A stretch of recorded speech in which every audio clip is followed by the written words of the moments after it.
the Emperor's authority and unwavering discipline. Capture by the orcs represents one of the most nightmarish scenarios imaginable. Tonight, we delve into the brutal reality of what befalls these officers of the Officio Prefectus when they fall into the green-skinned hands of humanity's most savage and numerous enemy. The image of a commissar is one that every imperial citizen recognizes instantly. The distinctive peaked cap, the long greatcoat, the bolt pistol at the hip, the chainsword or power weapon gleaming in readiness. These are the symbols of imperial authority, of discipline enforced without compromise, of the Emperor's will made manifest on the battlefield. Commissars stand as pillars of resolve when all others waver, executing cowards with cold efficiency and leading charges that would break lesser men. They are feared by their own troops, respected by commanders, and viewed with mixture of admiration and terror by the rank-and-file guardsmen who serve under their watchful gaze. But what happens when this symbol of imperial might falls? When the peaked cap is torn away, when the greatcoat is stained with blood and grime, when the weapons are stripped from trembling hands? What fate awaits the commissar who finds themselves not executing deserters, but instead dragged across blood-soaked battlefields by creatures that laugh at death and find joy only in violence? To understand this nightmare, we must first comprehend what the orcs truly are. They are not simply crude aliens with a penchant for violence. They are a species engineered by the ancient Old Ones as living weapons, created to fight in the war in heaven against the Necrons and their Citan masters. Every aspect of orc physiology and psychology has been shaped toward a singular purpose: endless war. Their green skin allows them to photosynthesize, reducing their need for complex supply lines. Their fungal biology means they reproduce through spores released upon death, ensuring that orc infestations are nearly impossible to fully eradicate. And their collective psychic gestalt field, the Warg, makes their ramshackle technology function and grows stronger with every orc gathered together in bloodlust and battle joy. The orcs do not wage war out of necessity, territorial ambition, or ideological conviction. They fight because fighting is literally what they were designed to do, what brings them their only true satisfaction. Concepts like peace, negotiation, or mercy are not simply foreign to them, but fundamentally incomprehensible. An orc without battle is like a human without air to breathe. It is not merely uncomfortable, but existentially wrong. This creates a horrifying reality for anyone captured by the Greenskins. You are not taken prisoner by an enemy that might ransom you, exchange you, or simply execute you cleanly. You are captured by beings who view your existence solely through the lens of entertainment value, utility as slave labor, or potential as food. There is no Geneva Convention in the grim darkness of the far future. No rules of war that the orcs would acknowledge even if they understood them. There is only the brutal calculus of orc culture. Are you more useful alive or dead, and for how long? For a commissar specifically, this horror takes on additional dimensions. These are individuals who have spent their entire lives embodying imperial authority, who have been trained from childhood in the Schola Progenium to represent the Emperor's uncompromising will.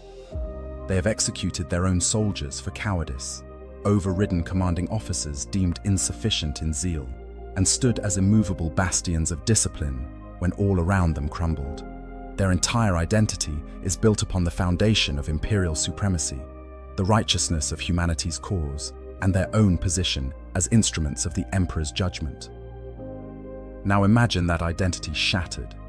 Imagine being stripped of your symbols of office, your weapons torn from your hands, your authority rendered meaningless by creatures too simple to even understand what a commissar represents. Imagine being reduced from judge and executioner to just another piece of meat in the orc war machine. This psychological dimension adds layers of suffering beyond the physical torments that await. Throughout this exploration, we will examine every aspect of this nightmare. We will delve into the immediate moments of capture when shock and disbelief give way to desperate survival instinct.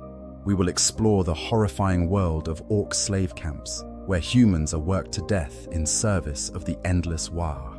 We will investigate the fighting pits, where captured humans are forced to battle each other or face exotic beasts for orc amusement.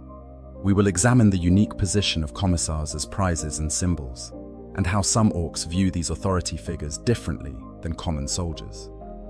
Most importantly, we will look at the documented case of Commissar Sebastian Yarrick, arguably the most famous commissar in Imperial history, whose capture by warlord Gazgkul Mag Uruk Thraka provides us with the most detailed account of what such an ordeal entails. Yarrick's experience aboard Gazkul's Space Hulk, his time as a slave, and his eventual escape offer us a window into both the horrors of orc captivity and the incredible resilience required to survive it. The story of captured commissars is not one of glory or heroism in the traditional sense. There are no last stands here, no glorious deaths for the Emperor. Instead, it is a tale of degradation and survival, of maintaining some core of identity when everything you were has been stripped away, of enduring horrors that would break most minds. It is perhaps the ultimate test of the will that commissars are supposed to embody. Can that iron discipline, that unwavering loyalty to the Emperor, survive when faced not with a clean death in battle, but with the slow, grinding horror of orc captivity? Understanding orc psychology and culture. Before we can truly comprehend what happens to captured commissars, we must understand the minds of their captors. The orcs are perhaps the most psychologically alien of all the major Xeno species in Warhammer 40,000, operating on fundamentally different principles than human consciousness. At the core of orc psychology lies a simple, terrible truth. They were engineered to fight, and fighting is literally the only thing that brings them genuine satisfaction. This is not hyperbole or exaggeration. Modern studies by the Ordo Xenos have confirmed what Commissar Yarrick learned through decades of fighting greenskins. The orc brain is hardwired for violence in ways that make human aggression look like a passing mood. When an orc engages in combat, its entire biology responds with what can only be described as joy. Their muscles grow, their intelligence sharpens, their skin darkens to a deeper, healthier green. Battle is not just something orcs do, but what they are fundamentally designed for. This has profound implications for how orcs view prisoners and captives. A human soldier might take prisoners for intelligence value, for ransom, or simply because executing surrendered enemies offends some moral code. An elder might capture enemies for torture and soul consumption, driven by their twisted need to feed their dark god. A Tau might imprison humans to re-educate them toward the greater good. But orcs keep prisoners because they might be entertaining or useful, and the moment they cease to be either, they become food or waste to be discarded. The orc concept of entertainment itself deserves exploration. What amuses an orc? The answer is simple but horrifying: violence, chaos, and the assertion of might makes right. Orcs find it hilarious when smaller orcs get beaten by bigger orcs. They think it is uproariously funny when their ramshackle vehicles explode, especially if the explosion takes out something else too. They are entertained by watching prisoners fight each other, by throwing humans into pits with squigs or other dangerous creatures, by crude and brutal gladiatorial combat, where the outcome is always death or maiming. There is a strange alien logic to orc thinking that humans often struggle to comprehend. Orcs can simultaneously hold contradictory beliefs without any cognitive dissonance. They can know that their technology is cobbled together from scrap and junk, while also absolutely believing it works perfectly because they think it should. This unique feature of orc psychology is tied to their powerful Gestalt psychic field, the War, which actually makes many of their beliefs manifest in reality. The War field itself is crucial to understanding orc behavior.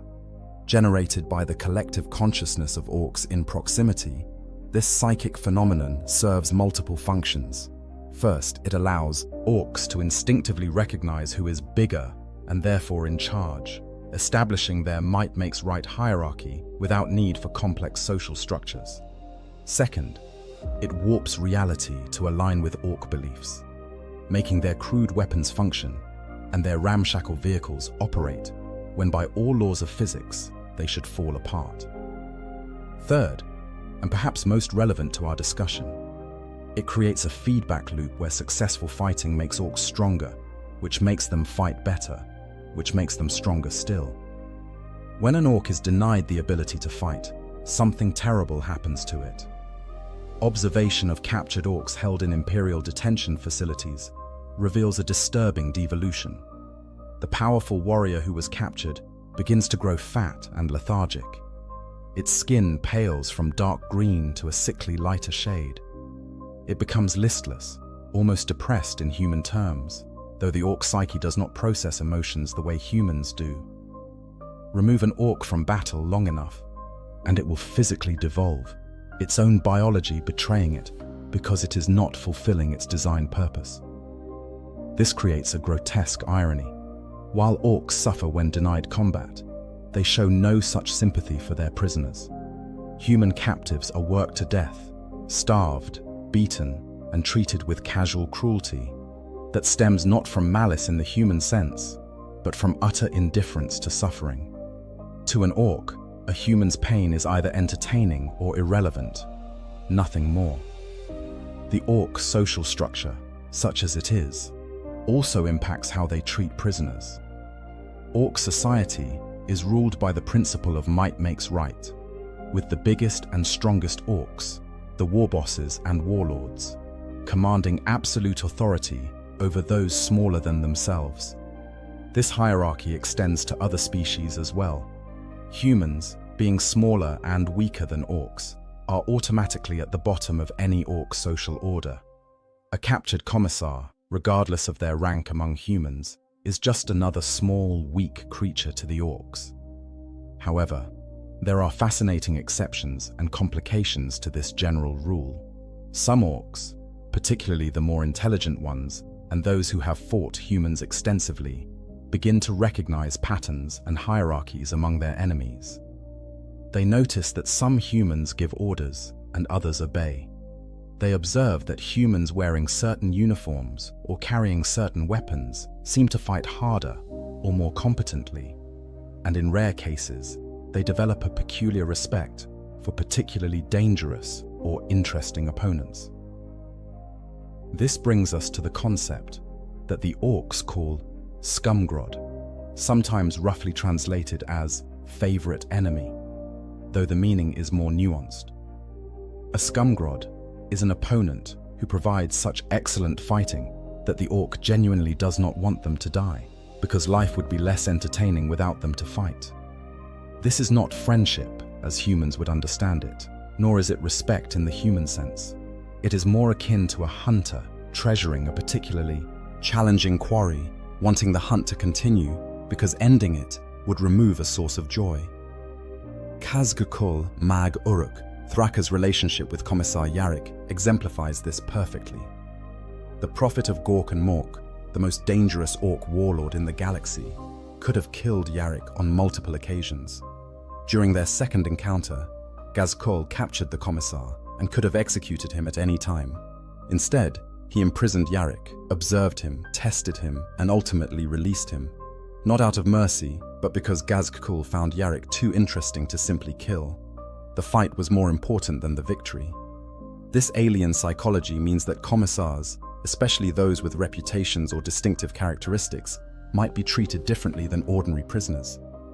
A commissar who has fought orcs many times, who has killed orc nobs or war bosses, who has displayed the kind of stubborn refusal to die that orcs themselves value, might become a prize.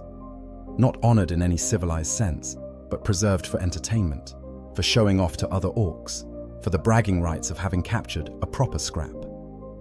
Understanding orc culture also requires examining their different clans, as these tribal divisions can affect prisoner treatment. The Goths, largest and most aggressive of the major clans, value straightforward combat, and might simply kill most prisoners or work them to death quickly. The evil sons, obsessed with speed, might use human prisoners as expendable crew for their ramshackle vehicles.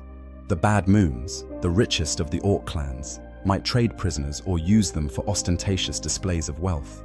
The Death Skulls, legendary looters, might keep humans alive specifically to maintain or operate salvaged Imperial equipment.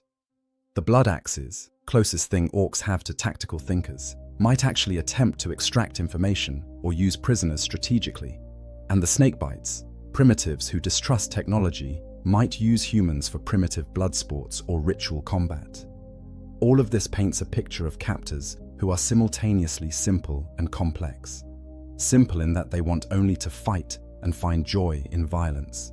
Complex in that their alien psychology, their psychic gestalt field, and their engineered biology create behavior patterns that defy easy human understanding. For a captured commissar, this means facing an enemy that cannot be reasoned with, negotiated with, or appealed to through shared humanity. The Orcs do not care about your suffering except as entertainment. They do not recognize your authority or your rank. They do not respect the symbols that once protected you. You are simply a resource to be exploited until you are no longer useful, at which point you become food. The immediate aftermath of capture. The moment a commissar falls into Orc hands is a watershed in their existence, marking a transition from hunter to prey, from authority to powerlessness. Understanding this moment requires us to examine the contexts in which such captures occur and the immediate violence that follows. Commissars do not typically surrender. This is important to understand. The entire philosophy of the Officio Prefectus emphasizes that a commissar's duty is to maintain morale and discipline, even unto death. Surrender represents the ultimate failure of that duty, a betrayal of everything a commissar is supposed to embody. Therefore, most captured commissars are taken not through willing surrender, but through circumstances that remove choice from the equation entirely. The most common scenario involves overwhelming force. An Orc Warg crashes over an Imperial defensive position like a green tide. Thousands upon thousands of howling greenskins, overwhelming firepower through sheer numbers. In such chaos, even the most resolute commissar can find themselves cut off, surrounded, beaten down by the sheer weight of the assault. Perhaps their bolt pistol runs dry at the crucial moment. Perhaps a power claw tears the chainsword from their hands. Perhaps they are simply buried under a pile of roaring orcs, their peaked cap knocked askew, their greatcoat torn, their authority rendered meaningless by the basic physics of being outnumbered 100 to 1. Another scenario involves treachery or tactical brilliance on the Orc side. The Blood Axes, in particular, are known for actual tactics and strategy that would make even veteran Imperial commanders wary. Ambushes, false retreats, flanking maneuvers. These are not typical Orc behavior, but the Blood Axes prove that some greenskins can learn. A commissar leading a counterattack might find themselves walking into a carefully prepared trap, with the escape routes sealed and overwhelming force deployed at precisely the wrong moment. Sometimes, capture results from injury severe enough to incapacitate but not kill. A badly placed artillery shell, a lucky shot from an Orc big shooter, a glancing blow from a chopper that concusses rather than decapitates. The commissar goes down, stunned or wounded, and the green tide washes over them before they can recover. By the time consciousness returns, rough hands are already dragging them away from the battlefield. The immediate physical treatment is brutal and degrading. Orcs are not gentle creatures, and they have no concept of treating prisoners with care. The captured commissar is likely grabbed, punched, kicked, and generally manhandled. Orcs are immensely strong, casually capable of feats that would require enhancement for humans to match. What an Orc considers a gentle shove can send a human flying. What an Orc views as mild roughhousing can crack ribs or dislocate shoulders. The stripping of equipment and uniform follows quickly. This is both practical and symbolic. Orcs love loot, and Imperial equipment represents valuable plunder.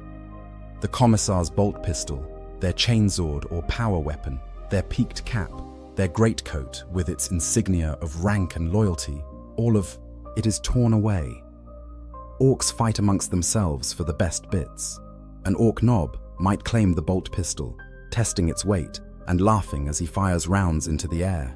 Another orc might try on the greatcoat, which would look absurdly small on even the smallest green skin, before discarding it or tearing it apart for materials. The peaked cap might end up stuck on some orc's head at a jaunty angle, a mockery of what it once represented. This stripping serves purposes beyond loot collection. For the Commissar, it represents a profound psychological blow. These items are not just equipment, but symbols of identity and authority. The bolt pistol granted the power of life and death over Imperial guardsmen. The chainsword represented the right to lead from the front. The peaked cap and greatcoat marked them as agents of the Emperor's will. Without these items, the Commissar is rendered indistinguishable from any other captured human, their authority meaningless, their identity stripped away along with their uniform. Some orcs, particularly those who have fought Imperial forces many times, understand on some level that they are desecrating symbols of authority. They might take particular joy in this, parading around with the Commissar's cap perched on their head, mocking the very concept of human hierarchy. For an orc, such mockery serves to reinforce their own cultural belief that might makes right. The human thought these symbols meant something, but clearly they didn't mean enough to prevent capture. The immediate aftermath also often includes beatings, not necessarily motivated by cruelty in the human sense, but by casual violence and the orc tendency to express dominance through physical force.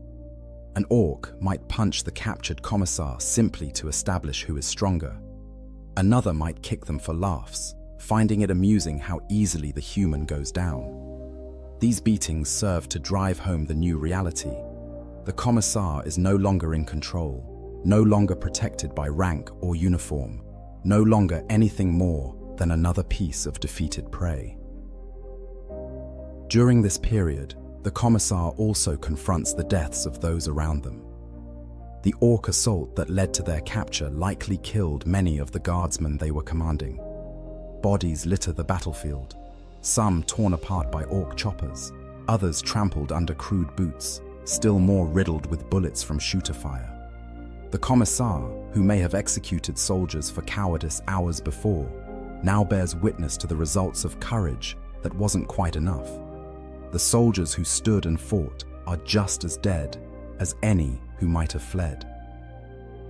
This confrontation with mass death serves as a stark reminder of Imperial doctrine's limitations. A Commissar maintains discipline through the threat of execution, operating on the principle that soldiers fear the Commissar's bolt pistol more than the enemy. But here lies the proof that courage alone, discipline alone, is sometimes insufficient against the Green Tide. And now the Commissar, who enforced that discipline, is among the defeated, their authority revealed as contingent on circumstances rather than absolute. Transportation away from the battlefield typically comes next. Orcs are not known for careful prisoner handling. Captured humans might be thrown into the back of crude orc trucks, piled atop each other with no regard for comfort or safety. The vehicles themselves are ramshackle contraptions that by all rights should not function, held together by orc belief and the Warhammer field, as much as by actual engineering. The ride is rough, violent, and terrifying, with every pothole and sharp turn threatening to send prisoners tumbling out or crushing them against the metal walls. Alternatively, prisoners might simply be forced to march. Orcs can cover impressive distances on foot, their endurance matching their strength. Humans cannot match this pace, especially humans already wounded or exhausted from battle. Those who fall behind are kicked, beaten, or simply left to die. The Commissar, trained to endure hardship and maintain discipline, might fare better than common guardsmen, but the gulf between human and orc endurance remains vast. During transport, the Commissar faces another psychological horror, witnessing the treatment of other prisoners. Orcs are casual in their cruelty, treating captured humans with the same care one might afford captured vermin. Random violence erupts without warning. An orc might grab a prisoner and simply tear them apart, laughing at the screams. Another might use a prisoner for target practice, seeing how many shots it takes to finally kill the struggling human. A third might get hungry and simply start eating a prisoner alive, gnawing on limbs while the victim still screams. For a commissar, trained to maintain order and discipline, forced to watch such horrors without power to intervene or protect, the psychological impact can be devastating. This is the nightmare beneath the nightmare, not just facing death or torture yourself, but being forced to witness it inflicted on those you were supposed to lead and protect, rendered powerless to do anything but survive. The immediate aftermath period, from capture through initial transport to wherever the orcs are taking their prisoners, typically lasts hours at most, but those hours can feel like an eternity. Each minute, a fresh assault on the commissar's sense of self and purpose. The symbols of authority are gone. The weapons are gone. The soldiers they commanded are dead or scattered. What remains is simply a human being, stripped of rank and power, at the mercy of creatures who understand neither mercy nor the value of human life beyond entertainment and utility. Slavery and forced labor. Once past the initial shock of capture, prisoners enter what might be called the utility phase of orc captivity. During this period, the orcs keep humans alive because they can be useful, primarily as slaves for various labor-intensive tasks that the greenskins find tedious or beneath them.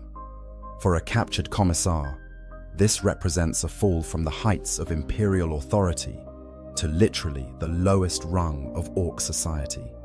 Useful animals, nothing more. The conditions of orc slave camps defy adequate description.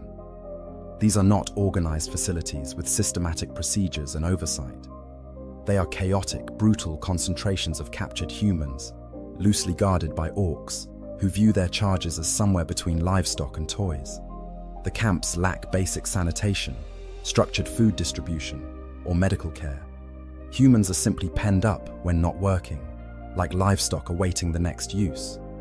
Shelter, to the extent it exists at all, consists of whatever the prisoners can cobble together from scraps the orcs don't want. Bits of metal, torn fabric, sometimes the bodies of the recently dead positioned as windbreaks. These become the raw materials of survival. The orcs don't provide shelter because they don't need it themselves. An orc can sleep on bare ground in freezing rain and wake up refreshed. They genuinely don't understand why humans might need protection from the elements, and they certainly don't care enough to provide it. Food comes irregularly and in forms that test human endurance. Orcs eat almost anything, and their digestive systems can handle materials that would kill humans. They feed their prisoners what they themselves would eat: half-rotted squig meat, fungal growths scraped from the walls of their settlements, sometimes bits of previous prisoners. The portions are never sufficient to maintain proper health, merely enough to keep the slaves alive and capable of work. Starvation is a constant companion, a gnawing presence that never quite goes away. Water presents its own challenges. Orcs are not particular about water quality, and they assume their prisoners aren't either. Water sources in orc camps are often contaminated, sometimes with industrial runoff from crude orc manufacturing, sometimes with biological waste, sometimes with substances that have no name in any human language. Prisoners must choose between dehydration and drinking water that might cause illness, a choice that is really no choice at all. The work itself varies depending on the orc settlement's current needs and the whims of whatever war boss or nob is in charge. Common tasks include construction work, hauling materials, digging trenches or fortifications, sorting through salvage and scrap, and maintaining the endless stream of ramshackle vehicles and equipment that orcs require for their constant warfare. Construction projects in orc camps operate on a scale and philosophy foreign to human understanding. Orcs build big, crude, and fast. A project might involve erecting a massive effigy to Gork or Mork, the orc gods, from scrap metal and debris. Human slaves haul the materials, position the pieces, and do the dangerous work of welding and riveting while orcs supervise with characteristic impatience. Falls are common. Burns from crude welding equipment are universal. Crushed limbs from falling debris happen daily. The orcs don't care. Injured slaves who can't work are left to die or are eaten. Some slaves are assigned to the mech boys, the orc engineers and tinkerers, who create the ramshackle war machines that somehow function. This work is particularly dangerous because orc technology is fundamentally unstable. Weapons misfire, engines explode, vehicles collapse mid-assembly. The mech boys don't worry about this because orcs are tough enough to survive such incidents most of the time. Humans are not. A slave working on an orc vehicle might be crushed when the suspension gives way, burned when the engine spontaneously ignites, or simply torn apart when a weapon they're loading accidentally fires. Other slaves end up in what passes for orc agriculture. The greenskins cultivate fungus of various types for food, and this cultivation requires maintenance that the orcs find boring. Slaves tend the fungus gardens, harvest squigs, and manage the grotesque ecosystem that orcoid species create wherever they go. This work is slightly less immediately dangerous than construction or mechanical work, but it comes with its own horrors. The fungal spores can cause infections in human lungs. The squigs, though small, are vicious when cornered. The Gretchen overseers are cruel in ways that mimic their orc masters. For a commissar specifically, this forced labor represents a complete inversion of their former existence. These are individuals trained from childhood to command, to inspire through presence and authority, to stand as symbols of imperial will. Now they are reduced to hauling scrap metal, sorting through garbage, or holding pieces of an orc vehicle in place while a mech hammers it together. Every task is a reminder of fallen status. Every order from an orc, or even a Gretchen, a fresh humiliation. The social dynamics among prisoners add another layer of complexity to the horror. In theory, prisoners might organize, might work together for mutual survival and support. In practice, starvation, exhaustion, and constant fear create an environment where solidarity fractures. Prisoners sometimes turn on each other, fighting over scraps of food, attempting to curry favor with orc guards by betraying fellow humans, or simply succumbing to the despair that whispers, it's every person for themselves. Some prisoners attempt to maintain vestiges of imperial identity and hierarchy. Former soldiers might still defer to officers, even stripped of rank insignia. Officers might try to organize work details for maximum efficiency, attempting to impose order on the chaos of orc slavery. A captured commissar might still try to maintain discipline, to remind fellow prisoners of their duty to the emperor, to enforce some semblance of structure. But these attempts often fail in the face of overwhelming degradation.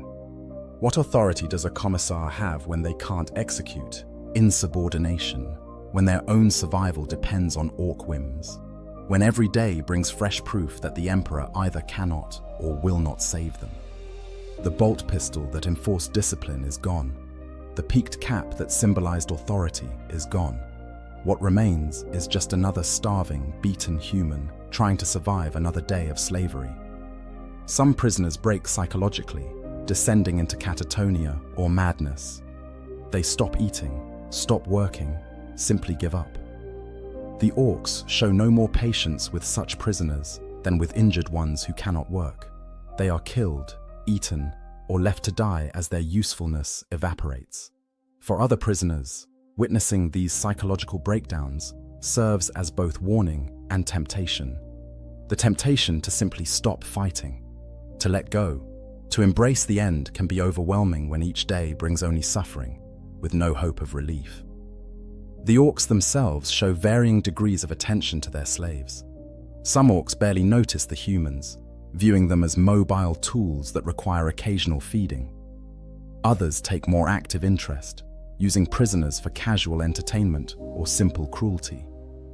An orc might grab a slave at random and beat them for laughs. Another might pit two prisoners against each other in improvised fights, laughing at their feeble attempts to harm each other. A third might use prisoners for target practice, seeing how close they can shoot without actually hitting, or sometimes not caring if they hit. Night in the slave camps brings no relief. If anything, the darkness makes things worse.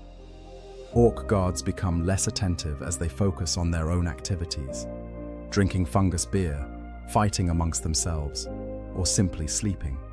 This inattention means prisoners receive no food or water during these hours. It also means that orcs who decide they want entertainment or relief for violent urges might wander into the prisoner pens, selecting victims at random for whatever cruel impulse strikes them. Disease runs rampant through prisoner populations. Wounds go untreated and become infected. Malnutrition weakens immune systems. Close quarters and lack of sanitation allow sickness to spread unchecked. Orcs are largely immune to disease thanks to their robust constitutions, so they make no effort to prevent outbreaks among prisoners. Why would they care if human slaves get sick? There are always more humans to capture. Death from overwork is common. The orcs push their slaves until they collapse, then discard them when they cannot rise. There is no concept of reasonable workload, no understanding that humans require rest and recovery. An orc can work for days without sleep if properly motivated. Humans cannot, but the orcs don't adjust their expectations to account for this weakness. Work until you drop, and when you drop, you're done being useful. For commissars enduring this nightmare, the challenge becomes maintaining some core of identity, some thread of purpose that prevents complete psychological dissolution. Some focus on survival itself as a form of duty. You cannot serve the emperor if you're dead, so staying alive becomes an act of faith.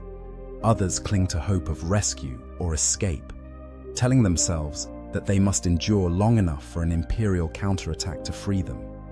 Still others find purpose in helping fellow prisoners, using whatever authority or respect their former rank carries to organize, encourage, and protect where possible. But the corrosive effects of slavery are undeniable. Each day chips away at the person who was captured. The commissar who entered orc captivity might have been a proud symbol of imperial authority, confident in the righteousness of their cause and their role as the emperor's servant.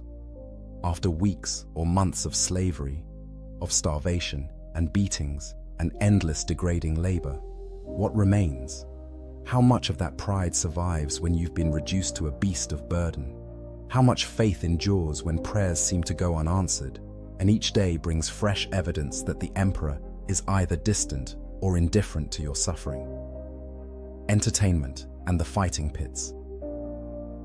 Beyond simple labor exploitation, orcs use their prisoners for entertainment, and nowhere is this more evident than in the fighting pits.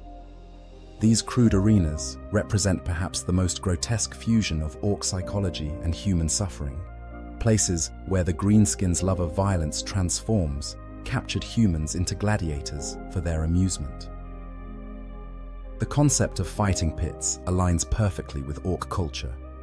Orcs love a good scrap, and while they prefer to do the fighting themselves, watching others fight provides entertainment when personal combat isn't available. For orcs gathering between battles, during lulls in their endless campaigning, or simply when they're bored, forcing prisoners to fight offers both amusement and a way to gamble, as orcs will bet on anything involving violence. The pits themselves vary in sophistication based on how long the orc settlement has been established. Newly established war camps might have nothing more than a cleared circle of dirt, hastily marked boundaries, and orcs gathered around in a loose mob. More established settlements, particularly those that have existed for months or years, might develop actual arena structures, crude amphitheaters made from scrap metal and salvaged materials, with raised seating for important nobs and their retinues, and deeper pits where the actual fighting occurs. The fights themselves fall into several categories, each with its own particular horrors. The most straightforward involves prisoner versus prisoner combat. Two humans are thrown into the pit, given crude weapons, sometimes actual weapons like knives or clubs, sometimes just sharpened pieces of scrap metal, and told to fight. The winner lives to fight another day. The loser dies. Simple, brutal, effective entertainment for the orc audience. For the humans involved, this represents an impossible moral situation. These might be fellow soldiers, people who fought side by side against the orcs just days or weeks before. Now they're forced to kill each other for orc amusement. Some refuse, standing defiant in the face of death. The orcs find this briefly amusing, then simply kill both combatants and bring out fresh contestants. Others fight but without real commitment, pulling their blows or attempting to make the fight last without causing serious injury. This tactic sometimes works if the orcs are drunk or distracted, but a perceptive knob will notice the deception and punish both fighters. Many prisoners simply fight to survive, faced with certain death if they refuse and possible death if they fight. They choose the option that at least offers a chance. The psychological weight of killing a fellow human, potentially a fellow soldier or even a friend, for orc entertainment is crushing. But the alternative is death without even the dignity of resistance. Some prisoners justify their actions through various mental constructs. The Emperor demands survival so you can fight again. Your opponent would do the same to you. At least one of you survives to potentially escape and warn the Imperium. None of these justifications fully erase the horror of what they're being forced to do. The second category involves humans fighting various creatures. Orcs have access to a menagerie of dangerous fauna, from vicious squigs to exotic beasts captured during their travels. Throwing a prisoner into a pit with a hungry squig or aggressive alien predator provides the orcs with entertainment that doesn't require any cooperation from the prisoner. They'll fight whether they want to or not, driven by survival instinct, if nothing else. These beast fights are even more hopeless than human versus human combat. A squig, despite its small size, is a ball of teeth, muscle, and aggression. Its jaws can tear through flesh with ease, and it fights with an animal cunning that humans struggle to match. Larger beasts are worse still. Some orc settlements maintain exotic creatures specifically for these arena fights. Things like Katakan devils, ambul, or even young tyrannid organisms if the orcs have fought against the hive fleets recently. Prisoners thrown into beast fights rarely survive. Those who do often suffer horrific injuries that go untreated, turning minor wounds into fatal infections. But the orcs don't care about prisoner survival rates. There are always more humans to capture, always more entertainment to be had.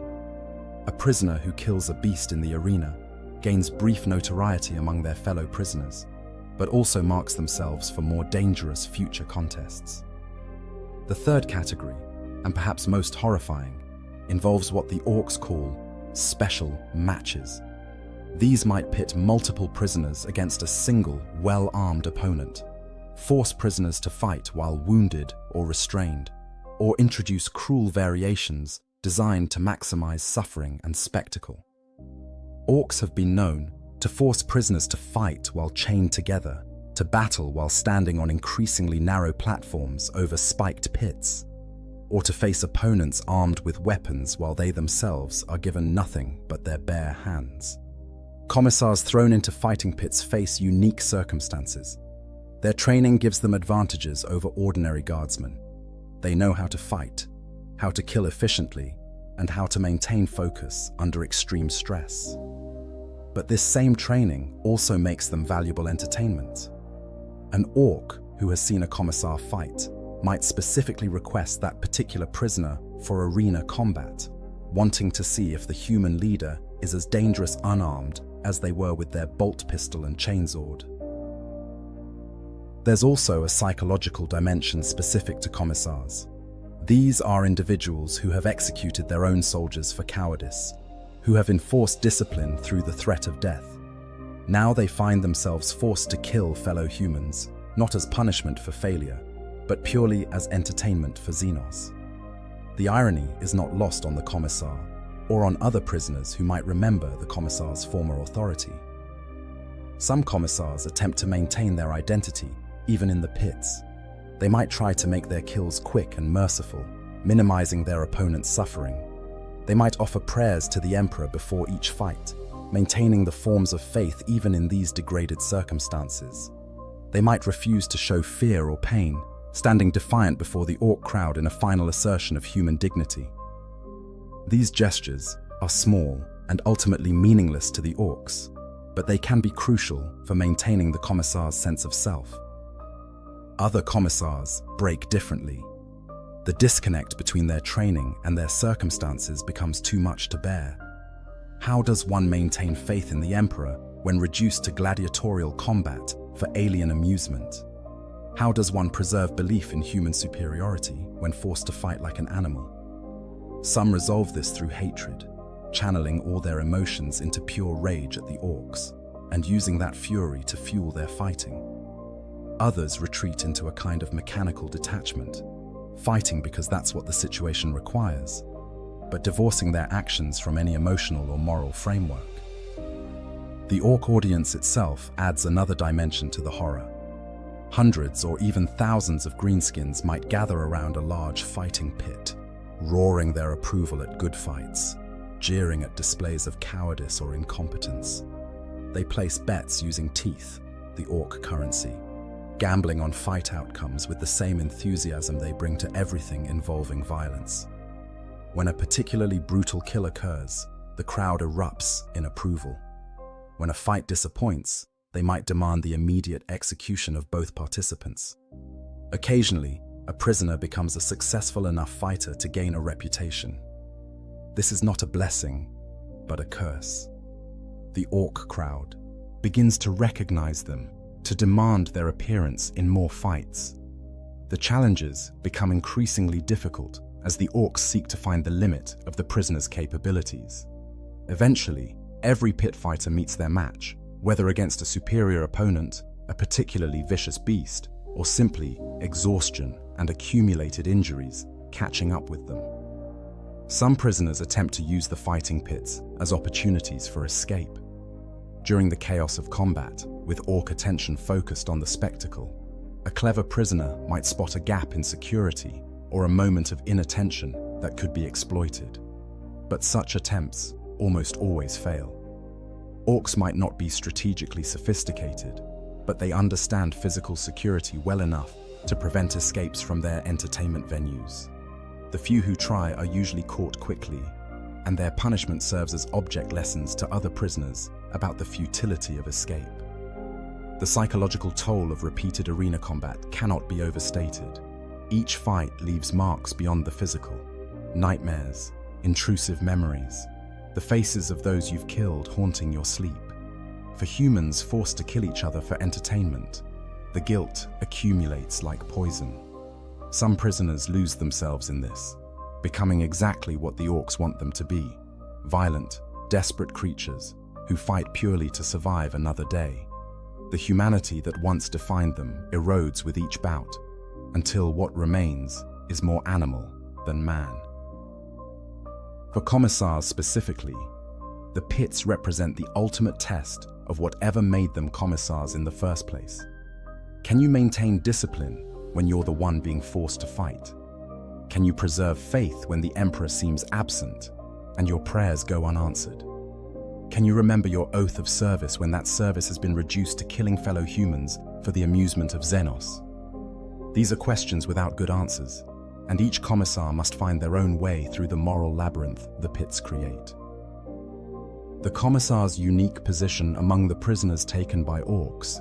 Commissars occupy a peculiar position that can work both for and against their survival. Understanding this requires examining how orcs perceive human hierarchy, what makes a commissar distinctive to greenskin eyes, and how different orcs might respond to capturing such a prize. The orcs, despite their brutish appearance and crude culture, are not entirely blind to human social structures. They understand on a fundamental level that some humans give orders and others follow them. This understanding stems partly from their own might makes right hierarchy, and partly from practical observation during countless battles. An orc warboss can look at an imperial battle line and identify who's in charge based on who stands in the back giving orders, who the other humans defer to, and who seems to direct the fighting rather than just participating in it. Commissars are particularly distinctive in this regard. Their uniform, when they still have it, marks them out immediately. The peaked cap, the greatcoat, the obvious authority they wield. These are signs even the dimmest orc boy can recognize. More importantly, commissars often position themselves prominently on the battlefield, leading charges or standing at crucial points to maintain discipline. This visibility makes them obvious targets and also obvious prizes when they fall. The perceived value of a captured commissar varies among different orcs. For the average orc boy, a commissar is just another human, perhaps worth a bit more loot if their equipment is particularly fancy. But for orcs who have fought Imperial forces extensively, who have seen commissars in action, who understand that these humans represent something more than common soldiers, the capture takes on greater significance. An orc nob who has watched a commissar execute fleeing guardsmen might develop a grudging respect for the human's willingness to kill their own. Orcs understand strength and ruthlessness, and a commissar executing a coward displays both. This doesn't make the orc like the commissar, but it might make them view the captured officer as more worthy of attention than a common prisoner. Instead of being immediately killed or sent to slave labor, such a commissar might be kept for special purposes, as a trophy, as entertainment, or as a test subject for particularly cruel amusements. War bosses and high-ranking orcs sometimes take a more strategic view. A captured commissar represents proof of victory, a symbol that can be displayed to demonstrate the war boss's prowess in battle. This is particularly true if the commissar had a reputation, if their name was known among the orcs who fought them. Gazkul's treatment of Yarrick exemplifies this. The warlord didn't just capture a commissar. He captured the commissar, the human who had become synonymous with resistance to his first Armageddon assault. The symbolic value extends beyond simple trophy-taking. In orc culture, stories and legends matter. A war boss who can tell the story of how he captured a famous commissar, who can point to that prisoner as proof of the story's truth, gains status among other orcs. This creates a perverse incentive to keep certain commissars alive longer than they might otherwise survive, not out of mercy, but because their continued existence serves the captor's reputation. For the commissar themselves, this elevated status is a double-edged sword. On one hand, being viewed as a prize rather than just another prisoner might mean better treatment, more food to keep them healthy-looking, less brutal work assignments to preserve their value as a trophy, perhaps even medical attention to keep them alive longer. Gazkul had Yarrick's injuries treated and his bionics restored, not out of kindness, but because a broken and dying Yarrick wasn't as impressive a prize as one in fighting condition. On the other hand, this special status draws attention, and attention from orcs is rarely beneficial to human prisoners. A commissar designated as a special prisoner might find themselves subjected to psychological torture designed to break their spirit. Orcs might force them to watch the execution of other prisoners, to participate in degrading activities, or to serve as living symbols of imperial defeat. The goal is not just to keep the commissar alive, but to humiliate them, to demonstrate that all their authority and pride meant nothing in the face of orc superiority. The relationship between captor and commissar can become bizarrely personal in some cases. When an orc has fought against a particular commissar multiple times, has seen that human on the battlefield in various engagements, has maybe even been wounded by that commissar's weapons, a kind of familiarity develops. Not friendship, orcs don't do friendship in the human sense, but recognition. The commissar stops being just another human and becomes a specific opponent with a history. This dynamic reaches its peak in the documented relationship between Gazkul Thraka and Sebastian Yarrick. These two have clashed across decades, on Armageddon and beyond. Gazkul literally released Yarrick from captivity because, in the warlord's own words, the next fight would be more fun with Yarrick on the other side. This is incomprehensible from a human strategic perspective. You don't release enemy commanders because future battles will be more entertaining. But from the orc perspective, it makes perfect sense. What's the point of winning if the fight isn't good? This concept of scumgrod, which we touched on earlier, deserves deeper exploration in the context of commissars. For an orc, particularly a powerful one like a war boss, having a worthy opponent is actually valuable. It validates the orc's own strength. You're only as impressive as the enemies you defeat, after all. A commissar who has killed many orcs, who has thwarted orc attacks, who has displayed the kind of stubborn determination that orcs themselves value, becomes a trophy worth preserving. The psychology of a commissar navigating this situation is complex. On one hand, being recognized and valued by the enemy might offer survival advantages. Playing into the orc's desire for a worthy opponent, maintaining dignity and defiance, refusing to break, these behaviors might actually prolong survival because they maintain the commissar's value as a prize.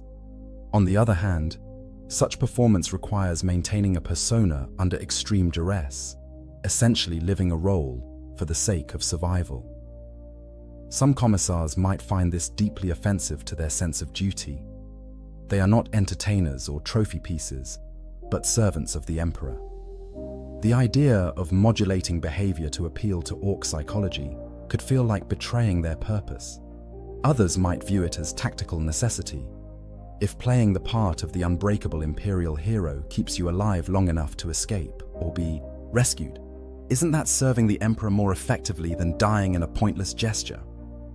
There's also the question of how other prisoners view a commissar who receives special treatment. Resentment is natural and understandable. Why should the commissar get better rations when everyone's starving? Why is the commissar protected from the worst labor when everyone else suffers?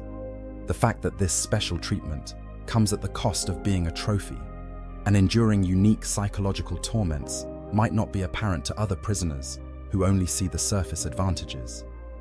A commissar aware of this dynamic faces difficult choices. Do you use whatever privilege your status affords to help other prisoners, potentially drawing orc attention to yourself and losing your protected position? Do you maintain distance, preserving the special status that might eventually enable escape or rescue?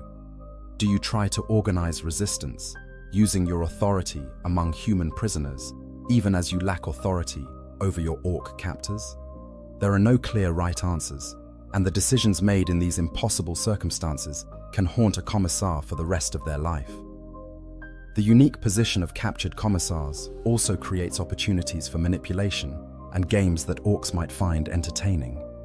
A particularly clever orc might force a commissar to give orders to other prisoners, maintaining the forms of authority in a context where that authority is completely hollow. Or they might make the commissar watch as other prisoners are punished or killed, using the commissar's impotence as a form of torture. The goal is to demonstrate that all the commissar's power was illusory, dependent on imperial structures that mean nothing in orc captivity. For some commissars, this treatment breaks them more effectively than any physical torture could. The entire foundation of their identity rests on authority and purpose. Strip those away, demonstrate their meaninglessness, and you've destroyed the person more thoroughly than mere death could accomplish. Others find new purpose in resistance itself. If the orcs want to break them, then refusing to break becomes its own form of service to the emperor. Yarrick's capture, a case study. The capture and captivity of Commissar Sebastian Yarrick by warboss Gazgkul Mag Uruk. Thraka represents the most thoroughly documented case of what befalls a high-ranking imperial officer in orc hands. Examining this case provides invaluable insights into the broader question of commissar captivity, while also illustrating the unique dynamics that can emerge when captor and captive are both exceptional individuals. The context of Yarrick's capture is crucial to understanding what followed. This was not the first encounter between Yarrick and Gazgkul. The two had faced each other during the Second War for Armageddon, where Yarrick's defense of Hades' hive had become legendary. Gazgkul knew who Yarrick was, understood his capabilities, and had developed what might charitably be called professional respect for the human who had thwarted his first attempt to conquer Armageddon. When Gazkul returned to the region after the Second War's conclusion, Yarrick pursued him to the planet Golgotha. What should have been an Imperial victory turned into a trap. Gazkul demonstrated tactical cunning that caught Yarrick off guard, using a false engagement to draw Imperial forces into a kill zone, while a second Orc force attacked from behind. The trap was so well executed that even Yarrick's considerable experience and tactical acumen couldn't save the situation. The battle that led to Yarrick's capture was brutal and one-sided. Imperial forces were surrounded and systematically destroyed. Yarrick fought to the last, as befits a commissar, but sheer numbers and tactical disadvantage overwhelmed even his formidable will. When he finally fell, wounded and exhausted, Gazkul himself was there to witness the capture of his greatest adversary. The immediate aftermath differed significantly from what typically befalls captured humans. Yarrick was not simply thrown in with other prisoners or executed on the spot. Gazkul had specific plans for the commissar, plans that required keeping him alive and relatively intact. Yarrick was transported to Gazkul's Space Hulk, a massive conglomeration of fused spacecraft serving as the warlord's mobile fortress and base of operations. Upon regaining consciousness, Yarrick found himself in an environment that encapsulated everything horrifying about Orc captivity, while also revealing the twisted respect his captor held for him. He had been stripped of his most distinctive bionics, the infamous Bale Eye laser weapon that had replaced his lost eye, and the power claw he had torn from a dead Orc and claimed as his own. These items represented Yarrick's identity as much as any uniform or rank insignia. Their removal was both practical, preventing him from using them as weapons, and symbolic, stripping away the things that made him the legendary Old Bale Eye. Gazkul's first test of Yarrick demonstrated the warlord's cruel sense of humor and his desire to prove the human's legendary status.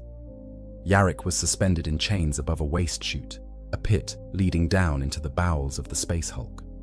With Gazkul watching, Yarrick was dropped down the chute, tumbling through darkness into what should have been his death, or at least severe injury. Instead, Yarrick demonstrated the determination that had made him legendary. He survived the fall, landing among refuse and squig-infested waste.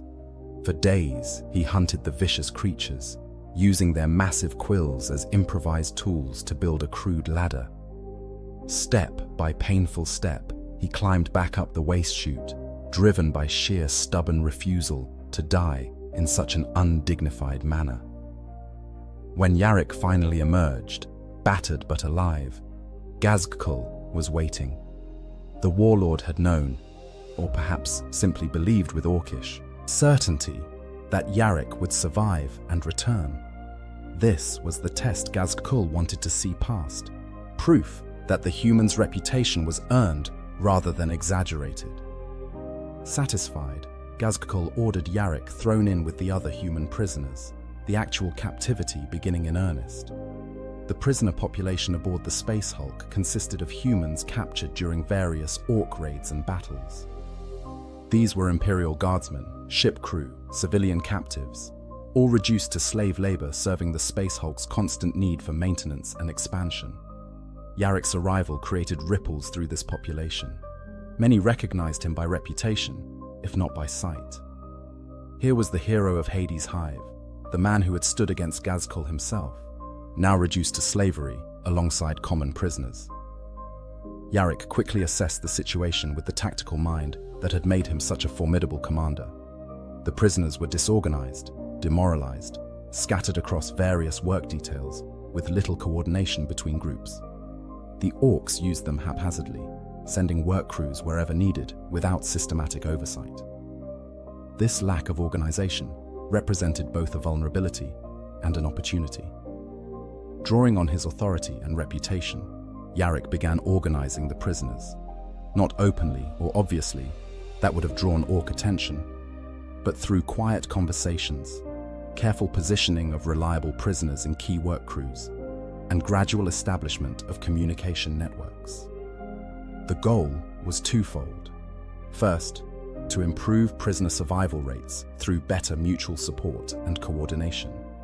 Second, to gather intelligence about the Space Hulk's layout and systems that might enable escape. The work crews, forced to perform maintenance and construction throughout the massive Space Hulk, inadvertently became mapping parties. Prisoners compared notes about where they had worked, what they had seen, slowly building a mental picture of the Hulk's vast and chaotic structure. This intelligence gathering was dangerous. Orcs who caught prisoners apparently communicating without work-related purpose might beat or kill them, but it was also essential for any escape plan. During this period, Yarrick experienced the full degradation of Orc captivity. He hauled scrap metal alongside former guardsmen who had once snapped to attention at his approach. He sorted through refuse, while Gretchen overseers mocked him. He witnessed fellow prisoners beaten to death for minor infractions or simple Orc amusement. Every indignity, every humiliation was a test of his ability to maintain identity and purpose in the face of comprehensive dehumanization. The psychological warfare was subtle, but effective. Gazgakul clearly wanted Yarrick alive, but also wanted him broken. Wanted to prove that even the great hero of Armageddon was just another human when stripped of his symbols and authority. Periodically, Yarrick would be summoned to appear before the warlord, forced to stand in Gazkul's presence while the Orc conducted business or entertained other Orcs. The message was clear: "You are my trophy, my proof of victory, and I display you as I wish." But Yarrick refused to break. He maintained discipline among the prisoners he could influence. He continued gathering intelligence. He began formulating an escape plan, however desperate it might be. The other prisoners drew strength from his example. If the legendary commissar hadn't given up, how could they? The escape attempt, when it finally came, was born of opportunity and desperation in equal measure. One of the work gangs Yarrick had organized managed to sabotage a large ammunition dump, creating a massive explosion and subsequent chaos. In the confusion, Yarrick and a dozen other prisoners made their move, attempting to reach a spacecraft they had identified during their intelligence gathering. The escape plan failed at multiple stages. The intended spacecraft was being customized by Orc mech boys, rendered useless for their purposes. The diversionary explosion, while spectacular, drew more Orc attention than anticipated. One by one, the escaping prisoners were caught or forced to sacrifice themselves so others could continue. By the time Yarrick reached the spacecraft, every other prisoner in the escape party had died, and the vessel itself was a death trap. Faced with certain discovery, the pilot among them made the ultimate sacrifice, starting the partially rebuilt spacecraft's engines despite knowing it would explode. The resulting blast provided the final diversion Yarrick needed, but also cut off his escape route. With no other options, he made for the one place he believed Gazkul would be, the Space Hulk's command center, a structure shaped like a massive Orc head. The journey to the command center was a gauntlet of Orc-infested corridors and deadly obstacles. Every step of the way, more prisoners sacrificed themselves to give Yarrick a chance to reach his goal. These weren't just tactical sacrifices, but acts of faith. Faith that Yarrick represented something worth dying for, that his survival and potential success mattered more than their individual lives. When Yarrick finally reached the command center, he found not Gazkul, but several mechs operating the Space Hulk's controls. With efficiency born of desperate fury, he dispatched them and took temporary control of the command center. But this victory was hollow and temporary. Without a ship, without support, alone on a Space Hulk full of Orcs, he had nowhere to go and no way to escape. It was then that Gazkul appeared, not angry but almost pleased. The warlord had anticipated Yarrick's escape attempt, had perhaps even allowed it to happen. In Gazkul's alien psychology, Yarrick's desperate struggle to escape was evidence of the fighting spirit that made him a worthy opponent. An enemy who gave up, who accepted captivity meekly, would be worthless. But an enemy who fought every step of the way, who inspired others to sacrifice themselves for his cause, who refused to surrender even in the most hopeless circumstances, that was an enemy worthy of the great Gazkul Thraka. What happened next defied all human logic and military sense. Gazgkul, having recaptured Yarrick, having the Commissar at his mercy with no possible escape, simply let him go. Not in the sense of opening the doors and waving goodbye, but in the calculated release of a dangerous animal that will provide future entertainment. Gazgkul had Yarrick's injuries treated, had his bionics restored, and had him placed in a shuttlecraft with coordinates for the nearest Imperial world. From Gazkul's perspective, this made perfect sense. He was planning his return to Armageddon, the third war that would surpass the second. That war would be more entertaining, more challenging, more satisfying if Yarrick was on the other side. Killing the Commissar now would eliminate a future source of excellent fighting. Releasing him meant ensuring that when Gazgkul returned to Armageddon, his favorite opponent would be there to face him. Yarrick's reaction to this release was telling. Rather than gratitude or relief, he felt disturbed and unsettled. Being kept alive by Orc mercy, having his bionics restored by Orc mech boys, being released because an Orc warlord found him entertaining, all of this was more psychologically jarring than straightforward torture would have been. It demonstrated that Gazgkul understood human psychology well enough to know how disturbing this treatment would be, added another layer to their complex relationship. The aftermath of Yarrick's captivity shaped both his subsequent actions and the broader Imperial understanding of Orc psychology. Yarrick returned to Imperial service with intimate knowledge of Orc capabilities and thinking. His experiences during captivity, the intelligence he gathered, and the insights into Gazgkul's mind all became valuable assets. When Gazgkul did return to Armageddon, Yarrick was indeed there to oppose him, their rivalry continuing across decades and countless battles. But the experience left marks beyond the tactical. Yarrick had witnessed the deaths of dozens of prisoners who sacrificed themselves for his escape attempt. He had endured weeks of degradation and slavery. He had been forced to acknowledge that his survival depended partly on an Orc warlord's decision to keep him alive for future entertainment.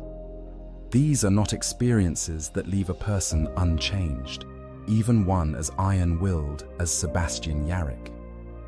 The case study of Yarrick's captivity illustrates several broader truths about what happens to captured commissars.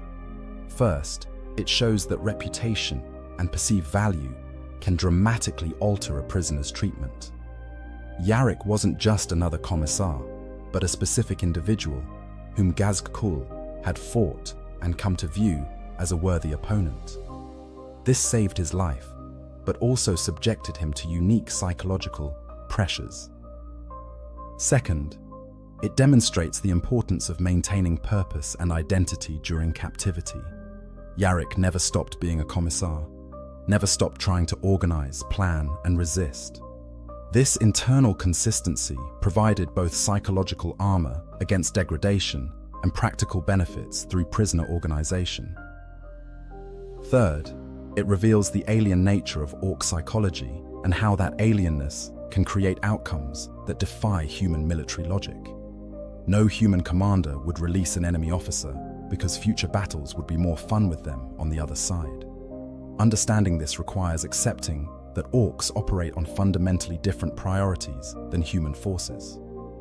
Finally, Yarrick's experience shows that survival of Orc captivity is possible, but comes at tremendous cost. The prisoners who died helping him escape, the indignities endured, the psychological impact of being treated as a trophy, these are weights that even the strongest bear forever. Escape attempts and resistance. The natural human response to captivity is to seek freedom, and commissars, trained in tactics and leadership, often become focal points for prisoner resistance and escape attempts. Understanding these efforts requires examining both their potential and their almost universal failure, as well as what drives prisoners to try, despite the overwhelming odds against success.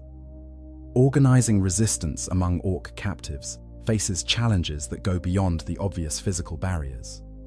The prisoner population is typically demoralized, exhausted, and starving. Trust is difficult when starvation drives people to betray each other for scraps. Communication is dangerous when Orc guards or Gretchen overseers might be watching, and any successful resistance requires resources that prisoners simply don't have access to: weapons, tools, food to sustain an escape attempt, medical supplies for the wounded. Yet resistance efforts occur anyway, driven by desperation, hope, and sometimes the sheer refusal to accept defeat. Commissars often find themselves at the center of such efforts, either by choice or by default. Their training in tactics and leadership makes them obvious organizers. Their previous authority, even stripped of official symbols, carries weight among former soldiers. And their own psychology, shaped by decades of refusing to accept defeat, drives them toward action rather than passive acceptance. The most basic form of resistance is simply maintaining human identity and dignity in the face of Orc degradation. This might seem trivial compared to armed rebellion, but psychological resistance has its own importance. Prisoners who maintain routines, who continue to observe imperial feast days even in captivity, who refuse to abandon faith in the emperor despite all evidence of abandonment. These acts preserve the core of what makes them human, rather than broken animals. Commissars often lead this psychological resistance through example, maintaining discipline in how they carry themselves, organizing prayer sessions among willing prisoners, establishing informal hierarchies based on former rank and merit, rather than allowing prisoner society to devolve into might makes right that mirrors Orc culture. All of these represent resistance against the Orc effort to reduce humans to beasts. More active resistance typically begins with intelligence gathering. Prisoners forced to work throughout Orc settlements or aboard space hulks have opportunities to observe and learn. Where are the weapons stored? Which Orc guards are more alert or more lazy? What are the patrol patterns? Where are the vulnerabilities in security? Commissars, trained in military intelligence, often coordinate this gathering, building mental maps and identifying potential opportunities. Communication networks among prisoners are essential but dangerous to establish. Orcs are not stupid, despite human propaganda suggesting otherwise. They understand that prisoners who communicate might be plotting, and they respond to discovered communication with brutal violence. Therefore, resistance organizers must develop subtle methods, coded phrases during work details, dead drops in areas prisoners are routinely assigned to clean, trusted couriers who risk severe punishment to carry messages between work crews. A captured commissar, organizing such networks, draws on skills developed during their service. Many commissars have experience working with resistance movements on occupied worlds or coordinating with irregular forces. These skills translate surprisingly well to organizing prison resistance, though the stakes are even higher and the consequences of discovery more immediate. Sabotage represents a middle ground between passive resistance and outright escape attempts. Prisoners who can damage Orc equipment, slow down production, or otherwise hinder the war effort achieve something tangible without requiring the massive coordination that escape attempts demand. A prisoner working on Orc vehicles might introduce subtle flaws that will cause breakdowns during battle. A prisoner in fungus cultivation might contaminate portions of the crop. A prisoner sorting salvage might hide valuable components rather than turning them over. The challenge with sabotage is maintaining plausible deniability. Orcs might not be engineering geniuses, but they understand that things should work, and they notice when things don't. If vehicles consistently break down after a particular work crew maintains them, or if fungus crops keep failing in areas where certain prisoners work, the Orcs will respond with violence. The saboteur must balance the damage they can inflict against the risk of discovery and collective punishment of all prisoners. Escape attempts themselves fall into several categories based on their scope and organization. Individual escapes are the simplest, but also the most likely to fail. A single prisoner makes a run for it, hoping to reach Imperial lines, or simply to die, free rather than in captivity. These attempts almost always fail. Orcs are faster and stronger than humans. The surrounding territory is Orc-controlled, and a lone escapee has no resources and limited survival skills for hostile environments. Small group escapes involving 3 to 10 prisoners have marginally better chances. The group can watch each other's backs, share resources, and provide mutual support. But they're still escaping into Orc-controlled territory with no clear destination and limited means. Most are recaptured within hours or days. Those who aren't recaptured often die from exposure, starvation, or attacks by local wildlife. Large organized escapes, attempting to free dozens or hundreds of prisoners simultaneously, require extensive planning and coordination. These are the types of attempts that commissars often lead or facilitate, using their tactical training to maximize the chance of success. Yarrick's escape attempt aboard Gazkol's Space Hulk exemplifies this category. Coordinated action by multiple prisoner groups, planned diversions, sacrifices by some to enable others' escape. But even well-planned mass escapes face overwhelming obstacles. The chaos of the initial breakout might work in the prisoner's favor, but it also alerts every Orc in the area that something is happening. Orcs respond to prison breaks with enthusiastic violence. It's basically a hunt, which they find entertaining. The escapees are unarmed, weak from captivity, and probably injured. The Orcs chasing them are well-armed, fresh, and genuinely enjoy the pursuit. For those rare escape attempts that make it beyond the immediate Orc camp or settlement, new challenges emerge. Where do you go? Orc-infested territory extends in all directions.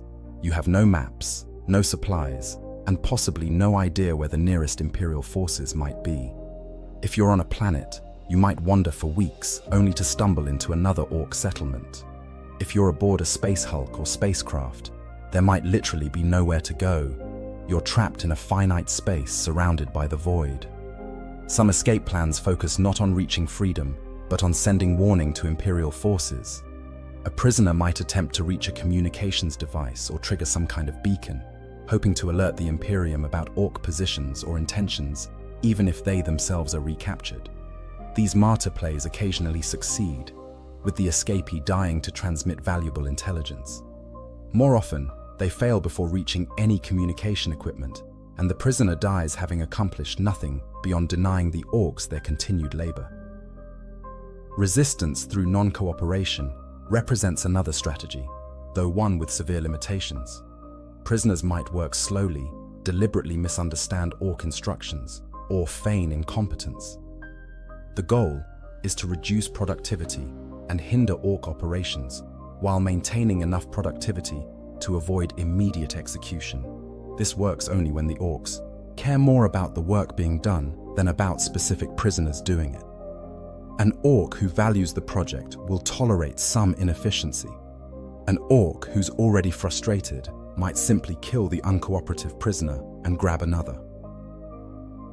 Commissars organizing resistance must make agonizing decisions about how much risk to accept and what goals are realistic.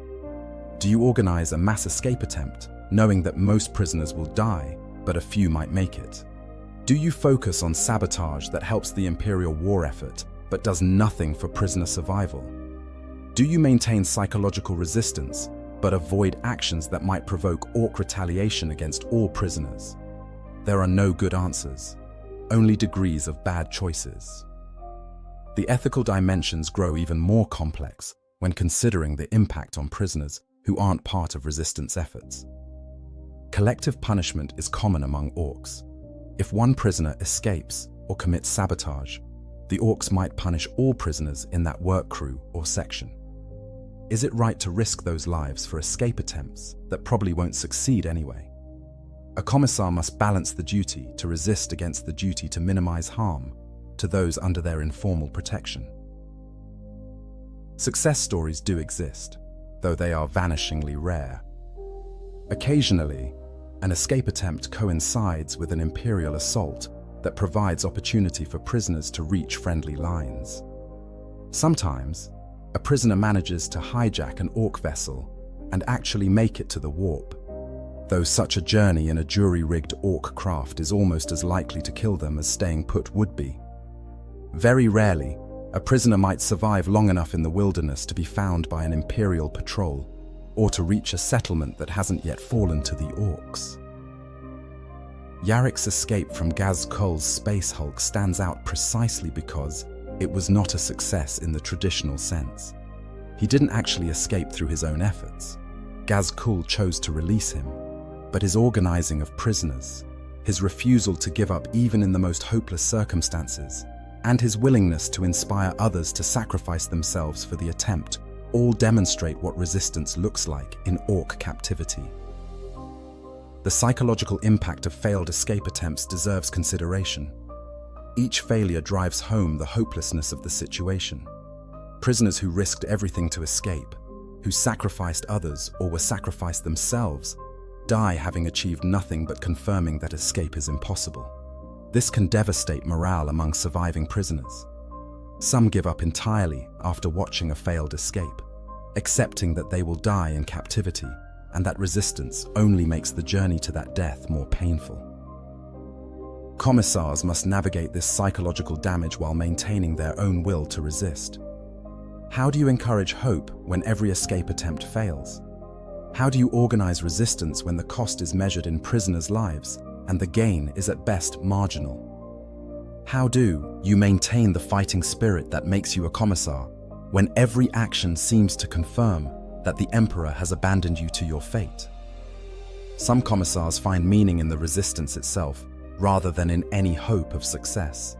The act of resistance, of refusing to passively accept captivity, becomes its own form of service to the Emperor. Even if the escape fails, even if the sabotage is discovered, even if the resistance is crushed, the fact that you tried matters. You died fighting rather than waiting for death. You maintained your oath to resist the Emperor's enemies, even when that resistance seemed futile. This philosophy carries its own dangers. Martyrdom is all well and good, but resistance that kills prisoners without achieving anything tangible might be seen as wasting lives that could be preserved for better opportunities. A commissar must judge when resistance serves a purpose and when it merely satisfies their own need to fight without actually benefiting anyone. The reality is that for most prisoners in orc captivity, resistance fails. Escape attempts are crushed. Sabotage is discovered and punished. Communication networks are exposed, and the prisoners who tried die, often in ways designed to discourage future attempts. The orcs might not understand all the psychological nuances of deterrence, but they understand that public brutal executions of recaptured escapees send a message to other prisoners. The psychological horror, beyond the physical torments of orc captivity, lies a psychological dimension that, in many ways, proves even more devastating than beatings, starvation, or forced labor. For a commissar especially, the mental and emotional toll of captivity strikes at the very core of identity and purpose in ways that physical suffering cannot match. The first psychological blow comes from the stripping away of authority and symbols of office. A commissar's entire identity revolves around their role as the Emperor's representative, the enforcer of discipline, the symbol of imperial authority. The bolt pistol at their hip grants power of life and death over imperial guardsmen. The peaked cap and greatcoat mark them as someone to be feared and respected. The very presence of a commissar can rally wavering troops or cow potential deserters through sheer force of authority. All of that vanishes in an instant upon capture. The weapons are gone. The uniform is torn away. The authority is revealed as conditional, dependent on imperial structures that don't exist in orc captivity. What remains is simply a human being, no different from any other prisoner, subject to the same degradations and horrors. For someone whose sense of self has been built entirely around their role as commissar, this stripping away of identity can be psychologically devastating. The loss extends beyond personal identity to encompass purpose and meaning. Commissars serve the Emperor. Everything they do, every action they take, every decision they make is framed within that context of service. When captured by orcs and reduced to slavery or entertainment, how does one serve the Emperor? What purpose does survival serve when you cannot fulfill your oath of service? How does one maintain faith? when that faith seems to have brought nothing but suffering. These are not abstract theological questions, but immediate psychological pressures. A commissar lying in a prison pen at night, body broken from brutal labor, watching fellow prisoners die from untreated wounds or starvation, must find some way to reconcile their situation with their faith. The emperor is all-powerful and all-knowing, according to imperial doctrine. So why hasn't he saved them? Why do prayers go unanswered while the orcs continue to prosper in their crude violence? Some commissars resolve this through the concept of testing. Their captivity is a trial, a test of faith designed to strengthen their devotion. The suffering is not abandonment, but tempering, the same way steel is strengthened through heat and hammering. This framework allows them to maintain faith while acknowledging the horror of their circumstances. They are being tested, and their duty is to endure the test without breaking. Others struggle to maintain faith in the face of overwhelming evidence that their prayers are ineffective. They might still go through the motions, reciting catechisms, observing prayer times as best they can estimate in captivity, but the emotional connection to those acts fades. Faith becomes habit rather than conviction, performed because that's what a commissar does, rather than from any genuine belief that it matters. The witnessing of atrocity takes its own psychological toll. Commissars are not strangers to violence. They have ordered executions, led charges into horrific combat, and witnessed the worst that warfare can inflict. But orc captivity exposes them to cruelty of a different flavor, random, purposeless, casually inflicted suffering that serves no military or tactical purpose. An orc might grab a prisoner and pull them apart simply because it's amusing. Another might use prisoners for target practice, laughing as humans scramble desperately to avoid being shot. A third might force prisoners to fight each other to the death over a scrap of food, finding entertainment in human desperation. These acts serve no purpose beyond amusement, and witnessing them erodes something essential in the viewer's psyche. For a commissar who has been trained to see suffering through the lens of necessity and duty, this purposeless cruelty is particularly difficult to process. When you execute a guardsman for cowardice, that death serves a purpose: maintaining discipline, preventing panic, upholding the authority that keeps the regiment functional. But when an orc casually murders a prisoner for laughs, what purpose does that serve? How do you incorporate such meaningless evil into a worldview built around duty and necessary sacrifice? The erosion of identity extends to the basic aspects of human dignity. Prisoners in orc camps have no privacy, no personal space, no control over the most basic bodily functions.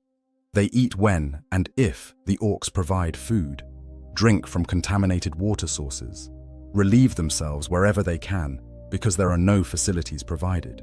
They sleep piled together for warmth, often in conditions that would make livestock pens look luxurious.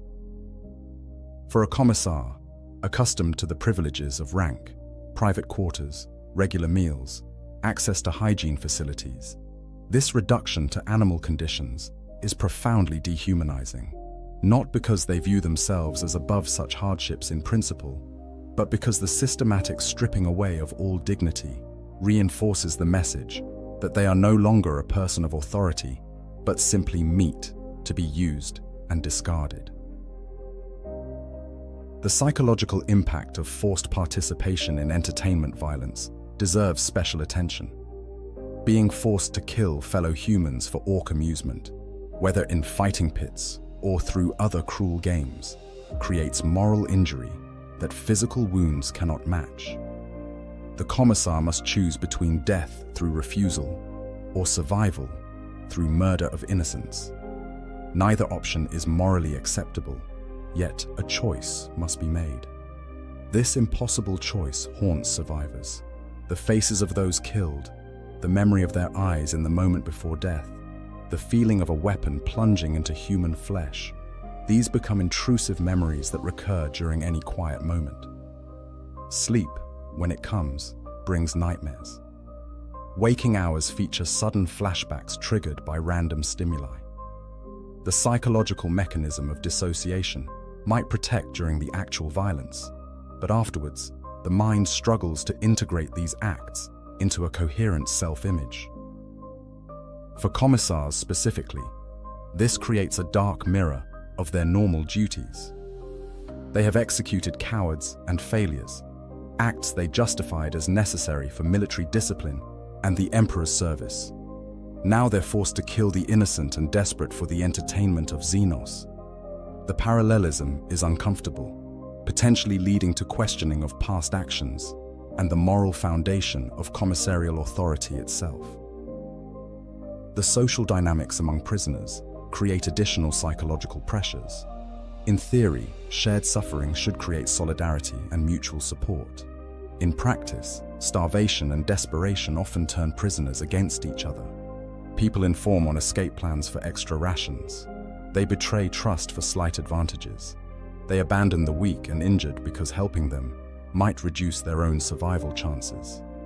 A commissar attempting to maintain order and mutual support faces the erosion of human decency under pressure. Former soldiers who would have followed orders without question now fight each other over scraps. People who once stood shoulder to shoulder in battle line now inform on each other to curry favor with orc guards. The commissar sees, in Microcosm, what happens to human society when imperial structures are stripped away and survival becomes the only imperative. This can lead to profound disillusionment. If human nature is such that people turn on each other so readily when circumstances become difficult, what does that say about the Imperium itself? Is the Emperor's authority the only thing preventing humanity from descending into this kind of degraded self-interest? And if so, what happens when that authority is absent, as it clearly is in Orc captivity? The passage of time itself becomes a psychological weapon. With no way to accurately track days or months, time becomes a blur of endless suffering. Was I captured a month ago or a year ago? How long have I been enslaved? This temporal disorientation erodes the sense of self. We define ourselves partly through our personal history, but when that history becomes an indistinct mass of undifferentiated suffering, who are we? For some prisoners, this disorientation is almost merciful. If you can't remember how long you've suffered, perhaps the suffering becomes more bearable. For others, it's another layer of horror. The loss of temporal continuity feels like losing pieces of self, watching your identity erode day by day until what remains barely recognizes the person you were before capture. Commissars often try to maintain temporal awareness through various methods, marking days by scratching tallies on surfaces, establishing routines to give structure to time, organizing regular prayer sessions at fixed intervals. These efforts serve dual purposes, maintaining temporal orientation and preserving a sense of control and order in an environment designed to strip away both. The question of hope versus acceptance creates its own psychological torment. Should you maintain hope for rescue or escape, using that hope as motivation to survive another day? Or should you accept that you will die in captivity and find peace in that acceptance? Both approaches have psychological costs. Hope maintained in the face of endless disappointment can be more painful than hopelessness.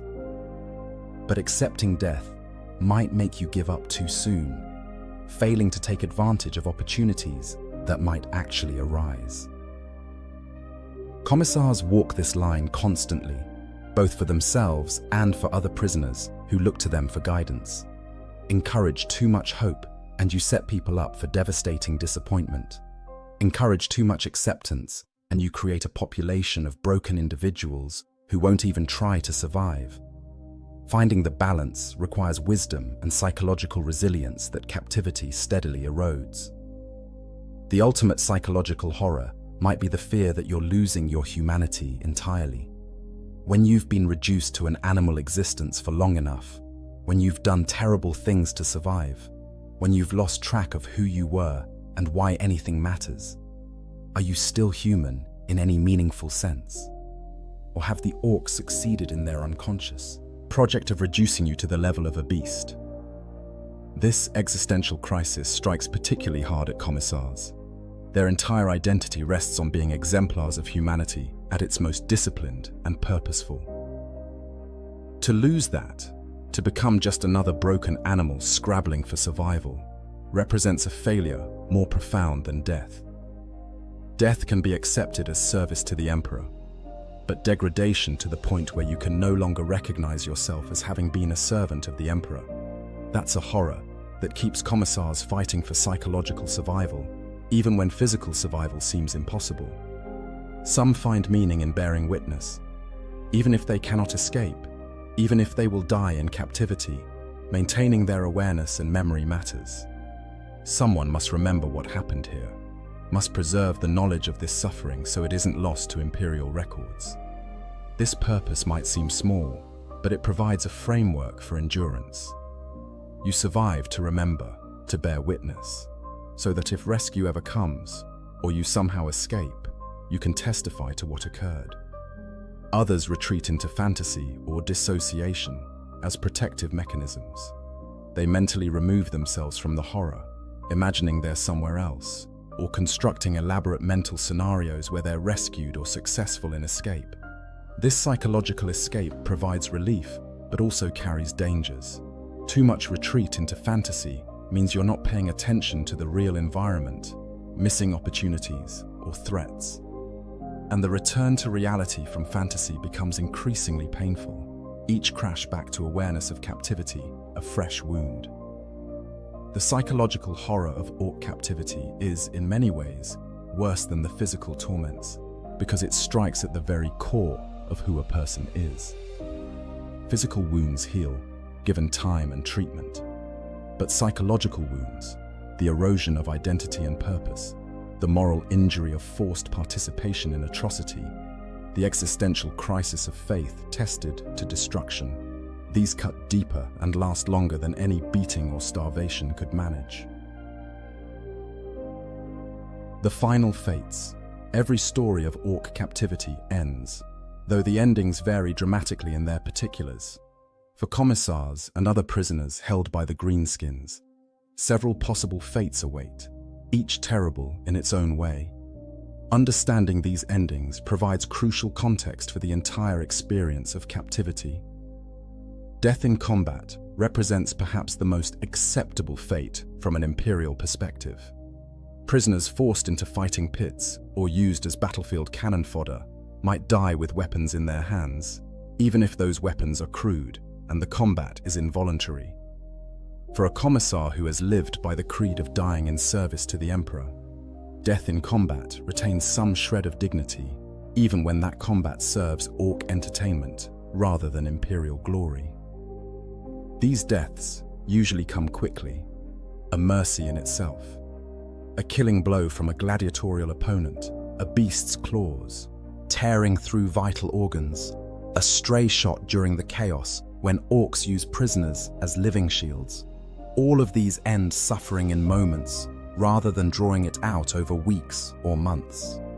The prisoner's last moments might be filled with fear and pain, but at least they are last moments, an end to the degradation and horror.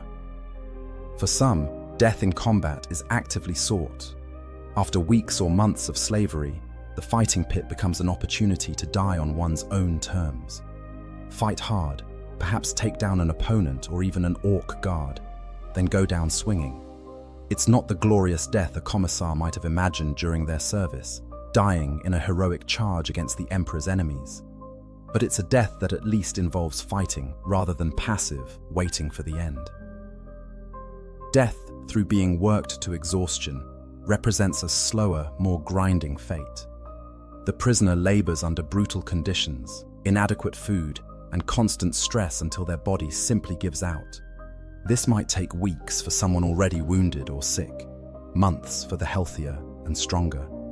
The end, when it comes, often involves collapse during work, followed by casual disposal, thrown on a refuse heap, left where they fell, or simply killed outright if they're interfering with ongoing work.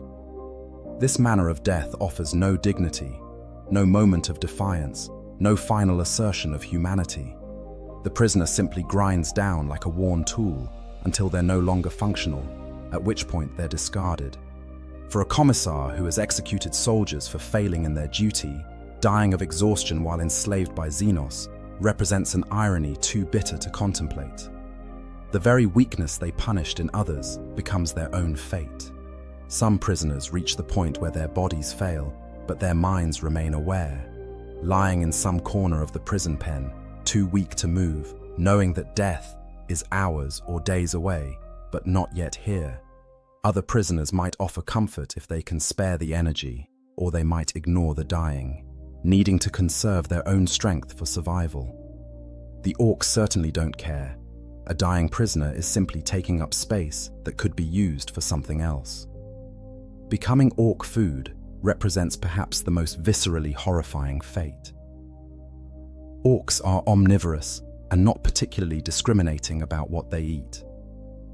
Humans, particularly weak and injured humans who are no longer useful as slaves, represent a readily available food source. The orcs don't view this as particularly noteworthy. Food is food, and if you're hungry and there's a dead or dying human available, why not eat it? Some prisoners are killed specifically for this purpose. An orc celebrating a victory might grab a prisoner and roast them for the feast. An orc who's gotten hungry during guard duty might simply eat a prisoner rather than wait for proper food. The death itself might be quick, a swift blow to the head before butchering. But prisoners who witness such acts carry the knowledge that this could be their fate, that they might end up as ingredients in orc stew. The psychological impact of knowing you might be eaten cannot be overstated. It reduces human existence to the level of livestock, lower even than slavery. A slave at least serves a purpose beyond their meat. Food is simply consumed and forgotten. For a commissar who has spent their life as a symbol of imperial authority, the thought of ending as an orc's meal is perhaps the ultimate degradation. Disease represents another common endpoint. The conditions in orc camps ensure that illness spreads easily among the malnourished, wounded, and stressed prisoner population. Infections from untreated wounds, respiratory diseases from spore-filled air, digestive ailments from contaminated food and water, parasites from the unsanitary environment, all of these can kill given enough time and lack of medical care. Death from disease is often slow and miserable. Fever, delirium, pain that builds gradually rather than striking all at once. The sufferer might linger for days or weeks, draining resources and attention from other prisoners who might try to help. Eventually, the disease wins, the prisoner dies, and their body is disposed of with the same casual efficiency as any other waste product. For commissars specifically, there's a particular irony in dying of disease. These are individuals who have survived battlefields where artillery rained down and gunfire filled the air. They've faced charging orcs, heretic cultists, and worse. But in the end, it's an infection from a simple wound or an illness contracted from contaminated water that kills them. There's no glory in such a death, no moment of heroism, just the slow degradation of the body until it can no longer sustain life. Execution, either for attempted escape or simply for orc amusement, claims many prisoners. The methods vary based on orc whim. Some prisoners are shot, providing target practice for orcs. Others are beaten to death, offering entertainment and exercise for the orcs doing the beating.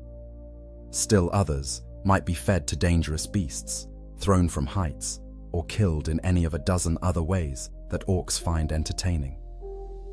These executions often serve as public spectacles, lessons to other prisoners about what happens when you displease the orcs. A prisoner caught attempting escape might be killed in view of all other prisoners, the message clear.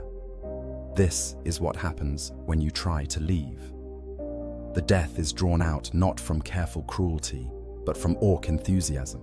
They're having fun, why rush it? For the prisoner being executed, there might be a strange relief mixed with the terror. The end is coming, and while it's painful and degrading, at least it's an end. No more waiting, no more enduring, no more watching fellow prisoners die while wondering when your turn will come. The execution, however brutal, represents finality. The rare fate of rescue deserves mention, though it occurs so seldom that most prisoners never even consider it a real possibility. Sometimes, Imperial forces assault an Orc-held position and free prisoners in the process. Sometimes, a prisoner's location becomes known to the Imperium, and a rescue operation is mounted. Sometimes, circumstances simply align in ways that allow prisoners to be recovered. But rescue brings its own complications. The prisoners who are recovered are not the same people who were captured. Weeks or months of torture, starvation, and degradation have changed them fundamentally. Physically, they're often in terrible condition, malnourished, wounded, diseased. Psychologically, the scars cut even deeper. How do you process what you've endured? How do you return to normal Imperial service after being reduced to an animal existence? For rescued commissars, these questions become particularly acute. Can you resume your duties as an enforcer of discipline when you've experienced the utter dissolution of discipline in Orc captivity? Can you execute soldiers for cowardice when you know intimately what it feels like to be powerless and terrified? Can you maintain the image of unwavering Imperial authority when you've been a broken slave? Some rescued commissars find their way back to service, either through sheer force of will or by compartmentalizing their captivity experience as something separate from their identity as Imperial officers. Others are quietly retired, deemed too psychologically damaged to effectively serve. Still others might be transferred to roles where their experience with Orc captivity is valuable. Intelligence gathering, prisoner debriefing, training others in resistance techniques, but where they don't need to maintain the persona of the perfect commissar. Escape, even rarer than rescue, occasionally succeeds. A prisoner manages to slip away during the chaos of battle, survives the journey through Orc-infested territory, and reaches Imperial lines. Or a prisoner aboard a Space Hulk finds a functional spacecraft and somehow makes it to the warp and then to Imperial space. Or a rescue operation creates enough confusion that a prisoner can break free and disappear before the Orcs realize they're gone. Escaped prisoners face challenges similar to those rescued, with the added weight of having left other prisoners behind. Survivor's guilt is nearly universal among escapees. Why did I survive when so many others died? Could I have saved more people if I'd tried harder? Did I betray the others by escaping when I could have stayed to organize resistance or provide comfort? For escaped commissars, these questions intersect with their sense of duty and honor. A commissar is supposed to be the last one standing, rallying troops even as the position falls. Escaping, even when tactically sound and fully justified, might feel like abandonment of duty. The commissar who escapes might spend the rest of their life questioning whether they made the right choice, whether they should have stayed and died with the other prisoners rather than saving themselves. The final fate that deserves mention, though it is almost never acknowledged in Imperial records, is psychological death while the body still lives. Some prisoners simply break completely. Their minds retreat so far from the horror of their circumstances that they become effectively non-functional. They stop eating, stop responding to stimuli, stop engaging with the world in any meaningful way. The body persists for a time, but the person is already gone. This is not suicide in the active sense, though it accomplishes the same end. It's more a withdrawal so complete that death becomes inevitable. The Orcs don't understand or care about this phenomenon. A prisoner who stops functioning is simply discarded like any other piece of broken equipment. But for the prisoner themselves, the mental retreat might represent the only escape available when all others have failed. For commissars who witness this happening to other prisoners or feel themselves sliding toward this fate, it represents the ultimate horror. To be so broken that you lose even the will to preserve your own existence. to retreat so far from identity and purpose that nothing remains but a shell. This is failure more complete than any battlefield defeat. Commissars fight against this fate with every tool at their disposal, clinging to purpose and identity as desperately as they once clung to their weapons in battle. The variety of possible ends, each terrible in its own way, creates a pervasive uncertainty that weighs on prisoners throughout their captivity. You don't know how you'll die, only that you almost certainly will. Will it be quick or slow, violent or peaceful? Will you die with some shred of dignity intact or reduced completely to the level of an animal? These questions have no answers until the moment arrives, and the not knowing might be worse than any specific knowledge would be. Conclusion and reflection. We have journeyed through the nightmare of Orc captivity as experienced by commissars, those symbols of imperial authority and discipline. From the moment of capture through slavery, entertainment violence, and the various endings that might await, we've explored a fate that is, in many ways, worse than clean death in battle. The horror of this experience operates on multiple levels. Physically, prisoners endure starvation, beatings, forced labor, and sometimes gladiatorial combat. The Orc camps are places where human life is valued only for its utility or entertainment value, where suffering is casual and death is arbitrary. The body is broken down systematically, ground away by work, malnutrition, and violence until it simply cannot continue. But perhaps more terrible is the psychological dimension, the stripping away of identity and authority, the forced participation in atrocity, the witnessing of meaningless cruelty, the erosion of faith and purpose under the weight of endless degradation. These strike at the very core of who a person is. For commissars especially, whose entire sense of self is built around their role as the emperor's representatives, this psychological assault can be more devastating than any physical torture. The case of Commissar Sebastian Jarek provides our clearest window into this nightmare and also illustrates important exceptions to the general pattern. Jarek was not just any commissar, but a specific individual whom his captor recognized as a worthy opponent. This saved his life, but also subjected him to unique psychological pressures. His experience shows both the horror of standard Orc captivity and the strange dynamics that can emerge when exceptional individuals collide. What enabled Jarek to survive? Multiple factors played roles. His reputation and the perverse respect Gazgkul held for him certainly helped. An ordinary commissar would likely have been killed or worked to death. His tactical brilliance allowed him to organize other prisoners and plan escape attempts. His iron will prevented the psychological dissolution that claimed so many captives. And ultimately, luck or the Emperor's providence placed him in Gazgkul's hands rather than those of a less contemplative Orc. But survival came at tremendous cost. Jarek endured weeks of slavery and degradation. He witnessed the deaths of dozens of prisoners who sacrificed themselves for his escape attempt. He experienced the profound psychological disruption of being released, not through his own efforts, but because an Orc warlord found him too interesting to kill. These experiences left marks that even Jarek's formidable will could not entirely erase. For most commissars captured by Orcs, the story ends less ambiguously than Jarek's did. They die in fighting pits, from disease, from exhaustion, from execution, or from becoming Orc food. The rare few who are rescued or manage to escape carry psychological scars that never fully heal. They have seen and experienced things that challenge their faith, their identity, and their understanding of their place in the Imperium. The broader implications of this examination extend beyond individual commissars to questions about imperial doctrine and military policy.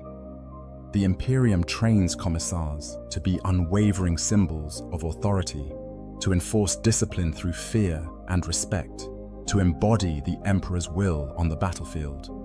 But what happens when those symbols are captured and degraded? Does it serve imperial interest to have commissars who might be captured and broken, potentially damaging the mystique of commissarial authority? Some within the Officia Prefectus argue that commissars facing certain capture should execute themselves rather than risk the propaganda value their captivity might provide to enemies. Others argue that suicide represents failure of duty and that commissars must endure whatever trials the emperor sends them, including captivity, as tests of faith. These debates have no clear resolution, reflecting deeper tensions within imperial military philosophy. For commissars serving in active war zones where Orc contact is likely, the knowledge of what captivity might mean influences tactical decisions. Some commissars fight even harder to avoid capture, preferring death in battle to the degradation of slavery. Others carry concealed means of suicide, poison, a small weapon, anything that might allow a quick death if capture becomes inevitable. Still others prepare themselves mentally for the possibility, attempting to steel themselves against horrors they hope never to experience. The role of faith deserves particular emphasis in our conclusion. For a commissar, faith in the emperor is supposed to provide strength and purpose, even in the darkest circumstances. But Orc captivity tests that faith in ways that battlefields never do. On the battlefield, you can see your service to the emperor manifest through your actions. You maintain discipline, you inspire troops, you fight the emperor's enemies. In Orc captivity, how do you serve? What purpose does your suffering fulfill? Why does the emperor permit his servants to endure such degradation? Some commissars emerge from captivity with their faith intact, or even strengthened, viewing their ordeal as a trial that proved their devotion. Others lose their faith entirely, unable to reconcile the horror they experienced with belief in a benevolent or even attentive emperor.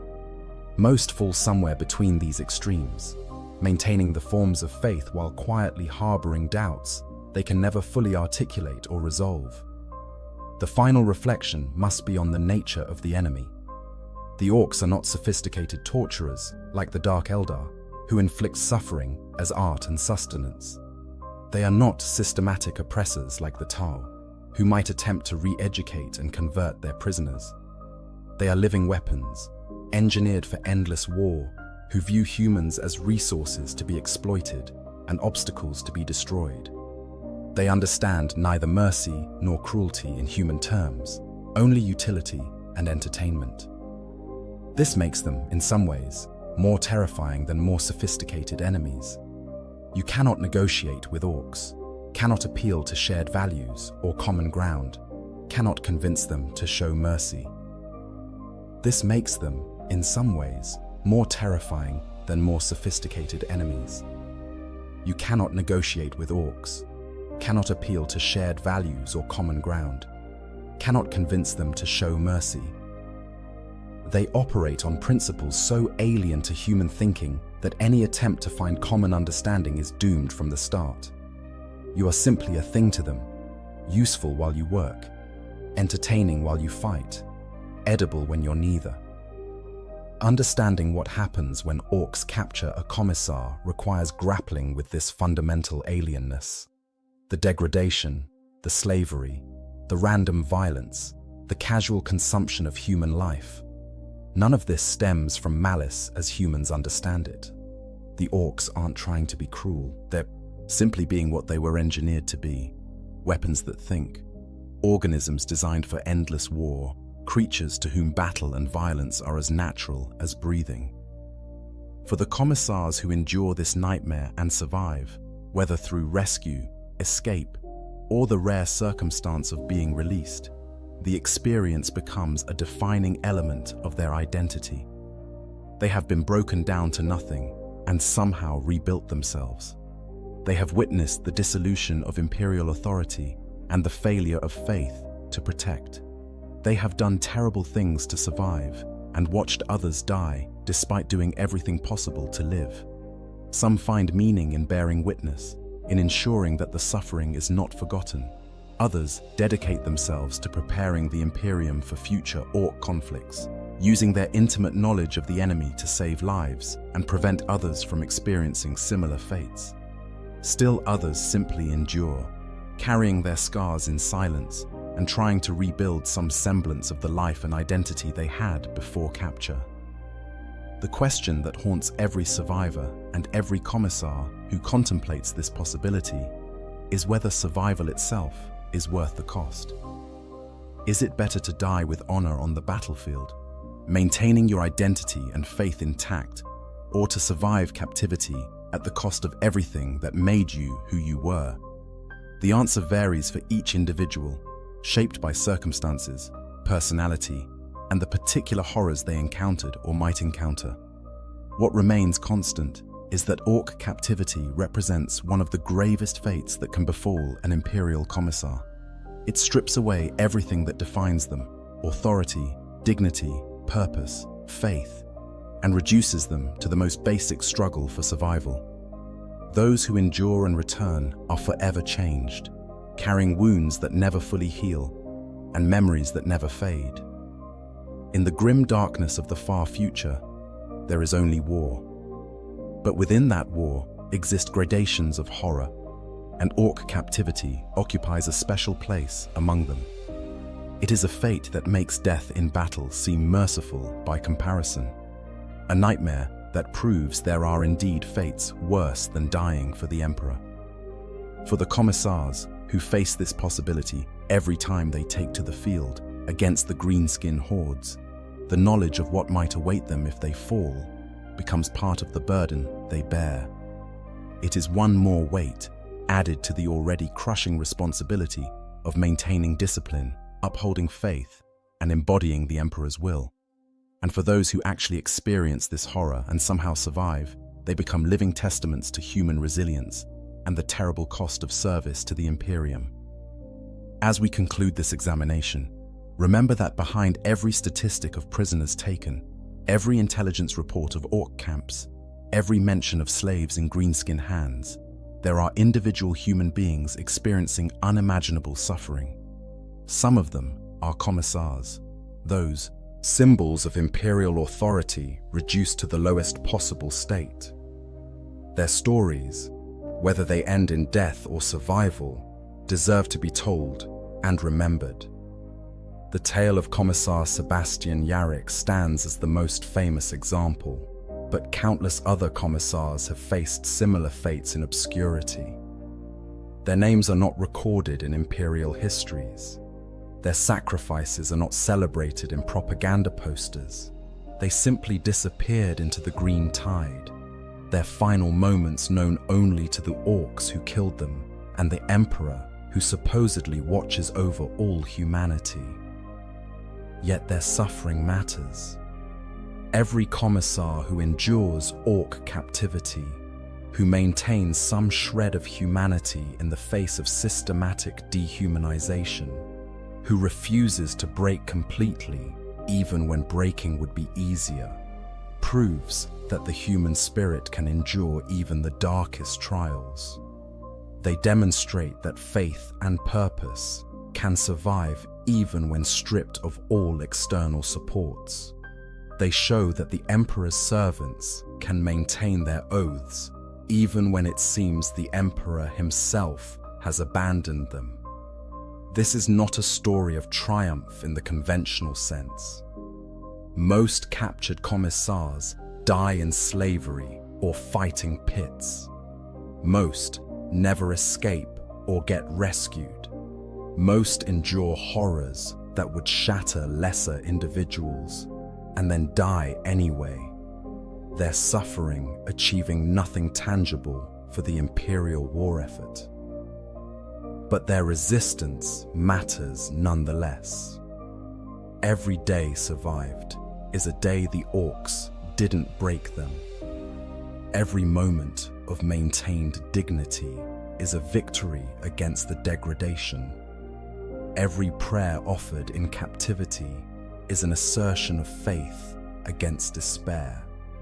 The Imperium will continue to send commissars into battle against the Orcs. The green tide will continue to sweep across worlds, capturing and enslaving those it doesn't kill outright. And commissars will continue to fall into Orc hands, experiencing the nightmares we've explored tonight. This cycle will not end as long as both the Imperium and the Orcs exist, which means it will likely continue until the heat death of the universe or the final victory of chaos. But understanding what these captured commissars endure matters. It reminds us that the cost of humanity's survival is measured not just in glorious battles and heroic sacrifices, but also in the quiet suffering of those who disappear into enemy hands. It challenges us to remember that behind every symbol of imperial authority stands a human being capable of fear, pain, and despair. And it forces us to confront the question of what we would do in similar circumstances, whether we would maintain our humanity or surrender to the degradation.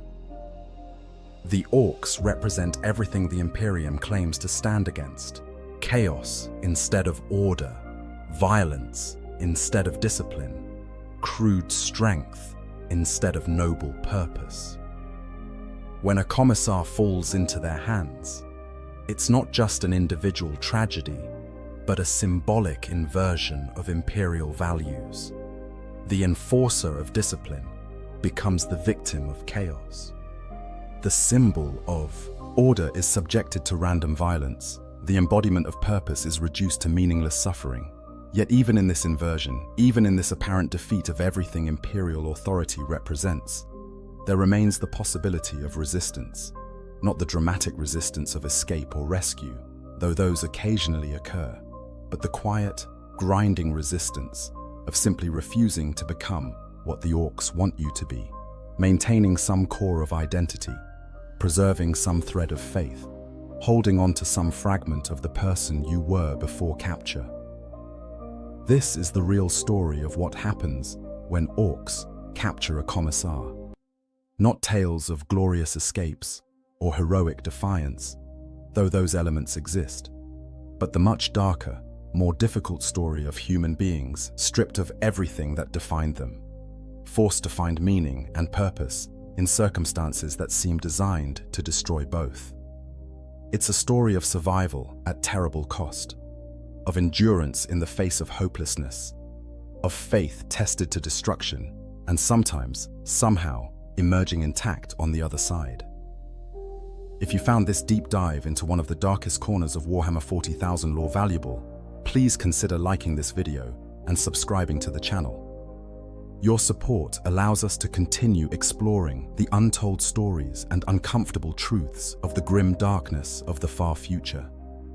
We examine not just the glory and heroism that imperial propaganda celebrates, but also the suffering and sacrifice that often goes unacknowledged. In our next exploration, we'll delve into another aspect of the Warhammer universe that deserves closer examination. Until then, remember that in the grim darkness of the far future, there is only war. And within that war, suffering beyond measure for those who fall into enemy hands. The Emperor protects, we are told, but for the commissars captured by Orcs, that protection failed. What remains is only the question of whether they can protect themselves, maintain themselves, and endure until death finally grants the release that the Emperor did not provide. It is a grim fate, a terrible burden, and a nightmare that stalks every commissar who takes to the field against the green tide.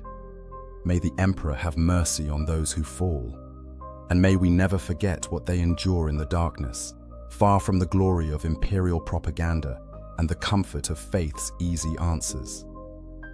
Their suffering is real, their pain matters, and their stories, however dark, deserve to be told. Thank you for watching. In the grim darkness of the far future, there are few titles that carry more weight than that of an Imperial Inquisitor. These agents of the Emperor's will stand as humanity's bulwark against threats both within and without. They command fleets, requisition entire Space Marine chapters, and declare exterminatus upon worlds teeming with billions of souls. Their authority is absolute, their judgment final, and their power nearly limitless. They are the Watchers in the dark, the hunters of heretics, the bane of demons and Xenos alike. But what happens when one of these mighty defenders of mankind falls into the crude, green hands of the galaxy's most brutal and unpredictable Xenos race? What becomes of an Inquisitor when they are dragged, broken, and bleeding into an Orc encampment? This is not a comfortable question to explore. The fate that awaits such a captive is neither quick nor merciful. Yet to understand this grim scenario, we must delve deep into the alien psychology of the Orcs, examine the unique nature of inquisitorial power, and confront the brutal realities of what happens when two diametrically opposed forces collide in the most personal and horrifying way possible. This is the story of what happens when ultimate authority meets absolute brutality, when the Emperor's chosen are reduced to mere playthings in the hands of creatures who know only war and violence. The capture of an Inquisitor by Orcs represents something almost unthinkable in the Imperium of man. These are individuals who have spent decades, sometimes centuries, learning to combat every conceivable threat to humanity. They are trained to resist torture, to withstand psychic assault, to endure conditions that would break lesser mortals. Many possess augmetic enhancements, psychic abilities, or access to technology that borders on the heretical. Some command retinues that include everything from former space marines to sanctioned psychers to alien mercenaries recruited in the service of humanity's survival. The very idea that such a figure could be captured, held, and subjected to the whims of Orcs seems to contradict everything we know about both species. Yet, it has happened. The annals of Imperial history, fragmentary and incomplete as they are, record instances of Inquisitors falling into enemy hands. Most commonly, this occurs during wars with Chaos forces, or the sadistic Dark Eldar, enemies who have refined torture into an art form spanning millennia. But Orcs, the greenskin menace, is generally considered too crude, too simple-minded, too focused on immediate gratification to maintain prisoners for long. This assumption, however comfortable it might be for Imperial strategists, is dangerously incomplete. The Orcs are far more complex than they appear, and their treatment of valuable captives reveals depths to their society that many humans fatally underestimate. Throughout this exploration, we will examine every aspect of this nightmarish scenario. We will delve into the moment of capture, the immediate aftermath, and the various fates that might befall an Inquisitor in Orc custody. We will explore the role of Orc pain boys, those mad surgeons who view the Inquisitor as the ultimate experimental subject. We will investigate how different Orc clans and their unique cultures might treat such a prize differently. We will examine the historical precedent set by individuals like Commissar Yarrick, who not only survived Orc captivity, but earned the Greenskins' grudging respect. And we will confront the darkest possibilities, the fates that even the Inquisition's most comprehensive training cannot prepare its agents to face. The Inquisitor represents everything the Orcs are not. Where the Greenskins revel in chaos and direct action, Inquisitors operate through carefully laid plans and Byzantine schemes. Where Orcs grow larger and stronger through success in battle, Inquisitors accumulate power through knowledge, political maneuvering, and the careful cultivation of networks of agents and allies. Where Orcs believe that might makes right in the most literal sense possible, Inquisitors wield an authority that derives from ancient tradition and the divine mandate of the God Emperor himself. These are beings from utterly incompatible realities, and when they collide, the results are as fascinating as they are horrific. But before we can truly understand what befalls an Inquisitor in Orc hands, we must first understand the nature of these two utterly alien species. We must comprehend what an Inquisitor truly is, beyond the propaganda and the legends. We must grasp the genuine complexity of Orc society, moving past the simplistic image of mindless brutes to understand the brutal elegance of their culture. Only then can we piece together the likely fate of one of humanity's mightiest defenders when they fall into the clutches of the galaxy's most successful and terrifying Xenos race. Let us begin our descent into this grim scenario, starting with the Inquisitors themselves. The power and nature of Imperial Inquisitors. To understand what it means when an Inquisitor falls into Orc hands, we must first comprehend the sheer magnitude of power and authority these individuals wield in the Imperium of Man. An Inquisitor is not simply another soldier or officer in humanity's endless wars. They stand outside the normal hierarchy of imperial power, answerable only to the Emperor himself and, theoretically, to their fellow Inquisitors. This unique position grants them privileges and responsibilities that dwarf those of planetary governors, Imperial Guard generals, and even some Space Marine chapter masters. The Inquisitorial Rosette, that simple symbol of office carried by every full Inquisitor, represents absolute authority. With it, an Inquisitor can commandeer any resource of the Imperium. They can requisition entire battle fleets, demand the service of Space Marine chapters, access the most restricted archives of the Administratum, and call upon the support of specialized organizations like the Death Watch, Grey Knights, or Adepta Sororitas. A single Inquisitor, acting on their own authority, can declare an entire world excommunicate traitorous, marking it and every soul upon it for destruction. They can order exterminatus, the complete annihilation of a planet and its population, if they deem the threat great enough. No Imperial official, save the High Lords of Terror themselves, can countermand an Inquisitor's direct orders. This power is not granted lightly. The path to becoming a full Inquisitor is long, arduous, and fraught with danger. Most Inquisitors begin their careers as acolytes, apprenticed to established Inquisitors from a young age. Many are recruited from the Schola Progenium, where orphans of Imperial servants are trained in various Imperial disciplines.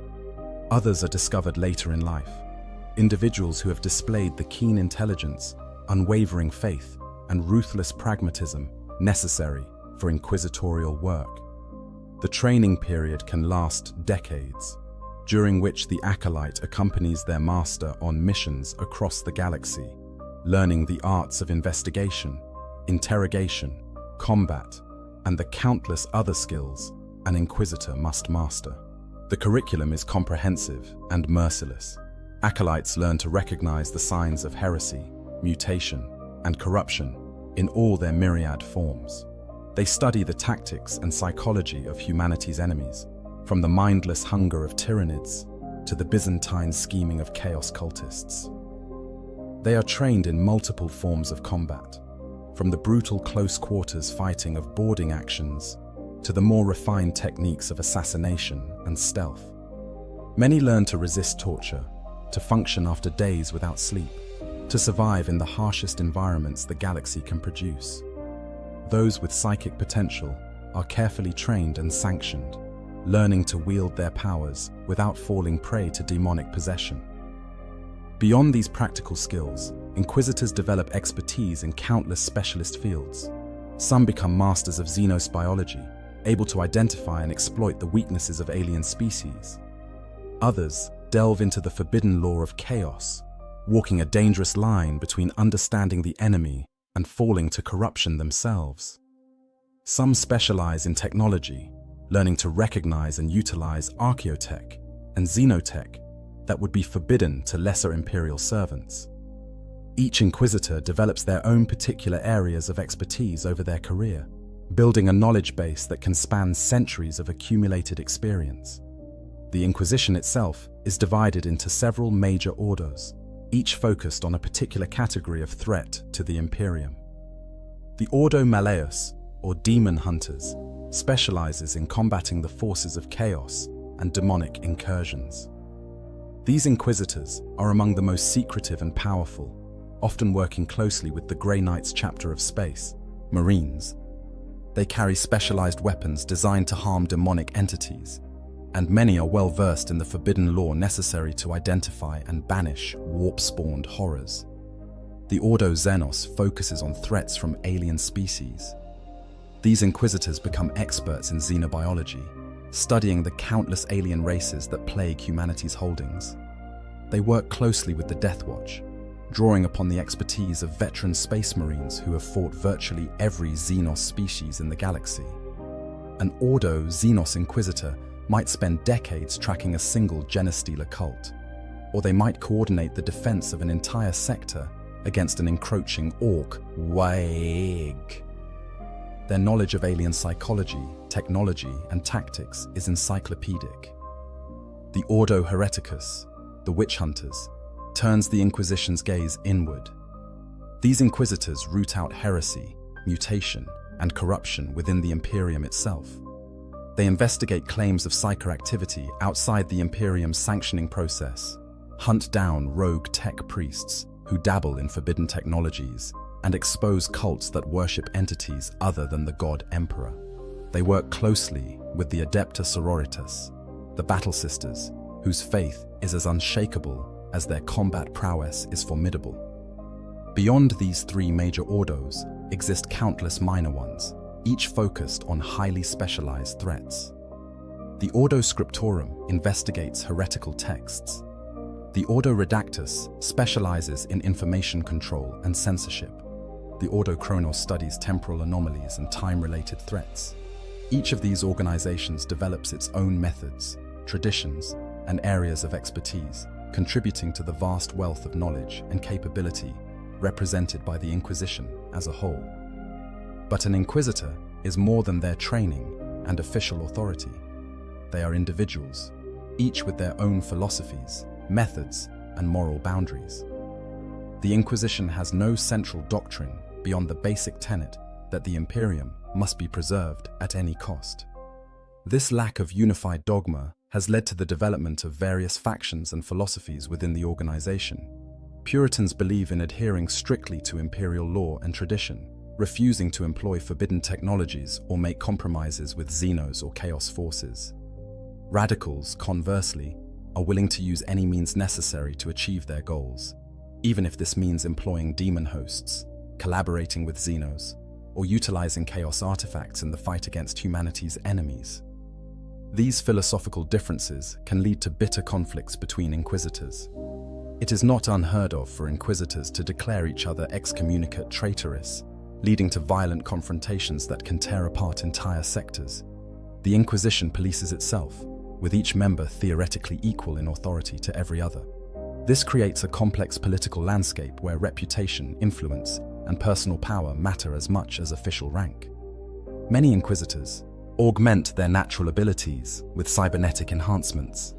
These augmetics might include enhanced sensory organs, concealed weapons systems, improved reaction times, or specialized equipment for detecting particular threats. Some Inquisitors undergo such extensive modification that they barely resemble baseline humans, becoming walking arsenals of Imperial technology. Others maintain a more subtle approach, their augmetics hidden beneath seemingly normal flesh. Those Inquisitors who possess psychic abilities represent some of the most dangerous individuals in the Imperium. As sanctioned psychers who have survived the soul-binding process, they can wield their powers with relative safety, using them to read minds, influence emotions, or unleash devastating psychic attacks. Some specialize in divination, peering into possible futures to predict enemy movements. Others become skilled in pyromancy, biomancy, or telekinesis. The most powerful Inquisitor psychers can rival the abilities of the Astartes librarians, though they lack the Space Marines' enhanced physiology. An Inquisitor's retinue further multiplies their capabilities. Most Inquisitors maintain a permanent team of specialists, individuals recruited for their particular skills and absolutely loyal to their master. These retinues might include former Imperial Guard veterans serving as combat specialists, tech priests who maintain and analyze complex equipment, sanctioned psychers who provide additional psychic support, interrogators skilled in extracting information from unwilling subjects, and countless other specialists. Some Inquisitors even maintain more controversial allies, such as Xenos mercenaries, rogue traders, or reformed criminals whose skills prove useful in the Inquisition's work. The equipment available to an Inquisitor reflects their vast authority and resources. Beyond standard Imperial weaponry, many carry rare and powerful artifacts, force weapons that channel psychic energy, master-crafted bolt pistols with self-guiding ammunition, power swords capable of cleaving through ceramite armor, needlers that deliver lethal toxins, digital weapons concealed in rings or other jewelry, psychic hoods that enhance mental abilities while protecting against warp-based attacks, and Rosarius force fields that provide protection against even the heaviest weapons. Some Inquisitors possess truly unique items, relics dating back to the Great Crusade, or even the Dark Age of technology, objects of such power that their loss would be considered a catastrophic blow to the Imperium. This, then, is what an Inquisitor represents. A being of immense personal power, vast knowledge, absolute authority, and unwavering dedication to humanity's survival. They are scholars, warriors, investigators, and executioners all in one. They have faced demons and xenos, traitors and heretics, winning victories through both careful planning and desperate improvisation. They are accustomed to being the most powerful individual in any room, to having their slightest wish obeyed without question, to commanding the resources of entire worlds in pursuit of their goals. And it is one of these mighty individuals, with all their power, knowledge, and authority, who has somehow found themselves in the crude, blood-stained hands of the Orcs. To understand what happens next, we must turn our attention to the Greenskins themselves and examine the brutal reality of Orc society. Understanding the Orc menace. The Orcs are, in many ways, the antithesis of everything the Inquisition represents. Where Inquisitors value knowledge, careful planning, and subtle manipulation, Orcs prize strength, directness, and overwhelming violence. Where the Inquisition operates through Byzantine networks of agents and informants, Orc society functions on the simple principle that the biggest and strongest lead, and everyone else follows or gets crumped. Yet this apparent simplicity masks a surprising depth and complexity, one that many Imperial strategists fatally underestimate. The Orcs are not a naturally evolved species in the conventional sense. Ancient lore, some of it dating back to the war in heaven that raged millions of years before humanity's rise, suggests that the Orcs were created as living weapons by a race known as the Old Ones. These ancient beings, locked in a devastating conflict with the C'tan and their Necron servants, engineered the Orcs as the perfect soldiers. The Greenskins were designed to be hardy, aggressive, naturally adept with technology despite their crude appearance, and capable of reproducing rapidly through a fungal, spore-based system. Most importantly, they were given an instinctive understanding of warfare and a psychological makeup that found joy in combat for its own sake. This engineered origin explains many of the Orcs' seemingly paradoxical traits. Every Orc carries within their genetic structure a wealth of information encoded at a cellular level. As they mature, this knowledge activates, granting them instinctive understanding of how to build weapons, operate vehicles, and organize for war. This is why even feral Orcs, those who have regressed to a primitive state, still understand the basics of metalworking and weapon construction. It is why Orc technology, which by all rights should never function, somehow works through a combination of crude engineering and the Orc's collective psychic field. The Orc life cycle begins with spores. When an Orc dies, or even when they are merely present in large numbers, their bodies release countless microscopic spores into the environment. These spores develop into various forms of Orcoid life, creating an entire ecosystem wherever Greenskins are found. The smallest spores become snotlings, tiny creatures with limited intelligence that serve as something between pets and vermin in Orc society. Slightly larger spores develop into Gretchen, or grots, which serve as slaves, laborers, and cannon fodder for their larger cousins. The largest and most developed spores become Orcs themselves. An Orc begins life as a small, relatively weak specimen. But unlike humans or most other species, Orcs never stop growing. As long as an Orc survives and thrives, they continue to increase in size and strength. Success breeds success in Orc society, A young orc who proves themselves in combat grows larger and stronger, which allows them to succeed in even more impressive fights, which makes them grow even larger. This creates a natural hierarchy based purely on physical size.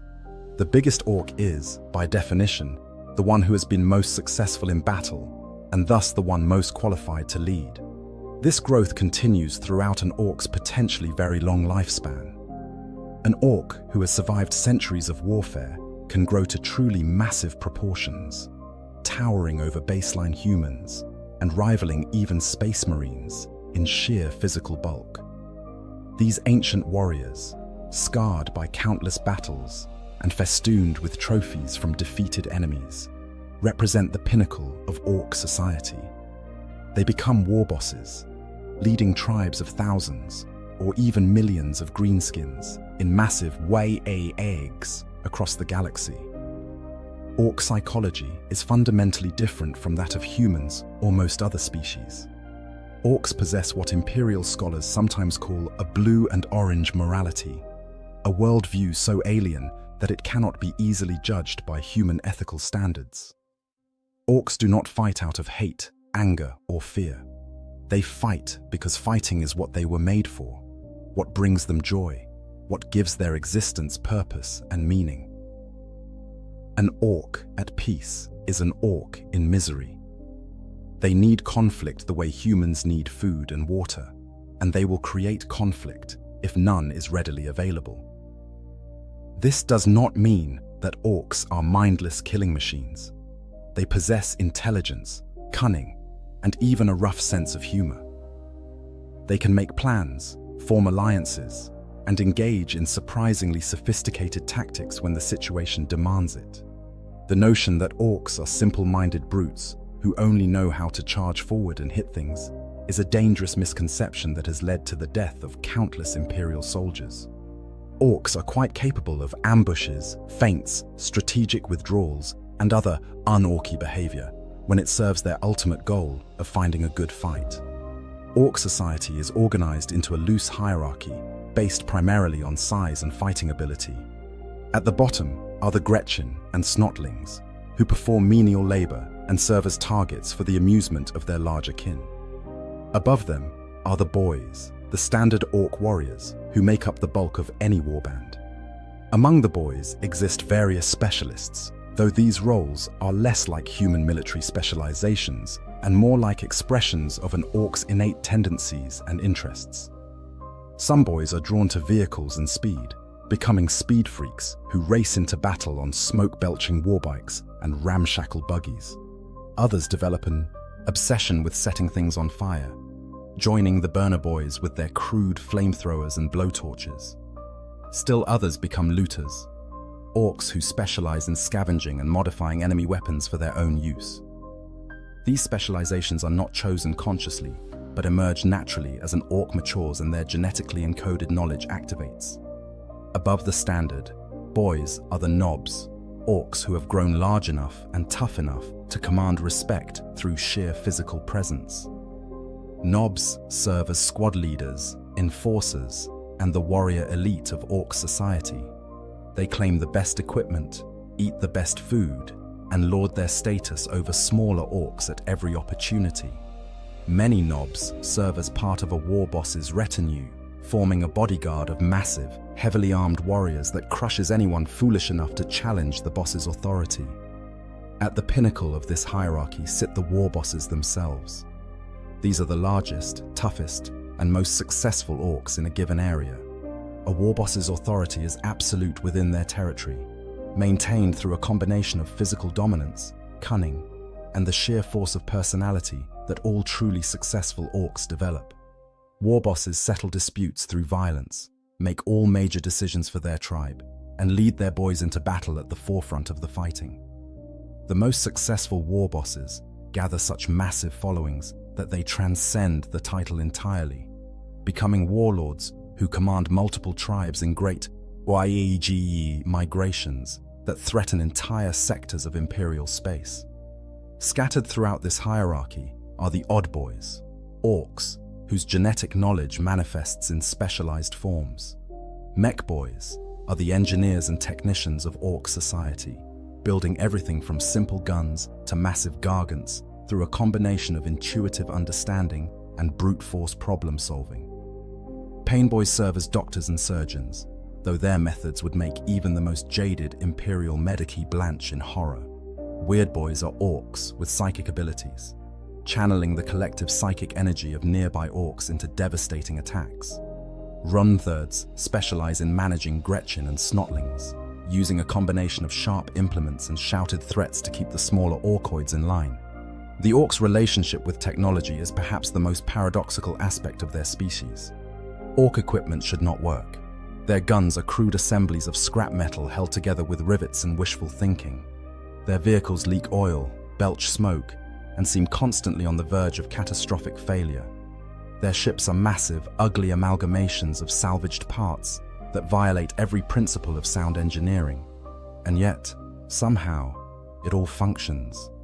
An Orc shooter will fire when its wielder pulls the trigger. An Orc truck will roar forward when the driver hits the accelerator.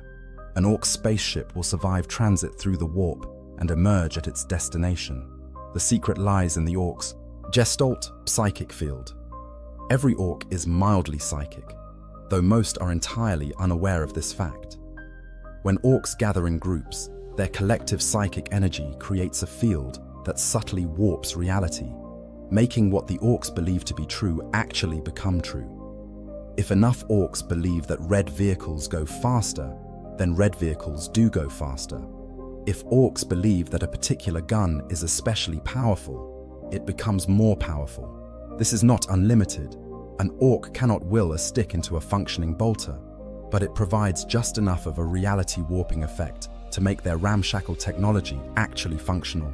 This Gestalt field grows stronger as more Orcs gather together. A small group of Orcs might have only a minor effect on reality, but a full wag with millions of greenskins gathered in one place generates a psychic field powerful enough to be felt across entire star systems. This field makes Orcs braver, stronger, and more dangerous than they would be individually. It also attracts more Orcs, who are drawn to the promise of the best fighting the galaxy has to offer. This creates a self-reinforcing cycle where success breeds more success, allowing a war to grow into a threat capable of overrunning entire sectors of space. Despite their love of combat, Orcs do maintain something resembling a culture. They have gods, Gork and Mork, twin deities who represent the dual nature of Orcish philosophy, brutal cunning and cunning brutality. Orcs engage in rituals and celebrations, though these usually involve fighting, shouting, and the consumption of fungus beer. They create art of a sort, fashioning crude glyphs and totems that mark their territories and celebrate their victories. They even engage in what might charitably be called music, producing cacophonous noise that Orcs find deeply satisfying. Orcs also have something approaching a legal system, though it is simple and brutal. Disputes are settled through violence, with the winner being declared correct by virtue of their victory. Crimes against the tribe, such as cowardice or stealing from the war boss, are punished severely, usually through public beatings or being fed to squigs. Challenges to authority are handled through ritual combat, with the challenger either emerging victorious and taking the position they sought, or being beaten into submission or death. The Orcs' attitude toward other species is straightforward. They view all non-Orcs as potential enemies to be fought, potential slaves to be captured, or potential loot to be taken. They do not hate their enemies in the way that humans might hate chaos cultists or Xenos. To an Orc, fighting other species is simply what you do, as natural as breathing. Some enemies earn a measure of respect if they put up a good fight. The most worthy opponents might even be deliberately spared or released, not out of mercy, but because fighting them again in the future promises to be entertaining. This brings us to a crucial point in understanding what happens when Orcs capture an Inquisitor. Orcs do take prisoners, despite the common Imperial belief to the contrary. They maintain labor camps where captured enemies are forced to work on various projects, building fortifications, mining resources, or assembling weapons under the watchful eyes of Runthurds and their Gretchen assistants. These prisoners are treated with casual brutality, beaten regularly to keep them compliant, worked to exhaustion, and fed barely enough to keep them functional. Most die within weeks or months of capture, succumbing to injury, disease, starvation, or simple despair. But some captives are treated differently. Orcs have a concept, vague and ill-defined by human standards, of what constitutes an interesting or valuable prisoner. A particularly tough enemy who put up an impressive fight might be kept alive to provide entertainment in the fighting pits. An enemy leader might be preserved as a trophy, proof of the war boss's power and success. Someone with specialized knowledge or abilities might be pressed into service, their skills exploited until they are no longer useful. And certain captives might be turned over to the pain boys, who view unusual specimens as opportunities to conduct their horrific experiments. An inquisitor would likely be recognized as special, even by orcs. Their equipment alone would mark them as important. Inquisitors carry some of the finest weapons and armor available in the Imperium, gear that even orcs can recognize as valuable. Their behavior, commanding and authoritative even in capture, would suggest to the orcs that this is a leader of some kind. If the Inquisitor managed to put up a serious fight before their capture, killing or wounding orcs in the process, this would only increase the greenskins' interest. Here is an enemy worthy of attention, someone whose capture represents a genuine victory rather than just another weakling Yumi who died easy. The fate of such a captive would depend on numerous factors. Which orc clan captured them, which war boss commands the warband, whether any pain boys or other odd boys take an interest, and perhaps most importantly, whether the Inquisitor themselves can somehow influence their captors. To explore these possibilities, we must examine the actual process of capture and its immediate aftermath. The moment of capture. For an Inquisitor to fall into orc hands represents a catastrophic failure on multiple levels. These are individuals trained to avoid capture, equipped with the resources to escape most situations, and accompanied by retinues specifically chosen to prevent such scenarios. Yet in the chaos of war, the impossible sometimes becomes reality. Let us consider how such a capture might occur and what happens in those first crucial hours and days. The most likely scenario involves an ambush or overwhelming force. Despite the stereotype of orcs as straightforward brawlers, they are quite capable of cunning tactics when the situation warrants. A Blood Axe's warband, the orc clan most likely to employ un-orky strategies, might set an elaborate trap. They could allow Imperial forces to advance into what appears to be poorly defended territory, only to spring the trap when the enemy is overextended and vulnerable.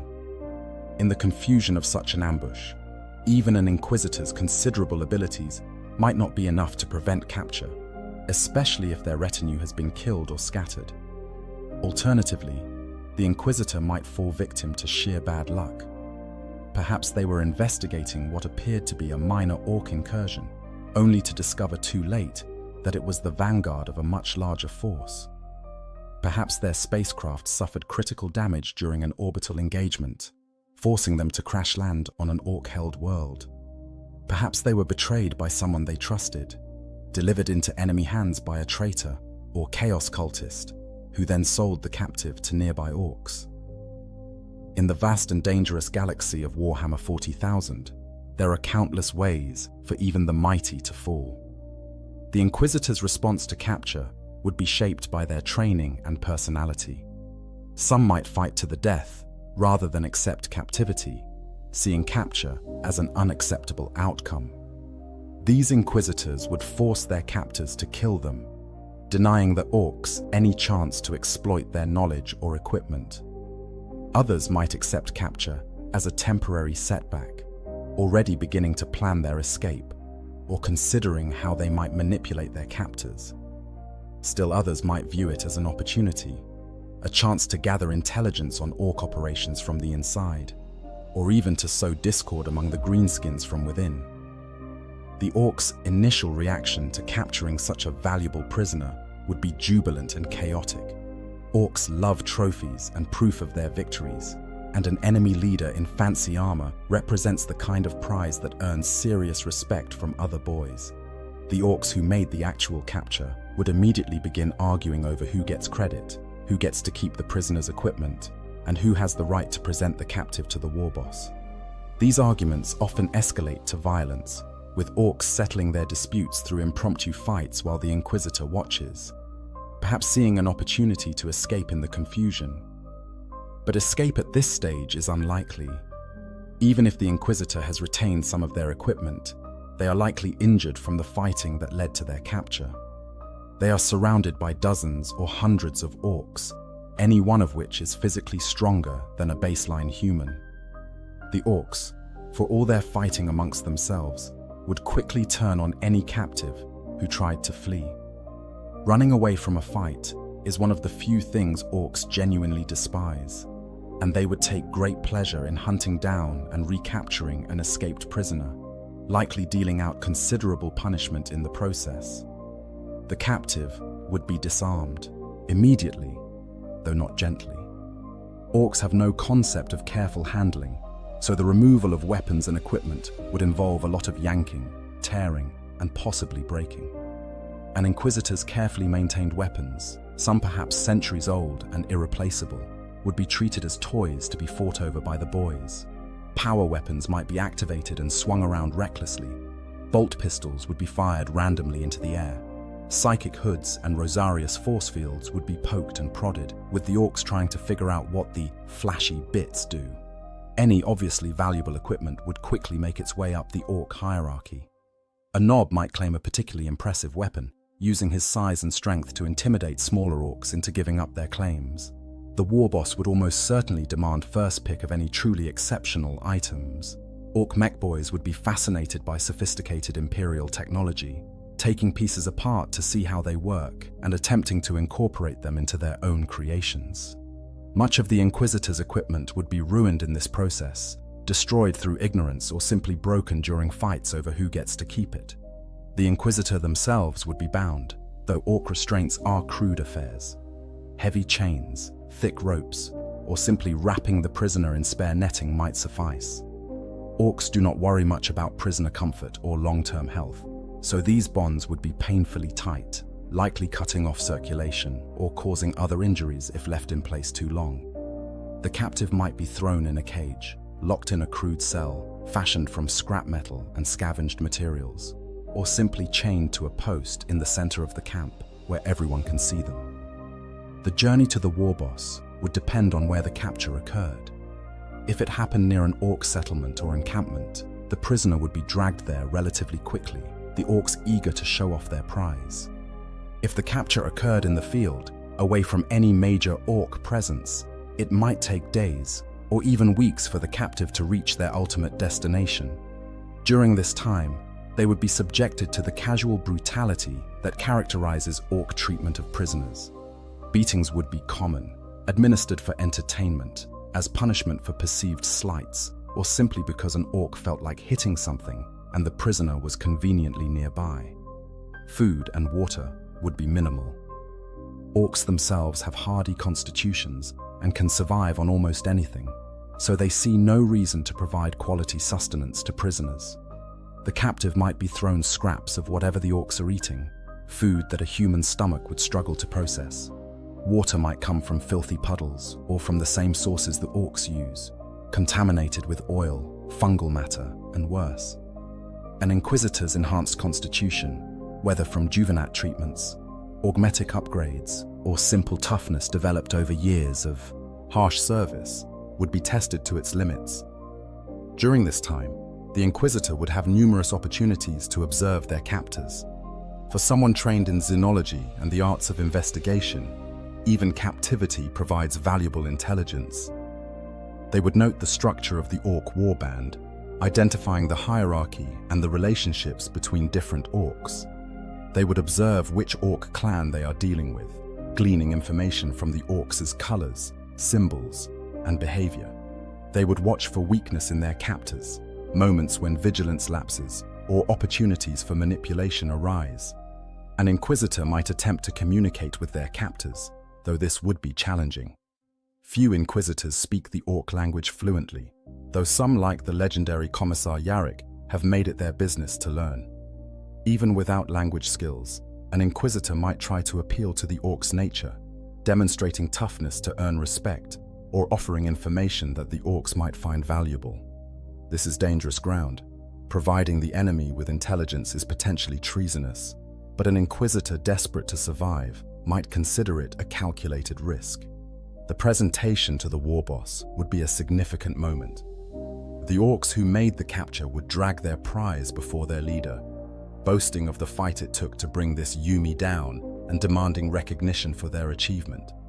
The war boss would examine the captive with interest, trying to assess the value of this unusual prisoner. A particularly perceptive war boss might recognize that this is no ordinary human soldier. The bearing, the quality of the equipment, the defiant stare even in chains. These things mark the captive as someone important, a proper enemy leader worthy of the war boss's personal attention. What happens next depends entirely on the war boss's personality and priorities. Some war bosses might see the captive as a trophy to be displayed, proof of their dominance over the Yumis. Others might view the Inquisitor as a potential source of entertainment, someone to be thrown into fighting pits to battle other prisoners, or even smaller Orcs for the amusement of the tribe. Still others might recognize the potential value in keeping such a prisoner alive and relatively intact, either for potential ransom, though Orcs rarely understand human concepts of prisoner exchange, or for the specialized knowledge they might possess. The most dangerous possibility for the Inquisitor would be if they attracted the attention of an Orc pain boy. These mad surgeons are always on the lookout for interesting subjects to experiment upon, and a high-ranking human in sophisticated armor would be an irresistible temptation. The pain boy might convince the war boss to hand over the prisoner, promising to see what interesting things they can learn from poking around inside this fancy Yumi.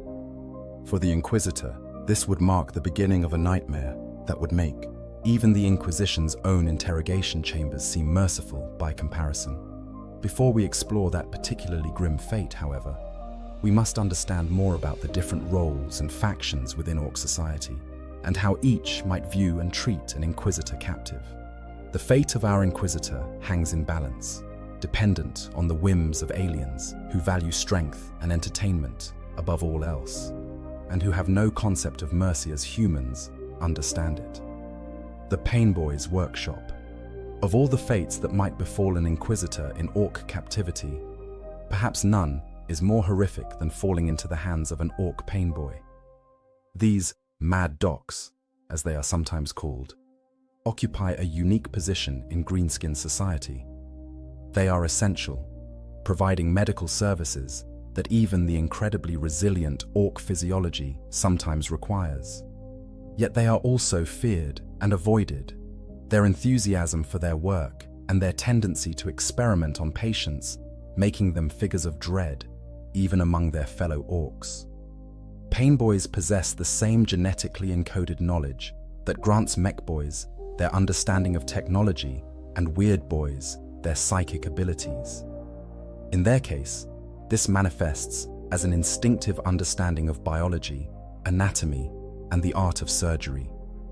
A pain boy knows where to cut, how to stitch, which organs are vital, and which can be removed or replaced. They understand this not through study or training, but through the same genetic memory that allows all Orcs to speak their language and understand the basics of combat. It is as natural to them as breathing, and just as unconscious. What makes pain boys truly terrifying is not just their knowledge, but their attitude toward their work. They approach surgery with the same enthusiasm that other Orcs bring to warfare. They relish the opportunity to open up a body and see what is inside, to try new procedures, to experiment with different approaches. Patient comfort and long-term health are distant concerns at best. The important thing is satisfying the pain boy's curiosity and adding to their collection of interesting bits harvested from previous patients. An Orc visiting a pain boy knows what to expect: brutal efficiency, excruciating pain, and a procedure that, while probably effective, will be conducted with all the delicacy of an orc boss settling a dispute. The only anesthetic typically employed is a solid blow to the head with a large mallet, inducing unconsciousness through concussion. Even this is not always used, particularly if the pain boy wants the patient conscious to make sure all the worky bits still work during the procedure. For an inquisitor delivered into a pain boy's care, the situation would be infinitely worse. Where an orc patient is at least the same species as the surgeon, familiar and understood, a human represents a fascinating mystery. The pain boy would have questions. How do Yumis work inside? Why are they so much weaker than orcs? What happens if you replace this bit with a bionic? What about this bit? How much can you take out before it stops working? The pain boy's workshop would be a nightmare of gore and crude surgical implements. Blood-stained tables, walls decorated with preserved specimens in jars of dubious liquid, bins full of extracted teeth, limbs and organs, surgical tools that look more like instruments of torture, and everywhere the smell of blood, antiseptic fungus paste, and the acrid scent of cauterization. Gretchen orderlies would scurry about, assisting their master in cleaning up the worst of the mess, at least until the next procedure begins. The inquisitor would be strapped to a table, their protests ignored, or more likely appreciated as proof that the subject is healthy and strong. The pain boy would examine them with genuine fascination, prodding and poking, comparing the human's physiology to the orc template they instinctively understand. They would be particularly interested in any augmetics or bionics the inquisitor possessed, these artificial enhancements representing technology that pain boys and mech boys could study and potentially replicate. The procedures that followed would depend on the pain boy's particular interests and the level of authority the war boss has granted them. Some pain boys might be content with relatively conservative experiments, extracting samples of tissue, testing the limits of human endurance, seeing how the subject responds to various stimuli. Others might be far more invasive, replacing limbs with crude bionics to see if the human body accepts orc technology, transplanting organs between humans and orcs to test compatibility, or simply opening up the subject to catalog every internal system in exhaustive and excruciating detail. The lack of proper anesthetic would make this an ordeal beyond imagining. An inquisitor's training in resisting torture would be put to the ultimate test. They might attempt to enter a meditative trance, using mental discipline to separate their consciousness from their suffering body. They might focus on planning escape, using the pain to sharpen their mind, rather than letting it break their will.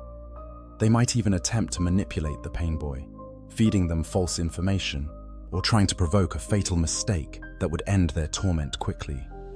But the pain boy would not be trying to extract information through torture.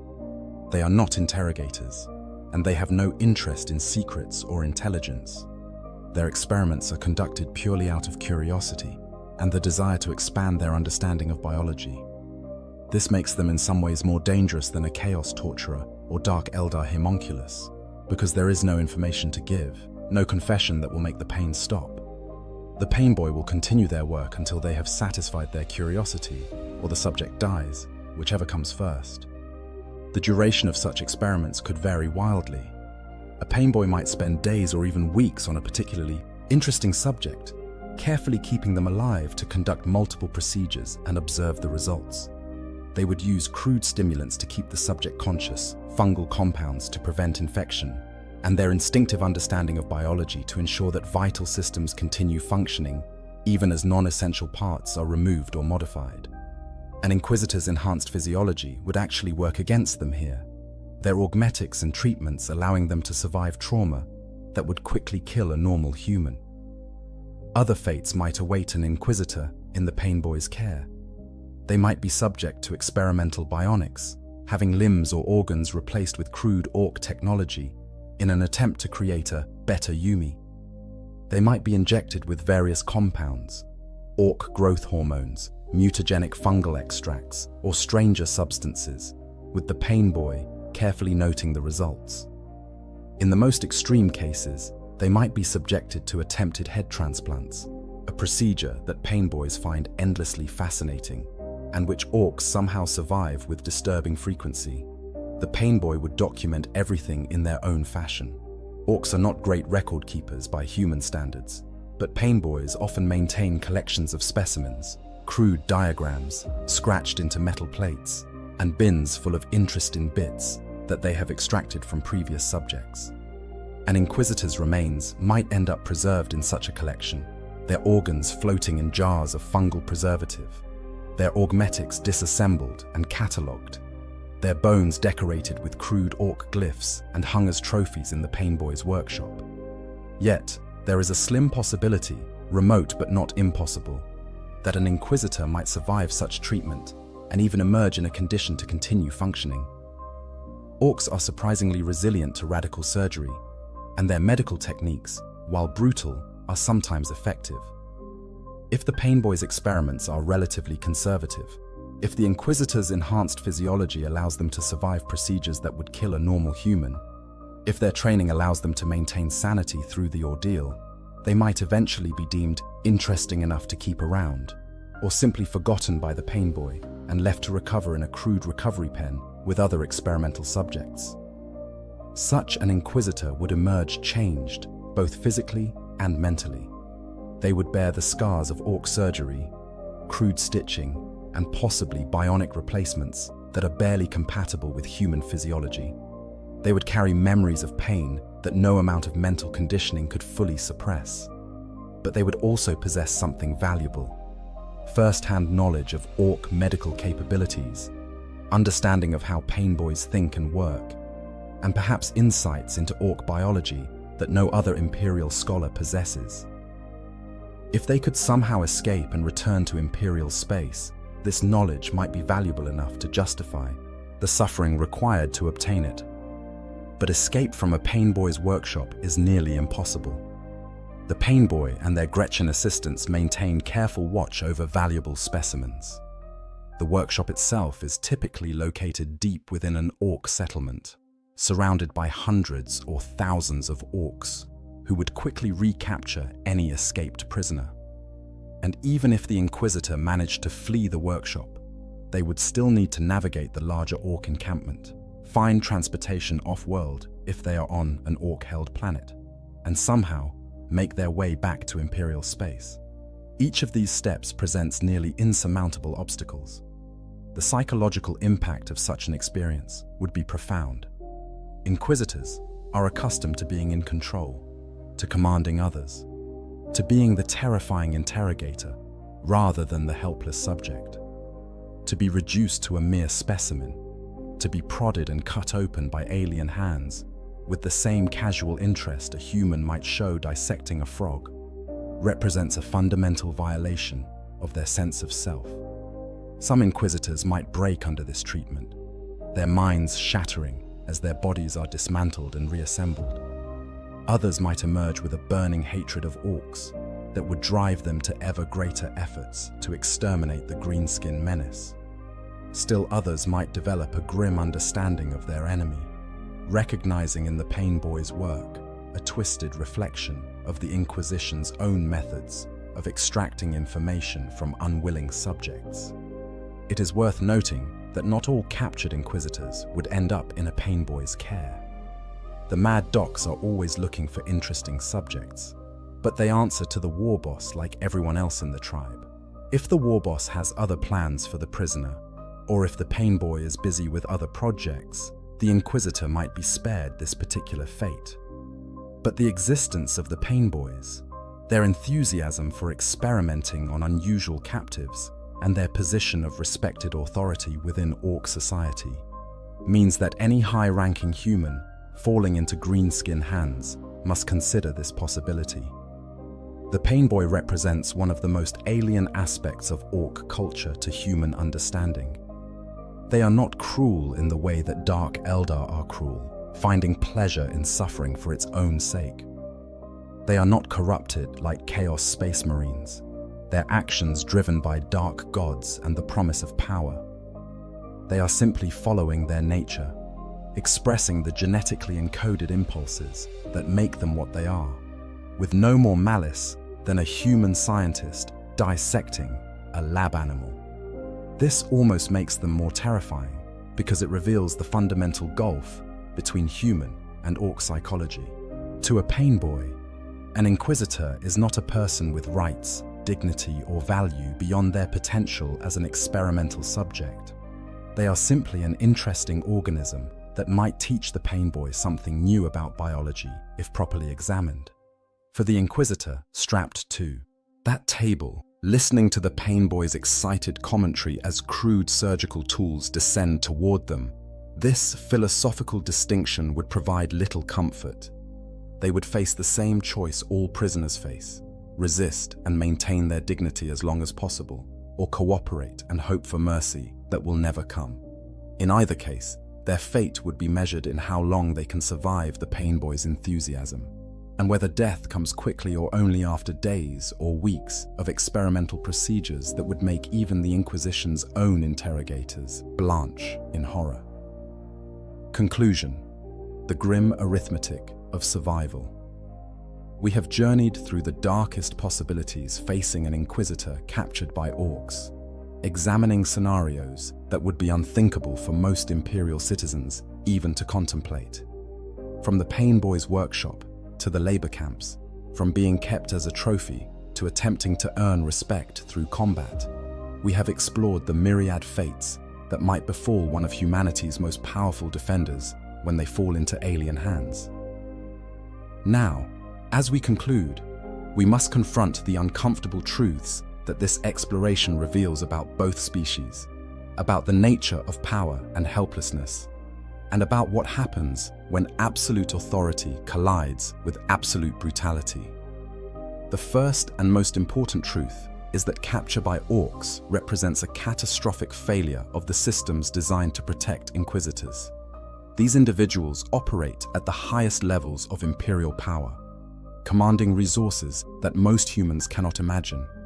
Yet even with all their authority, all their equipment, all their training and preparation, they remain fundamentally vulnerable.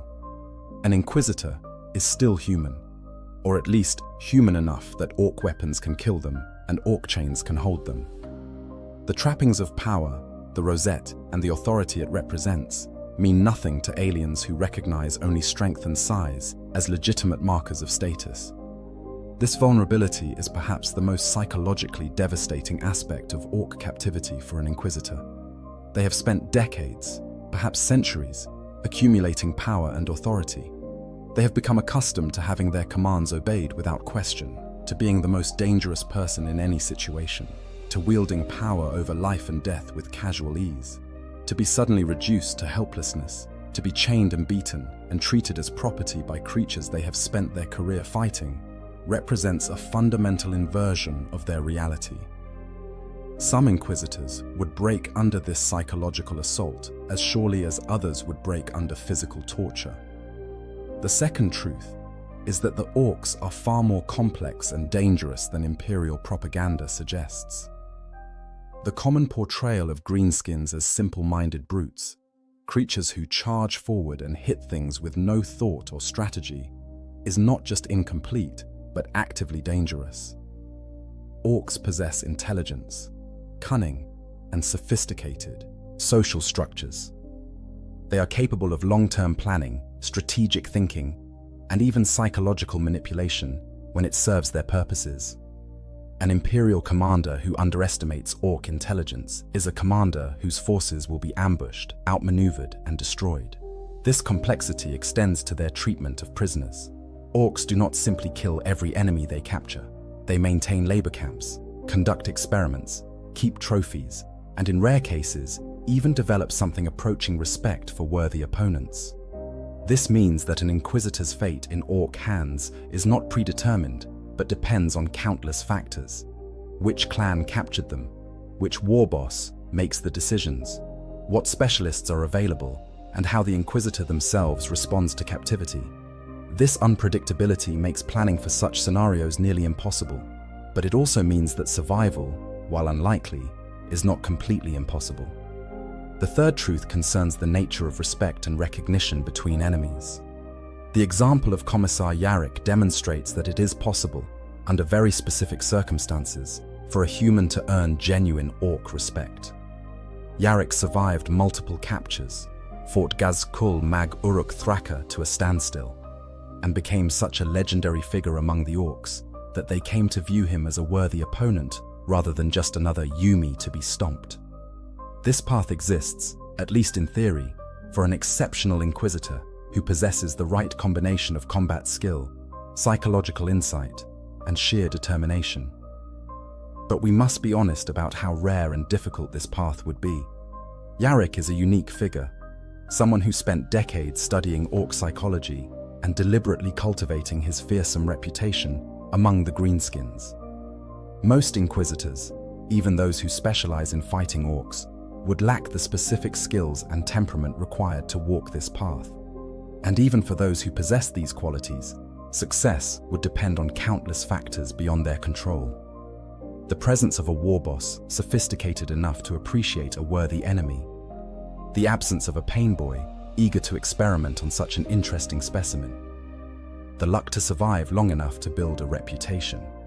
Any one of these factors going wrong would doom even the most capable inquisitor.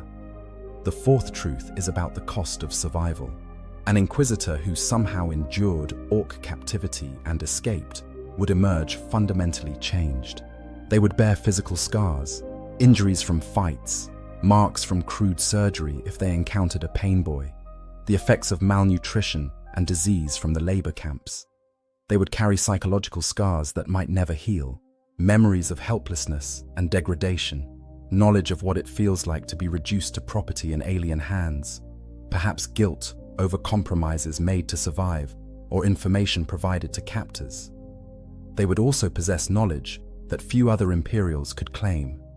They would understand orc psychology and culture from the inside, having experienced it as a prisoner rather than simply studying it from a distance. They would know the internal dynamics of orc society, the relationships between different clans and specialists, the decision-making processes of war bosses and nobs. This knowledge would be invaluable for future campaigns against greenskin forces, potentially saving countless Imperial lives through better tactics and strategy. But it would come at a cost that many would question whether any knowledge is worth paying. The fifth truth concerns the broader implications for the Imperium's endless war against the orcs. Every Inquisitor captured provides the orcs with valuable intelligence, whether through interrogation, observation, or simply examination of captured equipment. Every Inquisitor who dies in captivity represents the loss of decades or centuries of accumulated knowledge and experience. Every failure to prevent such captures demonstrates a fundamental weakness in the Imperium's intelligence and security apparatus. The Inquisition goes to great lengths to prevent its agents from being captured for exactly these reasons. But in a galaxy at war, complete security is impossible. As we look at the full spectrum of fates we have examined, certain patterns emerge. The Inquisitor's own capabilities matter, but not as much as one might expect. Even an exceptionally powerful Inquisitor can be overwhelmed by superior numbers or catastrophic bad luck. The specific orc clan and leaders involved matter enormously, determining whether the captive ends up in a painboy's workshop, a labor camp, or fighting for their life in the pits. Time is both enemy and potential ally. The longer captivity continues, the greater the chance of escape opportunities arising, but also the greater the likelihood of death or permanent damage. The ultimate lesson, if one can be drawn from these grim scenarios, is that the galaxy of Warhammer 40,000 offers no guaranteed safety, no position of such power that one becomes immune to suffering and death. An Inquisitor, for all their authority and capability, remains vulnerable in ways that no amount of power can completely eliminate. They can be captured, tortured, broken, and killed like anyone else. The symbols of their office, the rosette and the authority it represents, provide no protection against orc chains and painboy scalpels. Yet this vulnerability, This reminder of mortality, even for the mighty, serves a purpose in the larger narrative of the Imperium. It reinforces the fundamental grimdark nature of the setting, where even heroes can fall and power provides no guarantee of survival. It demonstrates that the Orcs are a genuine threat, not just to ordinary citizens or Imperial Guard soldiers, but to the highest echelons of Imperial power. And it reminds us that in the grim darkness of the far future, there is no safe harbor, no position of such security that one can rest easy.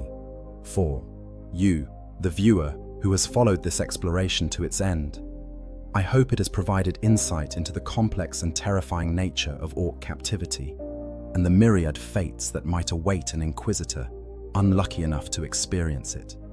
The scenarios we have examined are grim, often horrifying, but they illuminate important truths about both species and about the brutal reality of warfare in the 41st millennium. If you found this exploration valuable, please consider liking this video and subscribing to the channel. Share it with others who might be interested in the darker aspects of Warhammer 40,000 lore. And let me know in the comments what other grim scenarios you would like to see explored in future videos.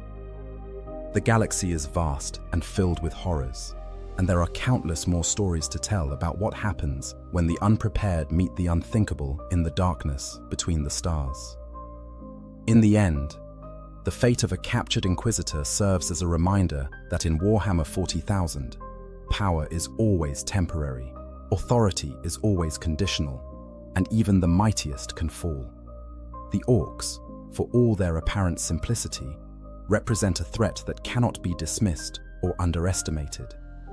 And the Inquisitors, for all their power and knowledge, remain ultimately human and vulnerable to the same dangers that threaten all of humanity in this darkest of futures. Thank you for joining me on this grim journey into one of the darkest corners of Warhammer 40,000 lore. May the Emperor protect you from ever having to experience such horrors personally. In the grim darkness of the far future, there are fates worse than death. Among the countless horrors that stalk the galaxy, few are as terrifying as the fate of a World Eater entombed within a dreadnought. These walking engines of destruction, piloted by warriors driven mad by an endless screaming in their skulls, represent one of the most tragic and horrifying aspects of the Warhammer 40,000 universe.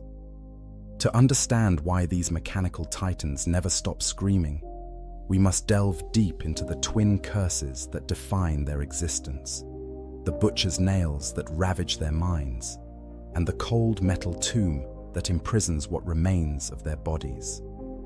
The screaming never stops. Day and night, across the blood-soaked battlefields of the 41st millennium, the dreadnoughts of the World Eater's Legion fill the air with howls of rage and anguish that chill even the most hardened warriors. These are not the measured battle cries of disciplined soldiers or the calculated vocalizations of tactical warfare. These are the screams of minds being torn apart, of consciousness trapped between two incompatible hells, of warriors who can neither live nor die, but are condemned to exist in perpetual agony. What makes the World Eater's dreadnoughts unique among all the walking war machines of the Imperium and Chaos? Why do their pilots suffer so much more acutely than their counterparts in other legions? The answer lies in a cruel convergence of technologies and philosophies that creates a perfect storm of suffering. The butcher's nails, those archaic cybernetic implants that turn every moment of existence into a symphony of pain that can only be quieted through violence, meet the sensory-depriving prison of the dreadnought sarcophagus. The result is a hell beyond imagining, a torment so complete that even the damned might weep at its contemplation. The Iron Tomb. Understanding dreadnought entombment. Before we can fully grasp the unique horror faced by World Eater's dreadnoughts, we must first understand what it means to be interred within these walking tombs. In most Space Marine chapters, becoming a dreadnought is considered a great honor, a chance for mortally wounded heroes to continue serving the Emperor beyond the limits of their mortal flesh. But this supposed honor carries with it a price that many would consider too terrible to pay. The process begins when a Space Marine suffers injuries so catastrophic that even the advanced medical technology of the Adeptus Astartes cannot save their body through conventional means.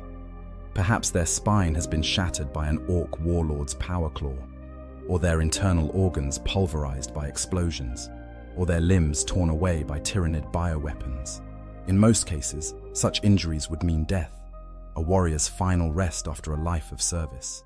But for those deemed too valuable to lose, for heroes whose tactical knowledge or combat experience is irreplaceable, the tech marines and apothecaries offer a different fate: entombment in a dreadnought. The warrior's broken body is carefully extracted from its power armor, and what remains is installed within an amniotic sarcophagus at the heart of the dreadnought chassis. This tank is filled with nutrients and life-sustaining fluids that keep the remnant of flesh alive. The warrior's consciousness is linked to the machine through a mind impulse unit, a neural interface that allows their thoughts to control the dreadnought's massive limbs and devastating weapons. In theory, this gives the fallen warrior a new body, stronger and more resilient than their original form ever was. In practice, it condemns them to an existence that borders on the unbearable. The sensory deprivation is nearly total. The warrior can no longer feel the touch of human hands, cannot smell the scent of incense in the chapter's chapels, cannot taste food or drink.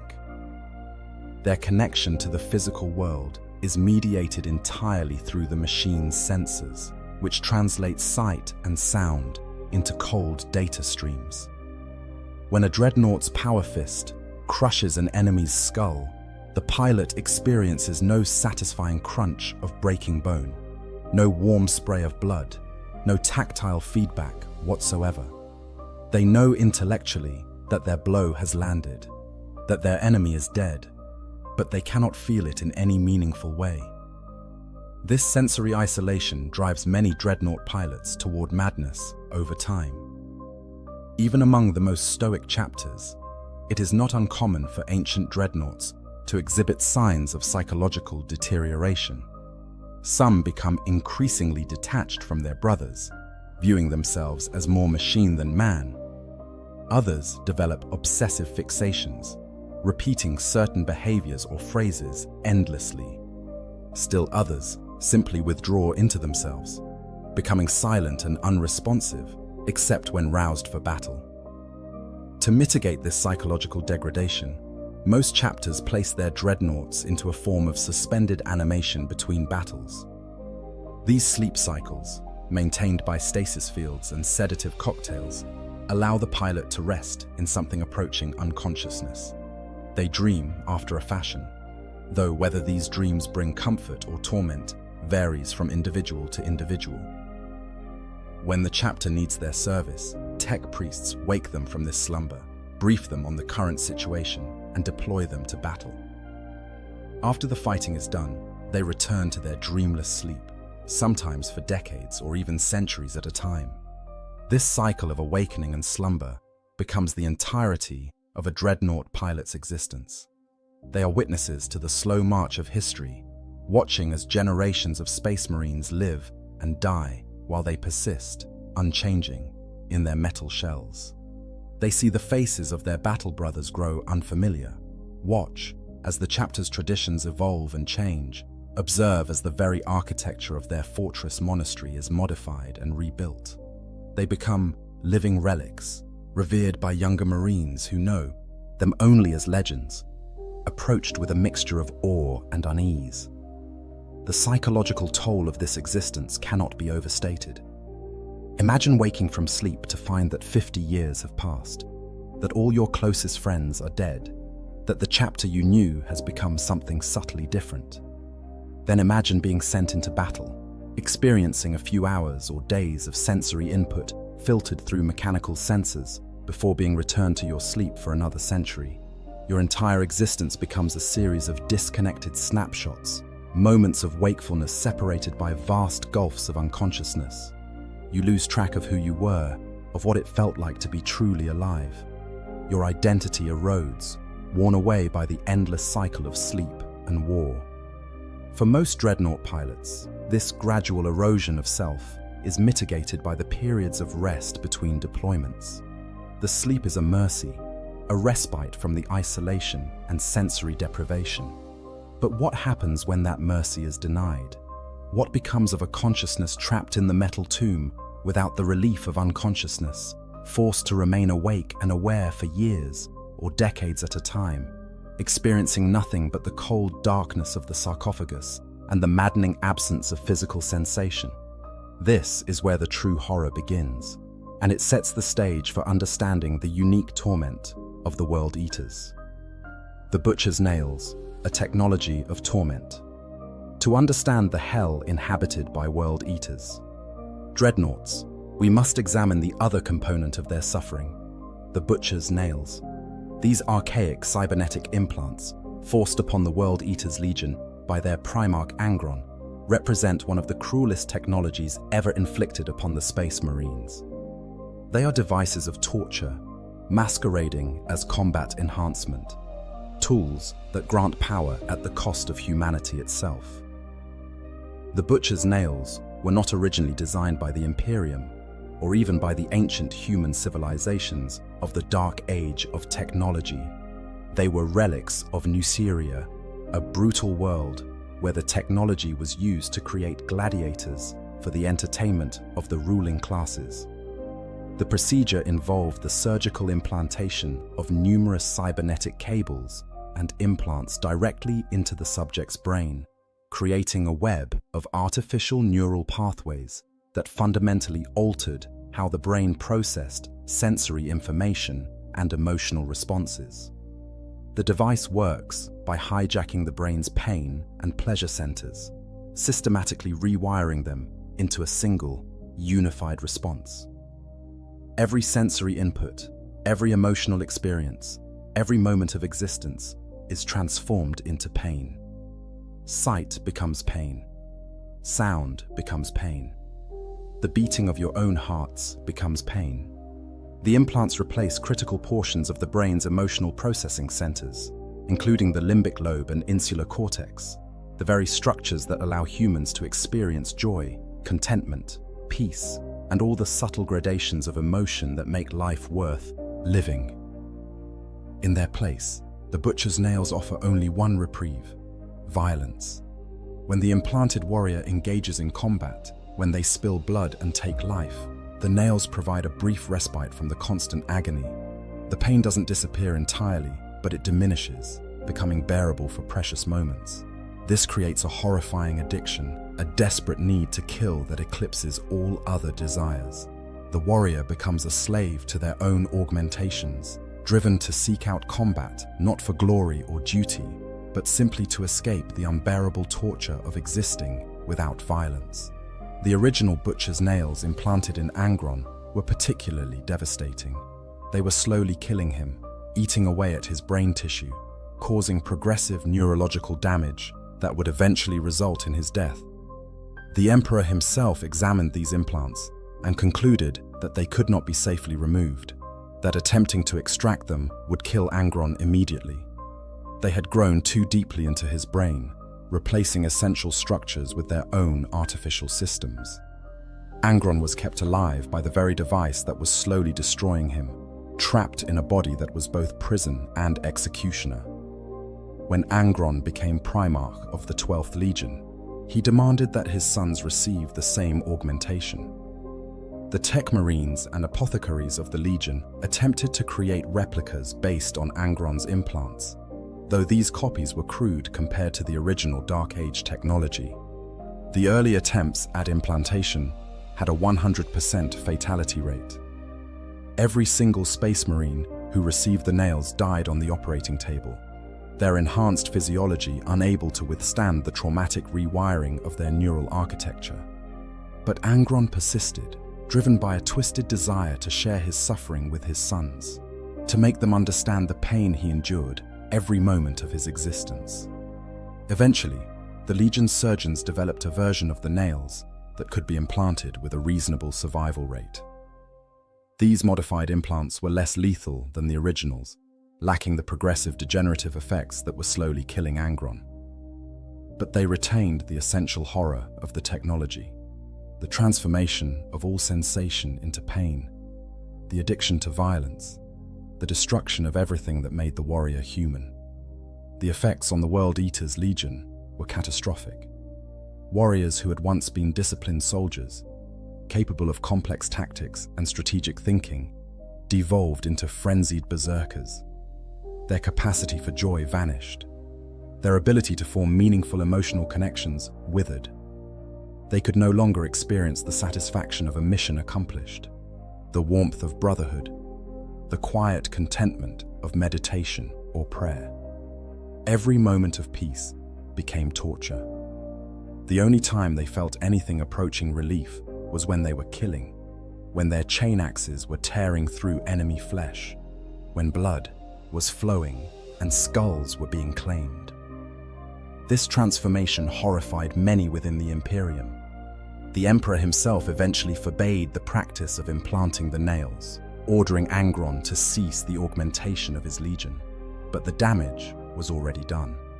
The vast majority of World Eaters had received the implants, and those who hadn't were increasingly marginalized within the Legion.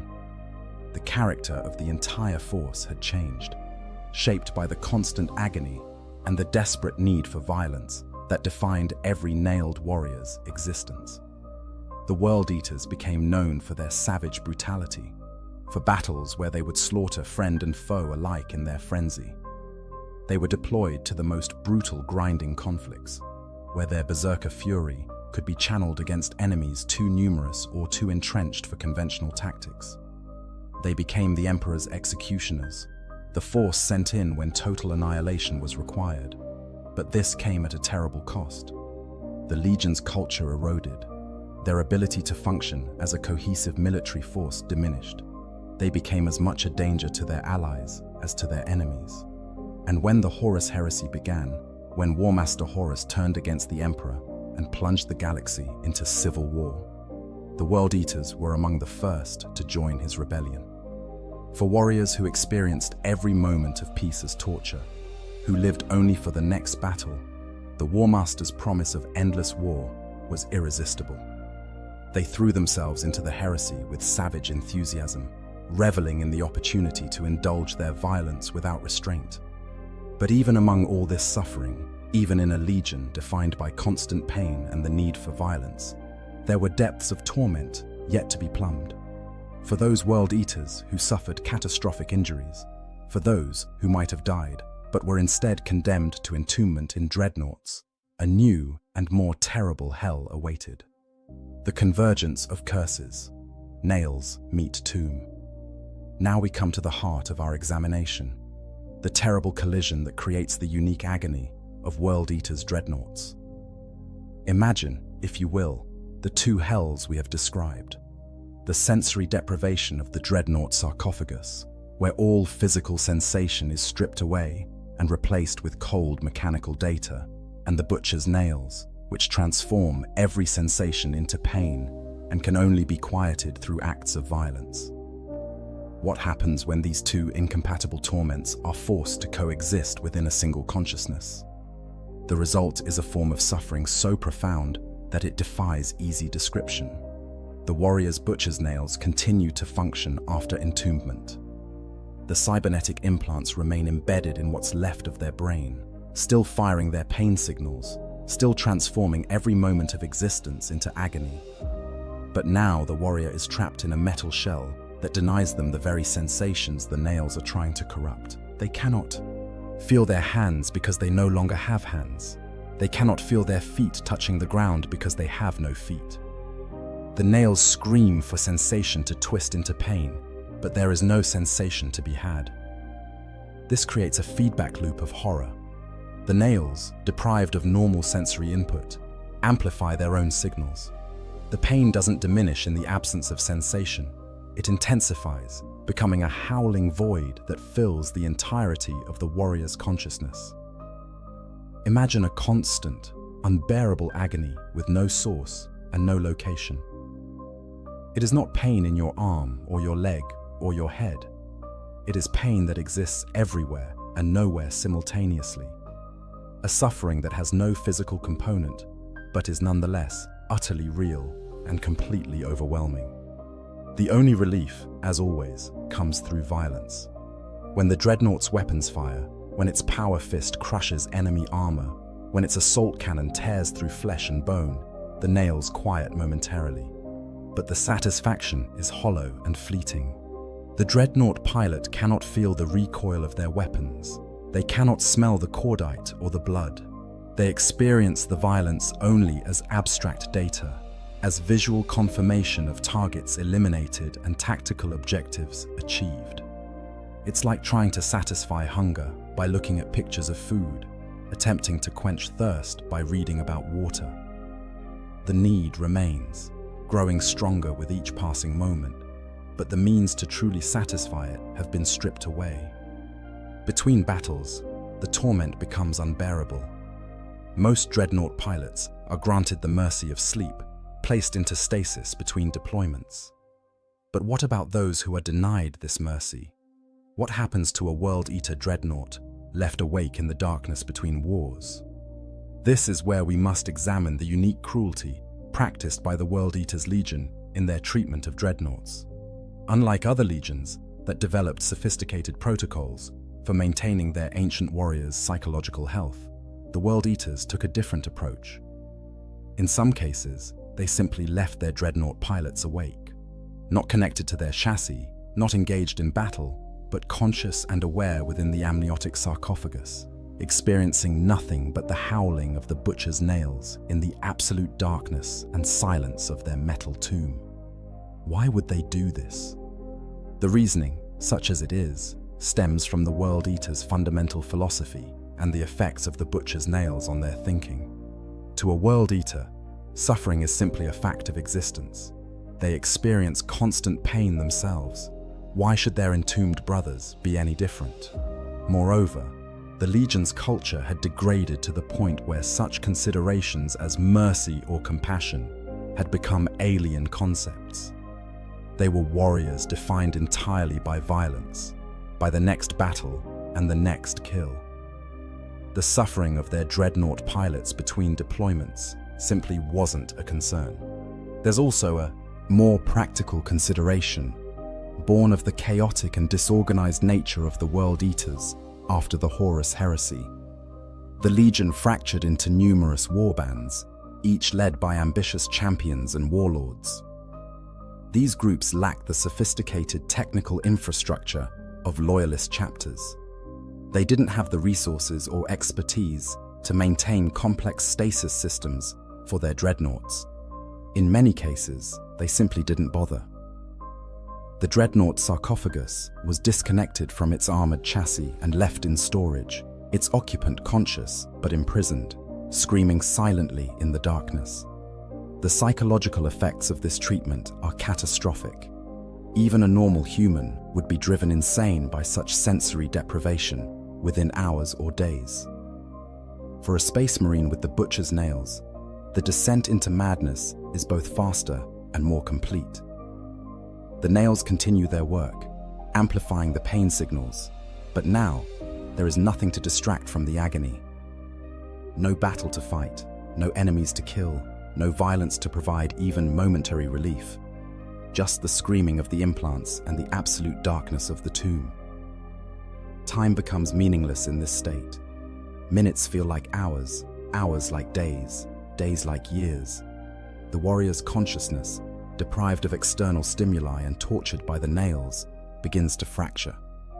Memories surface and dissolve, indistinguishable from hallucinations. The past and present blur together. The warrior relives battles fought centuries ago with the same immediacy as if they were happening now. They carry on conversations with long-dead brothers, argue with phantoms, make plans for campaigns that will never occur. And always, always, the nails scream. The pain never stops, never diminishes, never becomes bearable. It is a constant presence, a howling void that drowns out thought and feeling and identity. The warrior screams in response, not with their voice, but with their mind, a psychic howl of anguish that echoes through the warp. Over time, the distinction between the warrior and the pain dissolves. They forget what it felt like to exist without this suffering. They forget what peace was, what joy was, what anything was, except the endless screaming of the nails. When they are finally reconnected to their chassis and deployed to battle, the relief is immediate and overwhelming. Suddenly they have sensory input again, crude and filtered through mechanical sensors, but sensation nonetheless. They can see enemies to kill, can target weapons to fire, can crush and destroy and tear apart. The nails quiet marginally, satisfied by the violence. For a few blessed hours or days, the warrior can function, can fight, can perform the role for which they were created. But this relief is temporary and incomplete. The sensory input from the dreadnought systems is too limited, too abstract to truly satisfy the nails. The warrior kills and kills and kills, but the satisfaction is hollow. They cannot feel the warmth of blood on their hands because they have no hands. They cannot smell the fear of their enemies because they have no nose. They fight in a desperate frenzy, trying to achieve enough violence to quiet the nails permanently, but it's never enough. It can never be enough. And when the battle ends, when they are disconnected from their chassis and return to the darkness, the full weight of their torment crashes down upon them once more. The brief respite of combat only makes the return to sensory deprivation more unbearable by comparison. They had a taste of relief, a moment when the screaming quieted, and now that moment is gone, and they are alone with their pain once more. This cycle repeats indefinitely. Wake, fight, sleep, wake, fight, sleep. But for the World Eater Dreadnought, there is no true sleep, only the screaming darkness between battles. Each deployment leaves them more damaged psychologically, more fragmented, more lost in the maze of their own tortured consciousness. They become shells, automatons of violence with only the faintest remnants of their former selves remaining. The screaming becomes their entire existence, both the cause of their suffering and the only thing they remember how to do. Lork, the first and the witness. To understand the reality of this existence, let us examine the case of Lork, known as the First, the Legion Master of the Warhounds before they became the World Eaters, and perhaps the first dreadnought of that tragic legion. His story illuminates the unique horror faced by World Eaters dreadnoughts and provides a window into the degradation that afflicted the entire legion. Lork was gravely injured on the world of Jericho during the Great Crusade. The specifics of his injuries are lost to history, but they were severe enough that his body could not be saved by conventional means. He was interred within a Contemptor pattern dreadnought, one of the most advanced and sophisticated dreadnought chassis available during that era. This happened before the discovery of Angron, before the Legion renamed itself the World Eaters, when they were still the Warhounds, a disciplined and effective fighting force. Here we see the first crucial detail. Lork never received the butcher's nails. He was entombed before Angron began the program of implanting his entire legion with the devices. His dreadnought status actually protected him from receiving the nails later, as the surgical procedures required for implantation were incompatible with his already extensively modified neural architecture. This made Lork unique among the World Eaters. He was one of the few who retained the capacity for emotions beyond rage, who could still experience something resembling peace. This should have been a blessing, but it became a curse of a different kind. Lork was forced to watch as his legion transformed around him. The warhounds he had known and led, disciplined warriors who fought with tactical acumen and strategic brilliance, devolved into the frenzied berserkers of the World Eaters.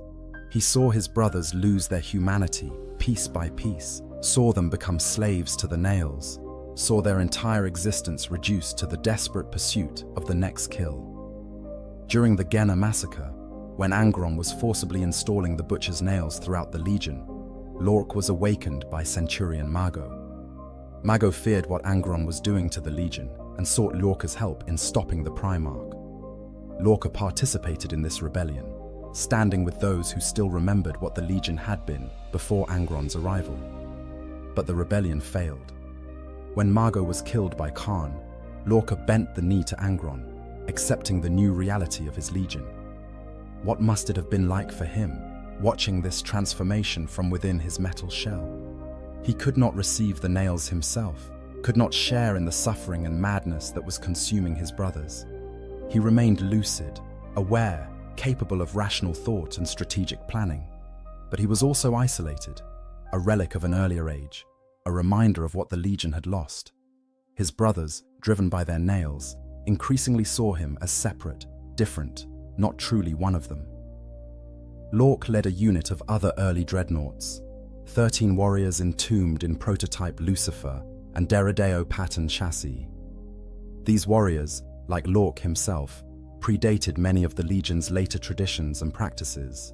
They were, in many ways, the forgotten ones, set aside by a Legion that had moved on to embrace a philosophy they could never fully share. They became the defenders of the flagship Conqueror during the Horus Heresy, awakened when the ship was boarded by Ultramarines and the regular defense forces had abandoned their posts to join the assault on Armatura. The horror Lorke experienced was different from but no less profound than that of his nailed brothers who would later be entombed. He watched the slaughter at Istvan III, where the World Eaters murdered their own brothers, loyalists who refused to join Horus's rebellion. This betrayal horrified him more than anything else. He had been Legion Master of the Warhounds, had led these warriors, had fought beside many of them for decades. Now he was forced to watch as they turned on their own, as the bonds of brotherhood that had defined the Legion dissolved in blood and madness. His final battle came during the Shadow Crusade, when the Conqueror was boarded by Ultramarines. Lork and his 13 dreadnought brothers defended the ship, fighting against loyalist Space Marines who had once been fellow servants of the Emperor. During this battle, Lork confronted Lorga Aurelian, Primarch of the Wordbearers, engaging the Psyker Primarch in combat.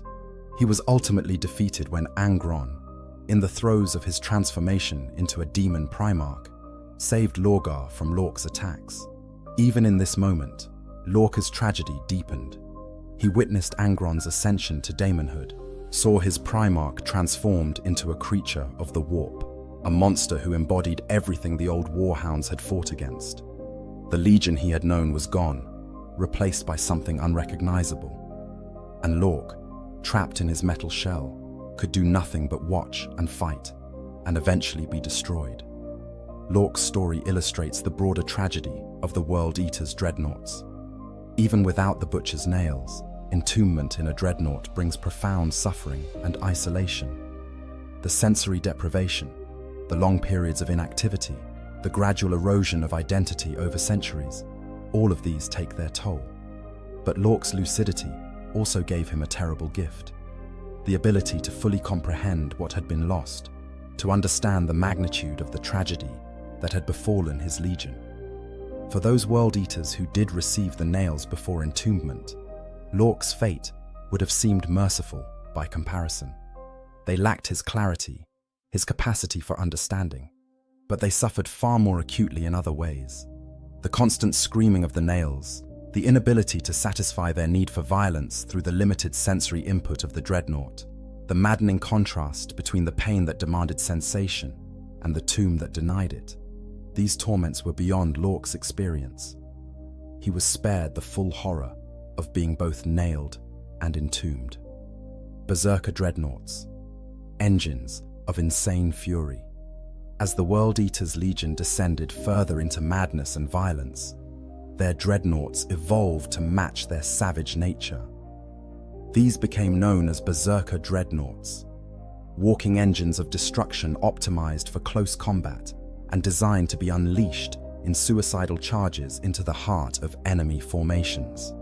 They represent the perfection of the World Eater's philosophy, pure violence embodied in metal and rage. The Berserker dreadnoughts first appeared among the Contemptor pattern dreadnoughts of the World Eater's Legion during the Horus Heresy. These were modified from standard Contemptor designs to be larger, swifter, and more heavily armed for melee combat than their cousins in other legions. Where a typical dreadnought might be equipped with a mix of ranged and close combat weapons, Berserker dreadnoughts prioritized crushing power and chain weapons above all else. These modifications reflected the World Eater's tactical doctrine, such as it was. They had little use for the careful, measured approach favored by other legions. They did not hang back and provide fire support. They did not conduct careful tactical advances. They charged directly into the enemy, chain axes roaring, seeking to close with the foe as quickly as possible. Their dreadnoughts had to be able to keep pace with this frenzied assault, to lead the charge rather than support it from a distance. The typical Berserker dreadnought was armed with massive chain weapons, oversized versions of the chain fists and chain axes used by regular World Eaters. These weapons were designed for a single purpose: to tear apart enemy vehicles and infantry with equal efficiency. They buzzed with savage energy, their adamantium teeth spinning at incredible speeds, capable of reducing power-armored warriors to component parts in seconds. The dreadnoughts wielded these weapons with manic fury, hacking and slashing without technique or finesse, driven purely by the need to kill. Many Berserker dreadnoughts also carried flamers or other short-range weapons, tools for clearing bunkers and fortifications, or simply for burning everything in their path. But the emphasis was always on close combat capabilities. These were not war machines designed for tactical flexibility or long-range engagement. They were designed to get close to the enemy as quickly as possible and then destroy everything within reach. The pilots of these machines suffered uniquely. Their dreadnought chassis was optimized for the kind of close-quarters carnage that might, theoretically, provide some relief from the screaming of the butcher's nails. They were equipped to engage in the kind of visceral, immediate violence that the nails craved. But the reality was far grimmer than the theory. Even when tearing apart enemy formations with their chain weapons, even when crushing skulls and rending armor, the pilots could not truly feel the satisfaction their nails demanded. The sensory feedback remained abstract and distant. They knew intellectually that they were killing, that blood was being spilled and enemies were dying. Their tactical displays confirmed target elimination. Their audio sensors picked up the sounds of screaming and the roar of their weapons. But it wasn't enough. The violence, filtered through mechanical sensors and delivered by hydraulic limbs, lacked the immediacy and physicality that might have quieted the nails. This created a terrible irony. The Berserker dreadnoughts were optimized for exactly the kind of combat that should have provided relief from the nails, yet their very nature as machines prevented them from experiencing that relief fully. They charged into battle with even greater fury than their non-entombed brothers, driven by a desperate hope that maybe this battle, this enemy, this kill would finally be enough to silence the screaming in their skulls. But it never was. The psychological toll was catastrophic. These dreadnoughts became increasingly unstable over time, their already fragmented psyches deteriorating further with each deployment. They developed a reputation for being difficult to control, for occasionally turning on their own forces when no enemies remained within reach. The need for violence became so overwhelming that targets became irrelevant. Anything that moved, anything that lived, became a potential outlet for their rage. Some warband leaders learned to weaponize this instability. They would deploy their Berserker dreadnoughts at the most heavily fortified enemy positions, knowing that the dreadnoughts would charge, without regard for their own survival or tactical considerations. These were suicide attacks in all but name, but the dreadnoughts themselves seemed to welcome the deployment. Any battle was better than the screaming darkness between wars. The charges of Berserker dreadnoughts became legendary for their terrifying violence. These massive war machines would thunder across battlefields, their voxcasters blaring with the howls and screams of their pilots, their weapons already spinning in anticipation of the slaughter to come. Enemy forces that stood in their way were simply annihilated, crushed beneath power fists, or torn apart by chain weapons.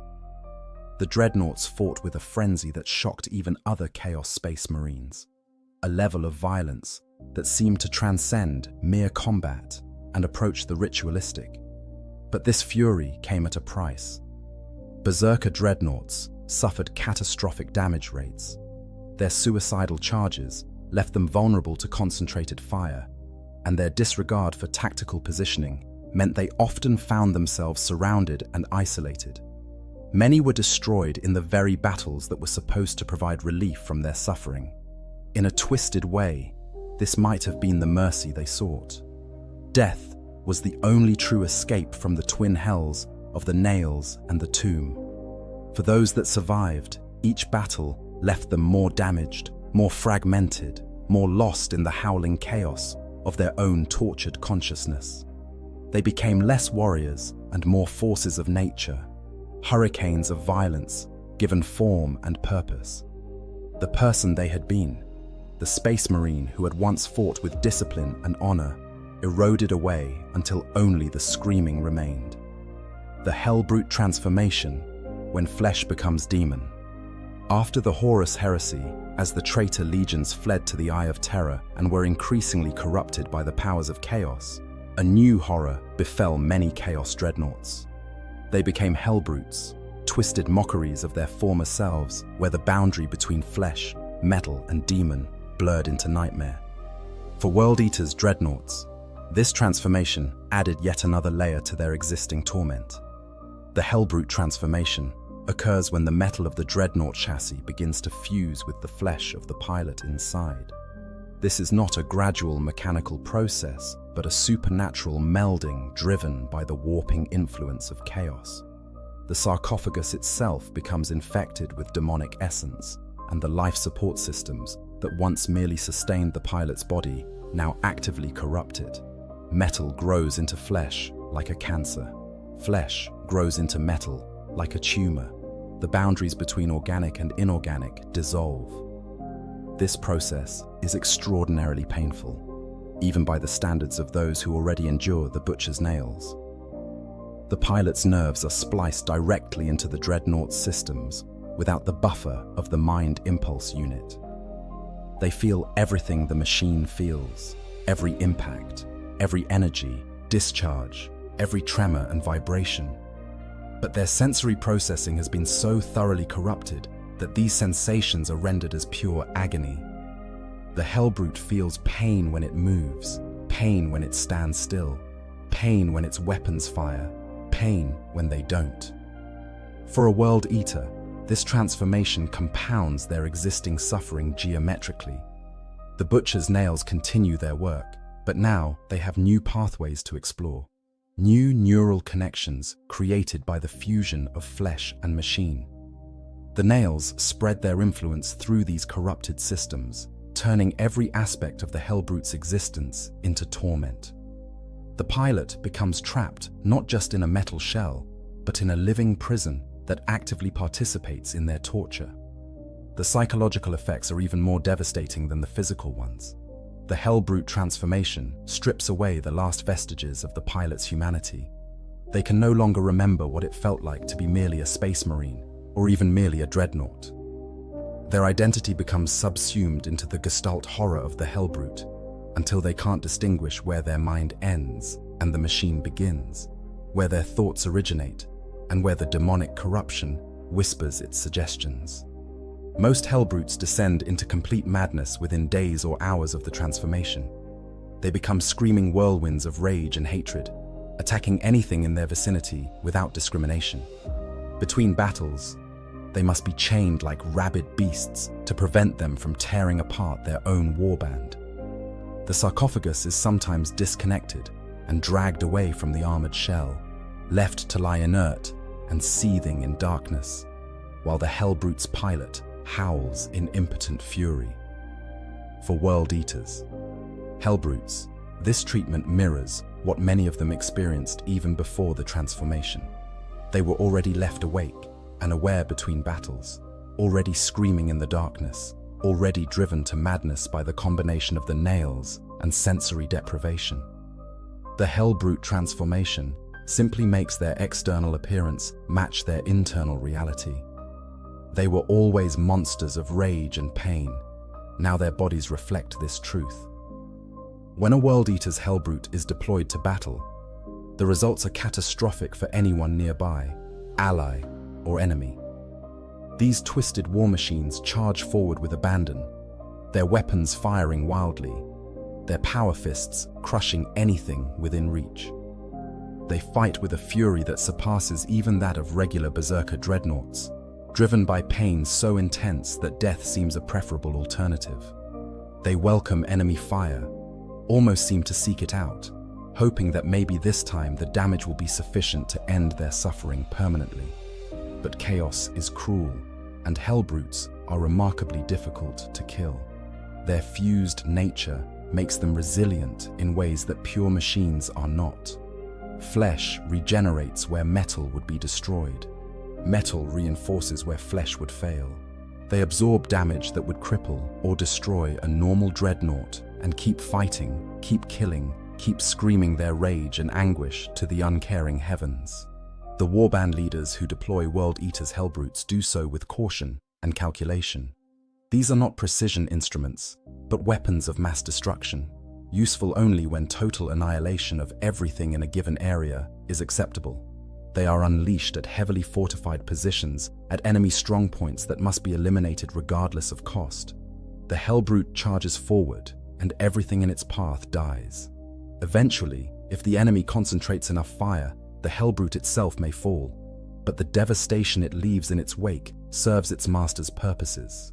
Some rare hellbrutes retain fragments of lucidity, moments when the screaming quiets enough for coherent thought.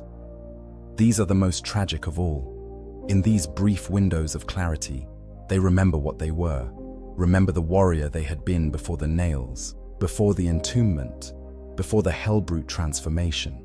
They remember duty and honor and brotherhood, concepts that have been burned away by millennia of pain and madness. And then the clarity fades, and they are plunged back into the howling darkness, and the memory of what they've lost only makes their torment more acute. For many World Eater's hellbrutes, the transformation represents a kind of terrible culmination. They began as proud warriors of the 12 Legion. The butcher's nails reduced them to pain-addicted berserkers. Entombment in a dreadnought stripped away their physical form and isolated them in sensory deprivation. The hellbrute transformation completed their degradation, turning them into mindless engines of destruction that exist only to kill and to suffer. They have descended through every circle of hell imaginable and emerged as something that is neither living nor dead, neither human nor demon, neither warrior nor beast. The unique cruelty of World Eaters. Treatment. The suffering of World Eaters. Dreadnoughts is not merely a product of circumstance or the inevitable consequences of their augmentations and entombment. It is actively worsened by the way the World Eater's Legion treats its dreadnoughts, a treatment characterized by neglect, cruelty, and a fundamental lack of understanding or care for the psychological needs of entombed warriors. Most Space Marine chapters that employ dreadnoughts have developed sophisticated protocols for maintaining their ancient warriors' mental health and operational effectiveness. They place dreadnoughts into stasis between battles, use carefully calibrated sedative cocktails to ensure restful sleep, and employ chaplains and tech priests who specialize in the psychological care of entombed warriors. They treat their dreadnoughts with reverence and respect, acknowledging both the sacrifice these warriors have made and the unique challenges of their continued existence. The World Eaters have no such protocols. This is partly a result of practical limitations. After the Horus Heresy, the Legion fractured into countless warbands, each operating independently and often in direct conflict with one another. These warbands lacked the resources and technical expertise of established chapters. They didn't have the facilities for maintaining complex stasis systems, didn't have tech marines trained in the psychological aspects of dreadnought care, often didn't even have stable bases of operation where such care could be administered. But the neglect runs deeper than mere practical limitations. It reflects the fundamental philosophy of the World Eaters, a philosophy shaped by the butcher's nails and by millennia of service to Khorne. To a World Eater, suffering is simply part of existence. They experience constant pain themselves. The idea that this pain should be mitigated or managed seems alien, almost cowardly. The strong endure suffering, the weak succumb to it. There is no middle ground, no acknowledgement that some forms of suffering serve no purpose beyond torture. This worldview extends to their treatment of dreadnoughts. In some warbands, the dreadnought pilots are simply left awake when their sarcophagus is disconnected from the chassis. They remain conscious, aware, experiencing nothing but the screaming of the butcher's nails in the absolute darkness and silence of their tomb. This isn't done out of malice exactly, but out of sheer indifference. The warband leaders don't consider the psychological state of their dreadnoughts to be relevant to their effectiveness in battle. When enemies need to be killed, the dreadnoughts are deployed. Between battles, what happens to them simply doesn't matter. The Emperor's Children, another Chaos Legion, keeps their dreadnought pilots in a drugged haze between deployments. This is its own form of cruelty, but at least it acknowledges that the entombed warriors need some form of management between battles. The World Eaters don't even offer this dubious mercy. They leave their pilots awake and aware, stewing in their own madness and pain until they're needed again. This treatment has predictable results. World Eaters' dreadnoughts become increasingly unstable over time, their already fragile psyches fracturing further with each cycle of deployment and abandonment. They develop psychoses that make them dangerous even to their own forces. Some refuse to follow orders, charging at whatever targets they prefer rather than those designated by their commanders. Others simply shut down, their consciousness retreating so far into itself that they become unresponsive, even when deployed to battle. Warband leaders respond to this instability not with attempts at treatment or management, but with brutality. Uncooperative dreadnoughts are punished, though what form these punishments take is unclear. How do you punish a being that already exists in a state of maximum suffering? Some accounts suggest dreadnoughts are left, disconnected for extended periods, as punishment, sometimes years or decades, their pilots screaming unheard in the darkness. Others hint at more esoteric torments, involving sorcery or demonic possession, though details are fragmentary and unreliable. The chaos of World Eaters' organization also means that dreadnoughts are sometimes simply forgotten. A warband leader is killed in battle, and his successor may not even know that the previous leader possessed dreadnoughts in storage. The sarcophagi sit in the holds of chaos vessels or in forgotten corners of base fortifications, their occupants conscious but helpless, unable to communicate their presence, unable to free themselves. They scream in the darkness, and no one hears, and no one comes, and time loses all meaning as centuries pass in agony. When these forgotten dreadnoughts are eventually rediscovered, they are often so thoroughly mad that they attack immediately upon activation, indiscriminately killing anyone nearby before being destroyed or subdued. The new warband leaders learn of their existence only through the casualties they inflict, and the cycle begins again. Deployment, abandonment, madness, rediscovery, violence. There's also a more sinister aspect to how some World Eaters treat their dreadnoughts. Entombment is sometimes used as a punishment. A warrior who has failed an appointed task, but had the temerity to survive, might find themselves forced into a dreadnought sarcophagus. A rival to a warband leader's power, too popular or too skilled to simply kill, might be removed from play by entombment. These forced interments are conducted without ceremony or honor, stripping away even the pretense that this is meant as a chance for continued service. For these unwilling dreadnoughts, the horror is compounded by the injustice of their fate. They know they have been imprisoned not to preserve their skills for future battles, but to neutralize them as threats while keeping them available as weapons. They are tools, nothing more, valued only for their destructive capability. Any remaining shreds of identity or agency have been stripped away. They exist to kill when ordered and to suffer when not. This treatment contrasts sharply with how other Chaos Legions handle their dreadnoughts. The Thousand Sons employ elaborate rituals to bind their dreadnought pilots' souls to their chassis, creating stable, if horrifying, combinations of warrior and machine. The Death Guard's dreadnoughts, corrupted by Nurgle's influence, achieve a kind of diseased equilibrium, their suffering chronic rather than acute. Even the Word-Bearers, for all their faults, treat dreadnought entombment with the reverence due to a religious mystery. But the World Eaters offer no such consideration. Their dreadnoughts are weapons, nothing more. When a weapon breaks, you discard it or repair it, depending on convenience and utility. You don't consider its feelings. You don't worry about its psychological state. And when that weapon was never particularly stable to begin with, when its very nature involves a fundamental incompatibility between the butcher's nail's demand for sensation and the dreadnought's sensory deprivation, instability and madness are simply accepted as operational parameters. The eternal scream, synthesis of suffering.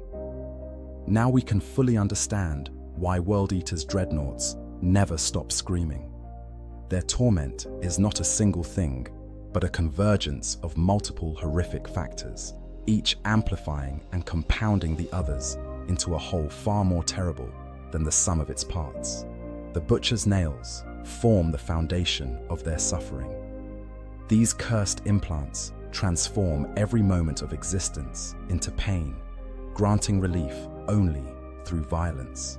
They hijack the brain's pleasure centers and turn them into additional sources of agony. They destroy the capacity for peace, for contentment, for any emotion except rage and the desperate need to kill. A warrior with the nails experiences every heartbeat as torture, every breath as suffering, every second of existence as an ordeal that can only be temporarily alleviated through bloodshed. Entombment in a dreadnought adds a new dimension to this suffering. The sensory deprivation inherent in the dreadnought sarcophagus strips away the physical experiences that the nails are trying to corrupt. The warrior can no longer feel their hands, their feet, their body. They exist as a consciousness floating in darkness, connected to the world only through cold mechanical sensors. For a normal dreadnought pilot, this is terrible enough. For one with the butcher's nails, it creates a feedback loop of horror where the implants scream for sensation to twist into pain, but no sensation exists to be twisted. The violence that should provide relief becomes hollow and unsatisfying.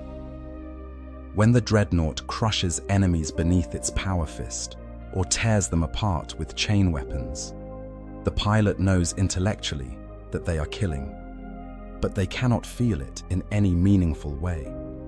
The visceral satisfaction that might quiet the nails is filtered through mechanical systems and reduced to abstract data. It's like trying to satisfy starvation by looking at pictures of food, or quench thirst by reading about water. The need remains, growing stronger, but the means to truly satisfy it have been stripped away. The World Eaters' unique treatment of their dreadnoughts exacerbates these fundamental incompatibilities. Where other legions might mitigate the suffering through careful management and periods of unconsciousness, the World Eaters simply leave their pilots awake between battles. The dreadnought sarcophagus is disconnected from its chassis and stored, its occupant conscious but isolated, experiencing nothing except the howling of the butcher's nails in absolute darkness and silence. Time becomes meaningless. Madness is inevitable. The warrior's psyche fragments and dissolves, leaving only the screaming. When chaos corruption transforms a dreadnought into a hellbrute, it adds supernatural horror to this already unbearable situation. The fusion of flesh and metal creates new pathways for pain, new ways for the butcher's nails to torment their host. The demonic essence that pervades the hellbrute amplifies suffering, turns every sensation into agony, strips away the last vestiges of the pilot's humanity. They become something that is neither fully alive nor fully dead, trapped in a perpetual state of transformation and torment. The result of all these factors combining is a consciousness trapped in hell. The World Eater dreadnought pilot exists in a state of suffering so profound that it transcends normal human comprehension. They are in constant, unbearable pain from the butcher's nails. They are isolated in sensory deprivation that would drive anyone insane. They are denied the relief of violence because their mechanical body cannot provide the sensations the nails demand. They are neglected by their own legion, left to rot in darkness between battles. If they survive long enough, they may be corrupted into hellbrutes, adding supernatural torture to their existing agonies. And so they scream, not always with their voices, though the voxcasters of World Eater's dreadnoughts are notorious for broadcasting their pilots' howls across the battlefield, but always with their minds, a psychic shriek of anguish that echoes through the warp. They scream because screaming is all they have left, the only response remaining to suffering that has stripped away everything else they once were. They scream because the pain is unbearable and unending and offers no hope of relief. They scream because in the screaming, at least they can still hear an echo of themselves, a reminder that they exist, that they were once something more than this. The screaming becomes their entire identity. They forget what they screamed about, forget what pain felt like before it became everything, forget what silence was or what peace might have been. They exist only to scream and to kill, and when they kill, it provides no satisfaction, and so they scream louder, and the cycle continues forever and ever, until finally destruction comes as the only true mercy. This is the fate of the World Eater's dreadnoughts. Not honored ancients granted continued service through mechanical resurrection, but tortured prisoners condemned to an eternity of suffering that serves no purpose beyond the infliction of pain. They are victims of their legion's philosophy, of the butcher's nails, of the cruel efficiency of dreadnought technology, of the indifference of their commanders, of the corrupting influence of chaos. They are, in many ways, the perfect embodiment of the World Eaters themselves. Warriors destroyed by the very things that were supposed to make them stronger, slaves to suffering they cannot escape, screaming their rage and anguish into an uncaring universe that offers no hope of deliverance.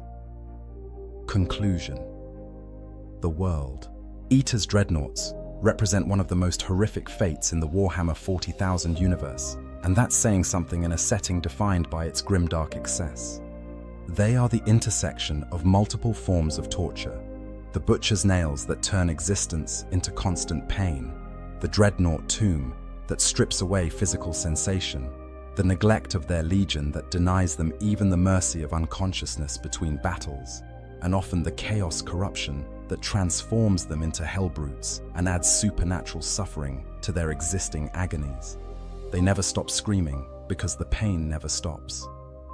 The butcher's nails continue their work, demanding violence to provide relief, but the dreadnought's limited sensory input cannot provide the visceral satisfaction the nails require. They are trapped in a feedback loop of suffering, seeking relief that their very nature makes impossible to achieve. Each battle provides only the briefest, most hollow respite before they are returned to the darkness, where the screaming resumes and intensifies. Understanding their plight gives us insight into the broader tragedy of the World Eater's Legion. These were once honorable warriors, the warhounds who served the Emperor with distinction. The butcher's nails transformed them into berserkers. The Horus heresy turned them into traitors. The flight to the Eye of Terror corrupted them into servants of Khorne. And for those unlucky enough to survive catastrophic injuries, entombment in dreadnoughts created a hell that surpasses even the considerable suffering of their non-entombed brothers. The screaming of World Eater's dreadnoughts is a testament to the 40K universe's fundamental cruelty, a reminder that in the grim darkness of the far future, there are indeed fates worse than death. These warriors cannot die, cannot find peace, cannot escape the prisons of metal and pain that have become their entire existence. They can only scream and kill, and scream some more, forever trapped in a nightmare that offers no possibility of awakening. If you found this deep dive into the horrific lore of Warhammer 40,000 compelling, please like and subscribe to the channel. There are countless other dark corners of the 40K universe to explore, and I'll be bringing you more content examining the grimdark reality of humanity's fight for survival in the 41st millennium. Thanks for watching, and remember, in the grim darkness of the far future, there is only war and screaming. In the grim darkness of the far future, there is only war. But sometimes, in the spaces between the endless carnage and the grinding horror of galaxy-spanning conflict, there are moments of such bizarre absurdity that they defy comprehension. Picture this scene, if you will. A massive orc war boss, towering over his lesser kin, standing in what passes for his throne room. The chamber is a monument to violence, its walls decorated with the skulls of 100 different species, weapons stripped from fallen enemies, and banners taken from defeated armies. But there, chained in the corner like some enormous mechanical guard dog, sits something that should command respect and terror in equal measure. It's a Space Marine dreadnought, one of the Imperium's most revered war machines, now reduced to a curiosity, a plaything, a pet for a creature who finds the entire concept of reverence utterly incomprehensible. This isn't fiction, this isn't exaggeration. Throughout the lore of Warhammer 40,000, there are countless instances of orcs capturing, collecting, and yes, keeping broken dreadnoughts, in much the same way a human might keep a particularly impressive trophy on their mantle, or a child might keep a broken toy they're fond of. But the orcs take it further. They interact with these captured war machines. They show them off. They sometimes try to make them fight for entertainment. They certainly use them to intimidate rivals and impress other orcs. In the violent, chaotic, and utterly irrational world of orc culture, a captured dreadnought represents the ultimate status symbol, a testament to a war boss's strength and a source of endless fascination. To understand this phenomenon, we need to dive deep into the alien psychology of the orcs themselves. We need to explore what makes a dreadnought such a prized trophy in the first place. We need to examine the strange relationship between the most savage race in the galaxy and the walking tombs that house some of the Imperium's greatest heroes. What we'll discover is a story that's equal parts horrifying and darkly comedic, a perfect encapsulation of what makes Warhammer 40,000 such a unique setting. Because only in this universe could the fate worse than death, suffered by a revered Space Marine warrior, become the punchline to an orc's idea of a good joke. The phenomenon of orcs keeping broken dreadnoughts isn't just about simple trophy collection.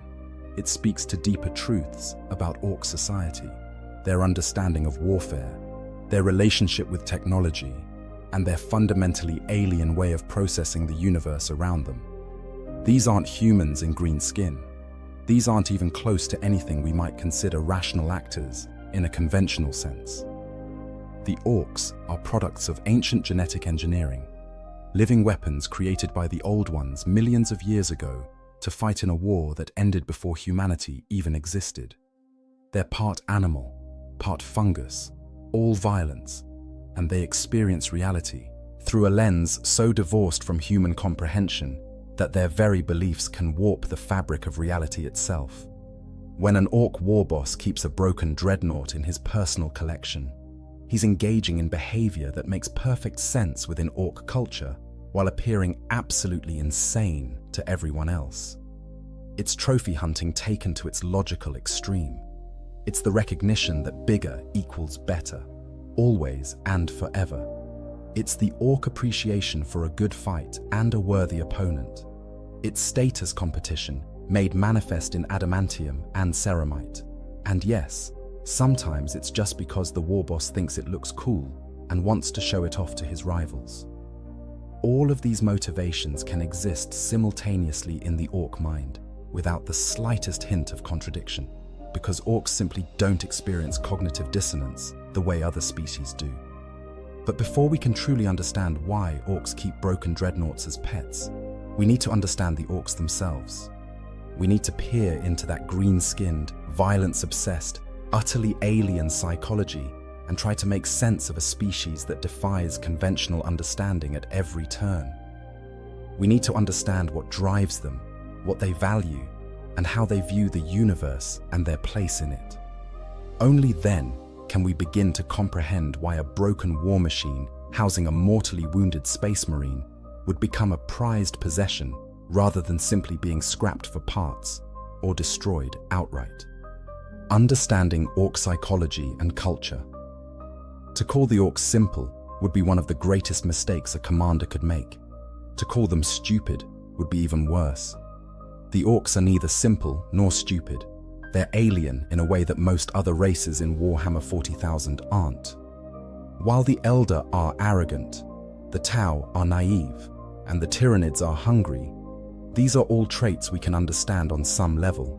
But the orcs operate on principles that seem to defy logic itself, yet they've become one of the most successful species in the entire galaxy. They outnumber nearly every other sentient race. They've survived for millions of years.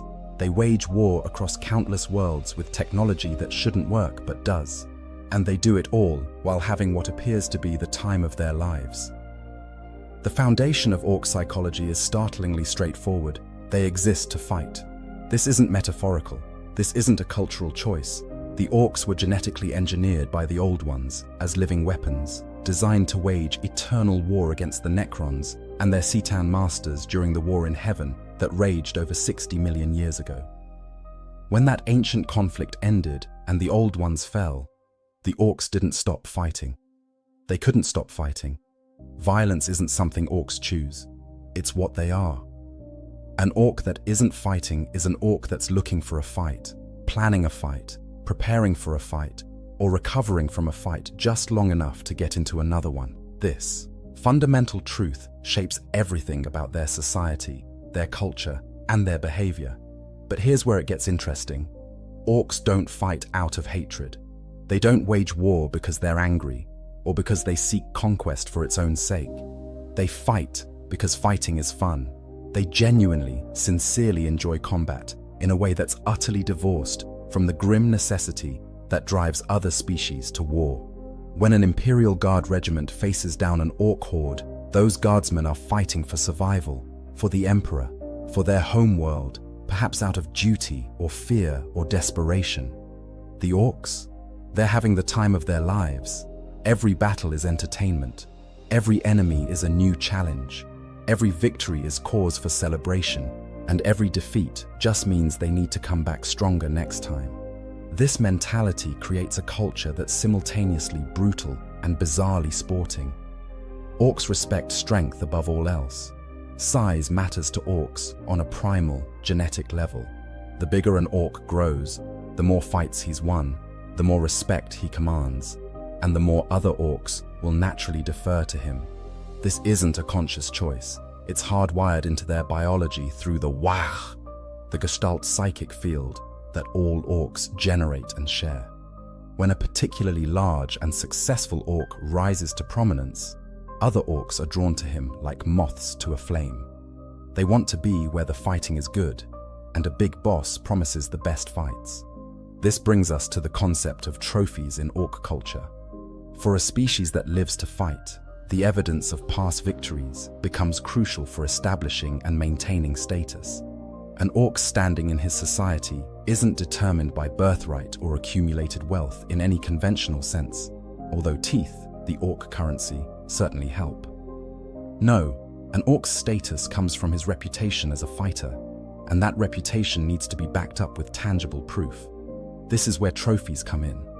Skulls of defeated enemies, weapons taken from fallen foes, pieces of destroyed vehicles, these all serve as physical evidence of an orc's prowess in battle. But not all trophies are created equal. There's a hierarchy to orc trophy collection that makes perfect sense within their cultural framework. A Gretchen skull, worthless. They're everywhere, weak, and killing them proves nothing. A human skull, better, at least humans fight back sometimes. A Space Marine helmet? Now we're talking. Space Marines are proper opponents, tough and skilled, and taking one down is worth bragging about. An Elder helmet might be even better. Those pointy-eared gits are tricky and fast. But a Dreadnought? A whole, entire Dreadnought, even a broken one. That's a trophy that announces to everyone within viewing distance, that the orc who captured it is not to be trifled with. The Death Skulls clan in particular has elevated looting and trophy collection to an art form. These blue-painted orcs are the galaxy's most enthusiastic scavengers, grabbing everything that isn't nailed down, and quite a few things that are. They believe blue is a lucky color, and they extend that belief to everything they acquire. A Death Skulls war boss might have a collection of trophies that would make a museum curator weep, except it's all jumbled together in a pile of useful stuff that the boss hasn't gotten around to using yet. For the Death Skulls, a captured dreadnought represents the ultimate acquisition, a piece of enemy technology so impressive that even other orcs can't help but be impressed. The cultural significance of trophies extends beyond mere bragging rights.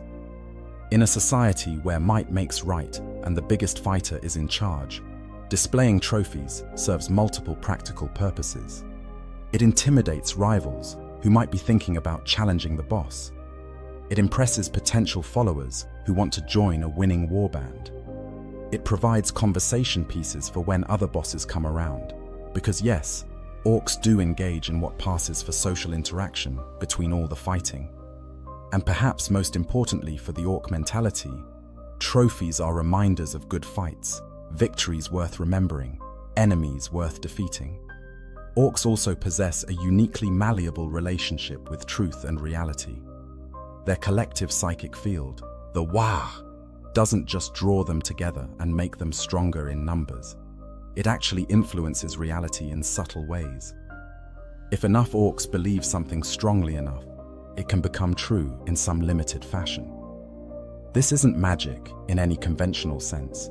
It's a feature of their genetic engineering, a defense mechanism that allows them to function as living weapons even when cut off from proper supplies and equipment. This psychic resonance means that orc culture is self-reinforcing. If everyone believes that red makes things go faster, then within the orc psychic field, red things do go faster. If everyone believes that a particular trophy is especially impressive, then it becomes especially impressive. This brings us to an important point about orc psychology. They can hold contradictory beliefs simultaneously without any cognitive dissonance whatsoever. An orc can believe that he's the toughest fighter in the galaxy while also acknowledging that his boss is tougher. He can think that his clan is the best while respecting the achievements of rival clans. He can know that a dreadnought is a dangerous enemy while also viewing it as a potential trophy. These contradictions don't bother orcs the way they would bother humans because orcs simply don't process information the same way. Everything exists in the moment, everything is straightforward, and if two things seem to conflict, well, that's just how it is. The orc relationship with defeated enemies is particularly relevant to understanding why they keep dreadnoughts. Unlike many species, orcs don't harbor grudges in any long-term sense. They don't seek revenge as a motivation for warfare. If an enemy beats them, that just means the enemy was tougher, which makes them a better opponent, which makes fighting them more fun. There's a strange kind of respect in orc culture for worthy adversaries. Not respect in the sense of admiration or honor, but respect in the sense of acknowledging capability. An orc who survives a fight with a particularly tough opponent might well keep something from that opponent to remember the experience, not out of hatred, but because it was a good scrap. This attitude extends to how orcs view Space Marines and their weapons of war. Space Marines are, in the orc estimation, proper enemies. They're tough, they fight hard, they come in flashy colors, and they're satisfyingly difficult to kill. An orc doesn't hate Space Marines the way a Chaos Space Marine might hate his loyalist cousins. Instead, orcs appreciate Space Marines for being good opponents. They're big, they're strong, they've got impressive technology, and fighting them is a proper challenge. When an orc defeats a Space Marine, there's a sense of genuine accomplishment. And when an orc defeats an entire dreadnought, that's a story worth telling for years. The nature of dreadnoughts. To truly appreciate why orcs covet broken dreadnoughts as trophies, we must first understand what these war machines represent within the Imperium of Man. A dreadnought isn't simply a weapon or a vehicle, It's a walking reliquary, a fusion of the sacred and the mechanical, a living tomb that contains centuries or even millennia of experience and battlefield wisdom. These armored walkers are revered within Space Marine chapters as the embodiment of the chapter's history and traditions, piloted by heroes who have given literally everything in service to the Emperor. The origins of dreadnought technology stretch back into the mists of the dark age of technology, that lost golden age of human achievement before Old Night, and the age of strife plunged humanity into millennia of darkness. The fundamental design has endured across 10,000 years, though the knowledge of how to build new ones has been largely lost. Each dreadnought is a priceless artifact, maintained through ritual and prayer as much as through technical skill, and the loss of even one is considered a catastrophic blow to a chapter. The process of interment in a dreadnought is offered only to the most exceptional Space Marines who have suffered mortal wounds that place them beyond the considerable healing capabilities of Space Marine apothecaries. When a hero falls in battle, grievously wounded but not quite dead, he faces a choice: accept death with honor, or agree to be entombed within the armored sarcophagus of a dreadnought, continuing his service to the chapter and the Emperor indefinitely. This isn't presented as a reward, though it's often described as an honor. It's a choice between death and a form of existence that's both more and less than life. Once a Space Marine agrees to interment, the process is irreversible. The Tech Marine and the apothecaries work together to extract what remains of the dying warrior from his shattered body. What's left, often little more than a torso, portions of limbs, and most importantly, the brain and a few vital organs, is placed within the armored sarcophagus at the heart of the dreadnought. Neural links connect the pilot's consciousness directly to the war machine's systems, allowing him to control it as if it were his own body, though the sensation is described as fundamentally different from piloting a normal body.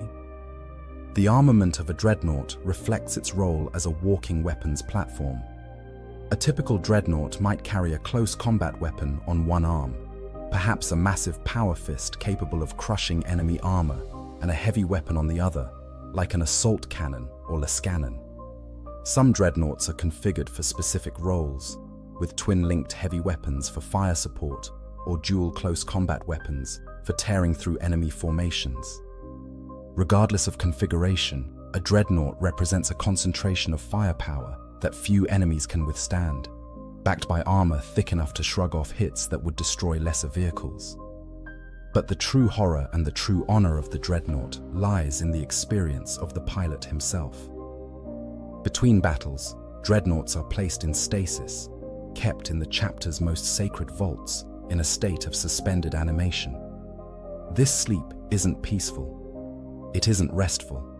It's a void, a darkness so complete that many pilots speak of losing themselves in it, forgetting who they were, existing in a liminal state between life and death. When awakened, the transition back to consciousness is jarring and disorienting, a violent resurrection that tears the pilot from nothingness back into painful awareness. Over the centuries or millennia of this cycle, awakening, fighting, sleeping, the pilot begins to change. The organic portions of their being slowly deteriorate despite the best efforts of the chapter's apothecaries. The neural connections that link them to their metal body gradually take precedence over their fading memories of flesh. Many ancient dreadnoughts report that they can no longer remember what it felt like to walk on two legs, to touch something with human hands, to exist as anything other than a walking war machine. The human personality remains, but it's increasingly buried beneath layers of mechanical existence and battle-hardened experience. On the battlefield, a dreadnought is a terror to behold. They stride through enemy fire that would shred normal warriors, their thick armor turning aside all but the most powerful weapons. Their arsenal unleashes devastation on enemy formations, assault cannons tearing through infantry, power fists crushing vehicles, missile launchers raining death from above. And because they're piloted by Space Marines with centuries of combat experience, they employ tactics and strategies that capitalize on every advantage. Dreadnought doesn't just attack. It reads the battlefield, identifies weak points, and strikes with precision born of innumerable battles. For the enemies of the Imperium, facing a dreadnought is a daunting prospect. The psychological impact alone is significant. These towering war machines advance with inexorable purpose, shrugging off fire that would destroy entire squads of normal troops. Their war cries, broadcast through external speakers, echo the voices of heroes from ages past, and they simply don't stop. A dreadnought will continue fighting as long as its systems function, undeterred by injuries that would kill a normal being, driven by a will that has already chosen to endure beyond death. Why orcs keep broken dreadnoughts? Now we arrive at the heart of the matter. With an understanding of both orc psychology and the nature of dreadnoughts, we can finally examine why these broken war machines become treasured possessions, rather than being destroyed or stripped for parts. The answer, like most things involving orcs, is simultaneously straightforward and bizarrely complex, a mixture of practical considerations, cultural values, and that peculiar orc mindset that defies conventional understanding. First and foremost, a broken dreadnought is a trophy of unparalleled value in orc society. Remember, orcs measure status by the quality of their enemies and the impressiveness of their victories. Taking down a dreadnought isn't like killing a normal space marine. It requires either overwhelming force, clever tactics, yes, some orcs do use those, or a combination of both. These machines are designed to withstand punishment that would obliterate entire squads of lesser beings. They carry weapons that can tear through orc mobs like a power claw through a Gretchen, and they're piloted by warriors with centuries of combat experience. When an orc war boss can point to a captured dreadnought and say, "Me and da boys brought dat down," he's making a statement about his warband's capability that no amount of boasting could match. It's physical proof of a serious fight. Tangible evidence that this particular boss and his followers tangle with some of the Imperium's most dangerous assets and win. In the competitive world of orc politics, where everyone is constantly jockeying for position and trying to prove they're the toughest, hardest, and best, having a dreadnought trophy is like holding a winning hand in a game where the stakes are life and death. But there's more to it than simple bragging rights. The sheer impressiveness of a dreadnought, even a broken one, serves multiple practical purposes within orc society. For one, it's an excellent tool for intimidation. When a rival boss comes to visit, perhaps thinking about challenging for leadership, walking past a chained dreadnought tends to make them think twice. It's a not-so-subtle reminder that the current boss fights enemies this dangerous on a regular basis. It raises the question in the challenger's mind. If this boss can take down a dreadnought, what chance do I have? The rarity factor also plays a crucial role. Unlike Space Marine helmets or Imperial Guard laser guns, which are relatively common on battlefields where the Imperium is involved, dreadnoughts are genuinely rare. Most orc boys will never even see one in their entire lives, let alone fight one. For a war boss to not only have encountered a dreadnought, but to have actually captured one more or less intact, that immediately sets him apart from 99% of other orcs. It's the difference between having a nice trophy and having the trophy, the one thing that makes every other orc who sees it stop and take notice. There's also an entertainment value to keeping a broken dreadnought that shouldn't be underestimated. Orcs find violence and destruction endlessly entertaining, but they also appreciate spectacle and novelty. A dreadnought provides both. It's huge, it's imposing, and depending on how broken it is, it might still move, make noise, or even retain some functionality. Some orcs have been known to try to get their captured dreadnoughts to move or fight, treating them like gladiatorial beasts. While this rarely works out the way they hope, the attempt itself is considered great fun. Consider the storytelling aspect of trophy keeping.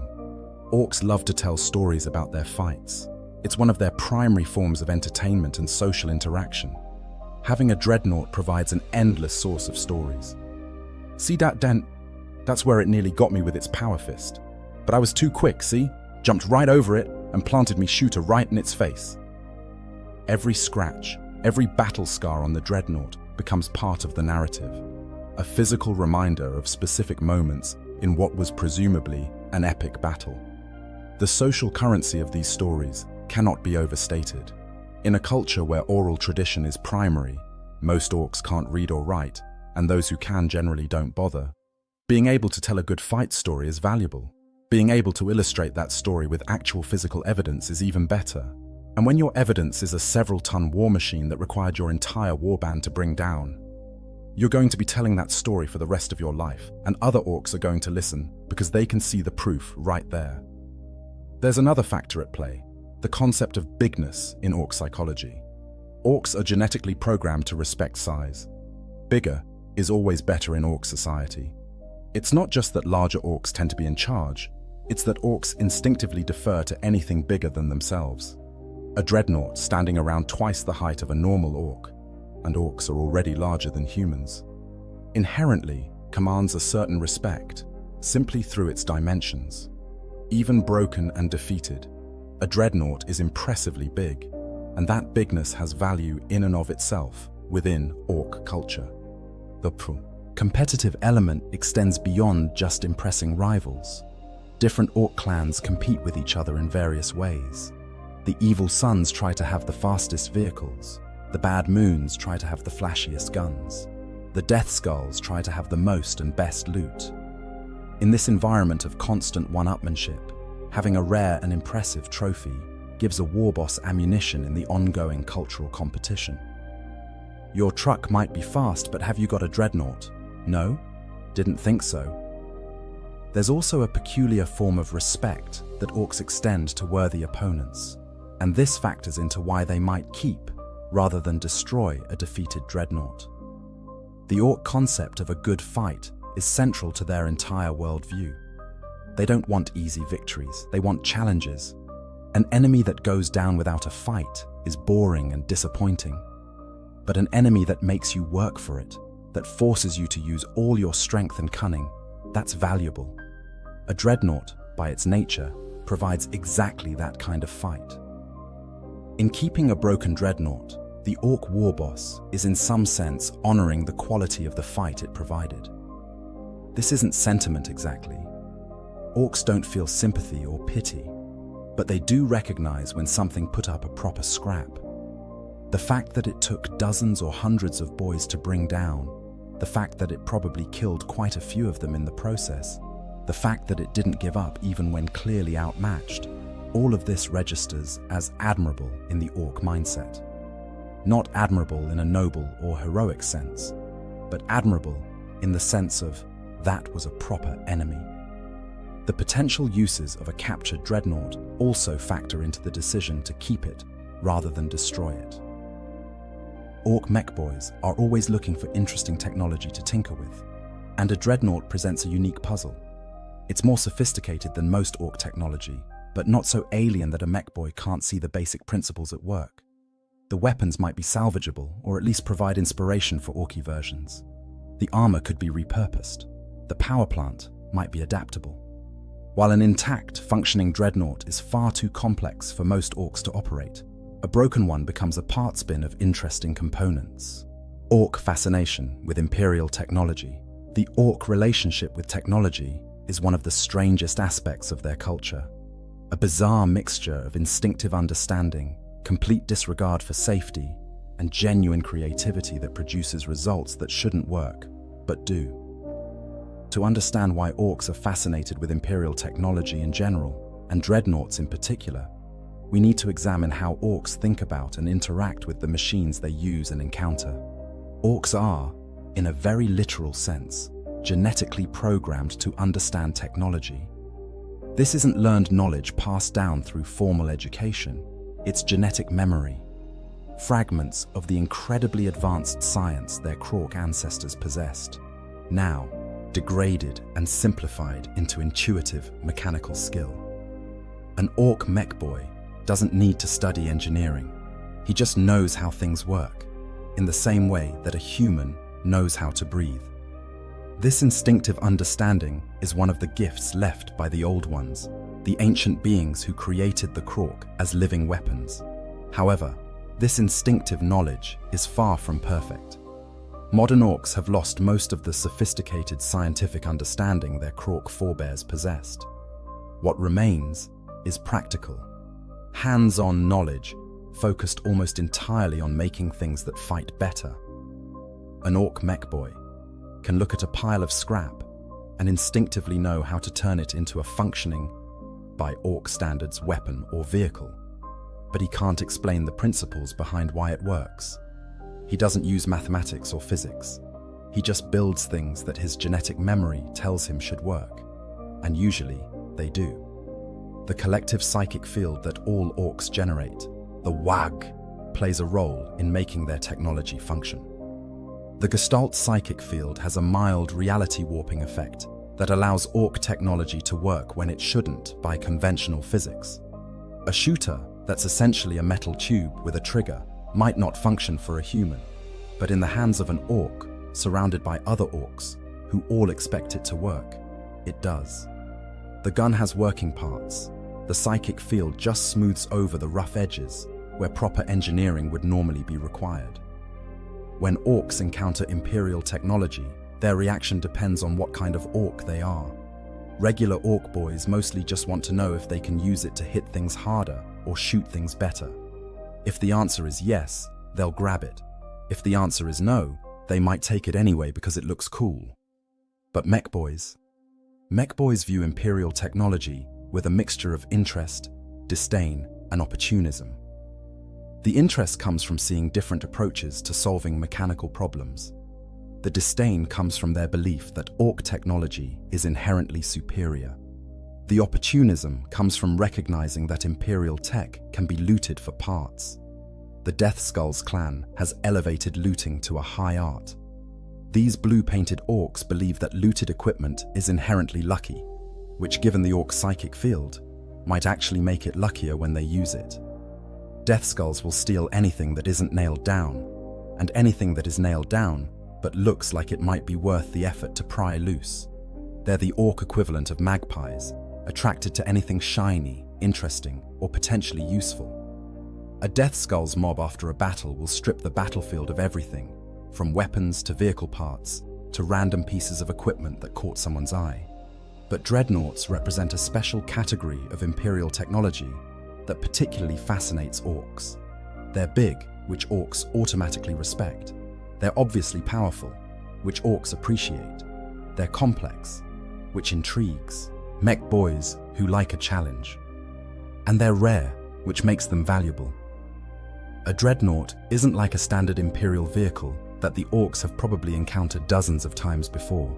Each dreadnought is unique, hand-maintained over centuries, a relic of ancient technology that the Imperium can no longer fully replicate. From a mech boy's perspective, a captured dreadnought is an absolute treasure trove. The weapon systems alone are worth studying. Dreadnoughts often mount heavy weapons that would normally require a vehicle chassis to support.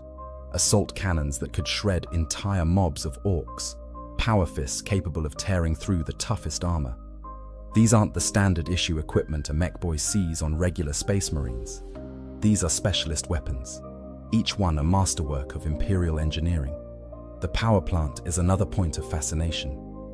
Dreadnoughts need tremendous amounts of energy to operate, powering not just their movement and weapons, but also the life support systems keeping the pilot alive.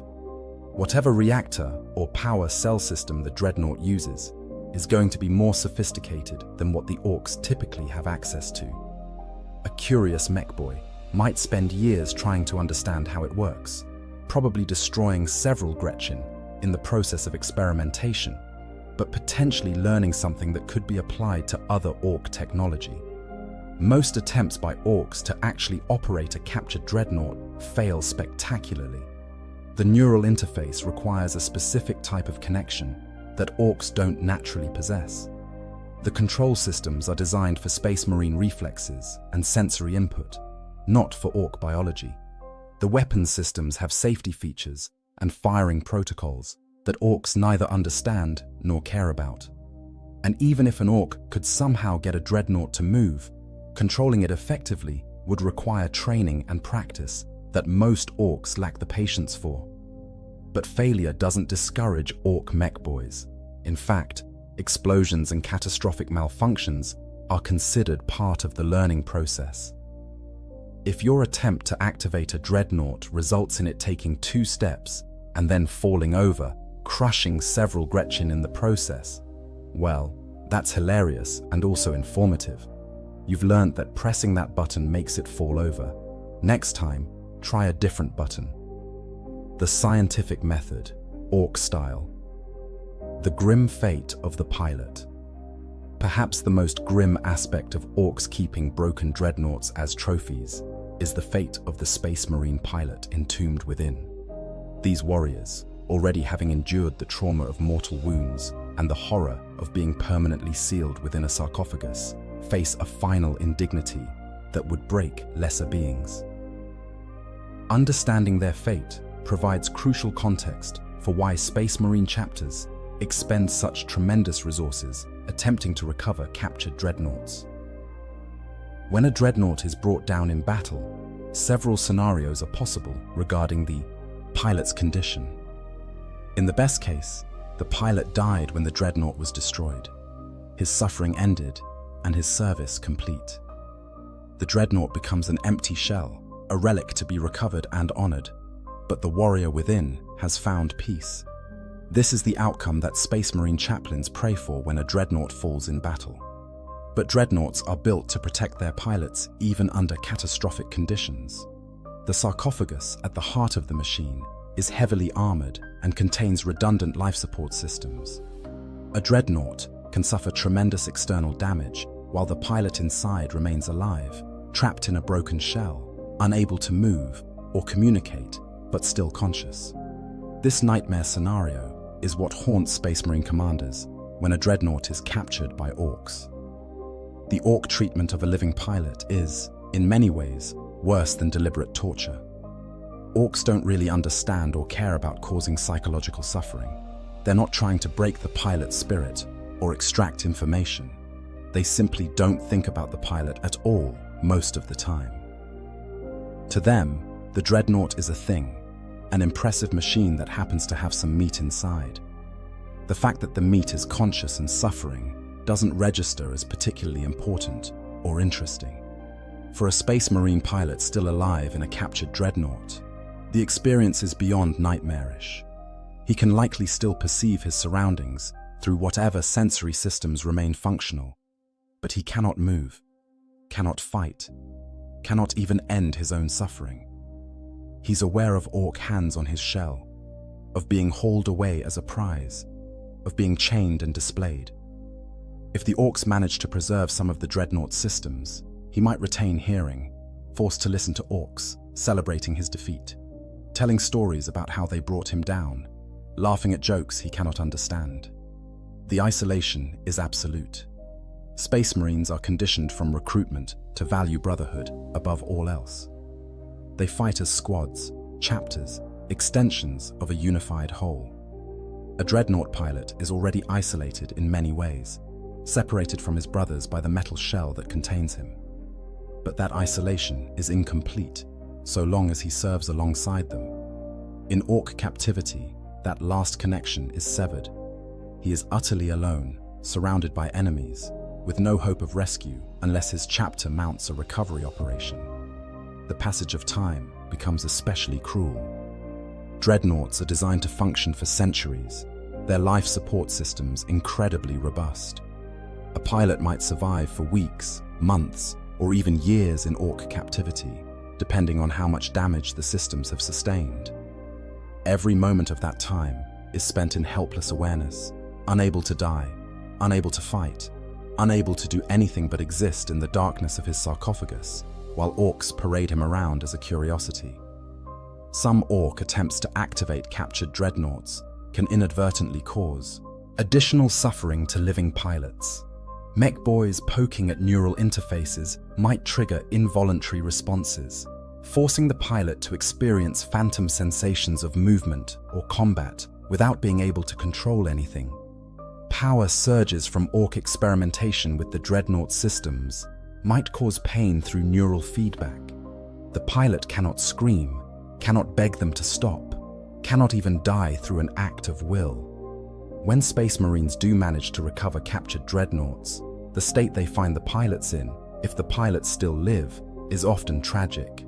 Some have been driven mad by their captivity, their minds unable to cope with the prolonged isolation and helplessness.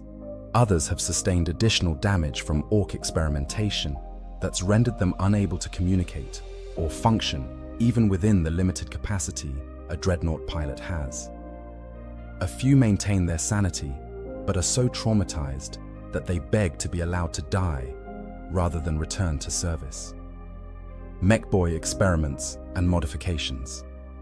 To understand the full picture of why Orcs keep broken dreadnoughts, we must examine the perspective of the Orc mechboys, the technical specialists whose genetic memory and innate understanding of machinery makes them both fascinated by and dangerous to any complex technology they encounter.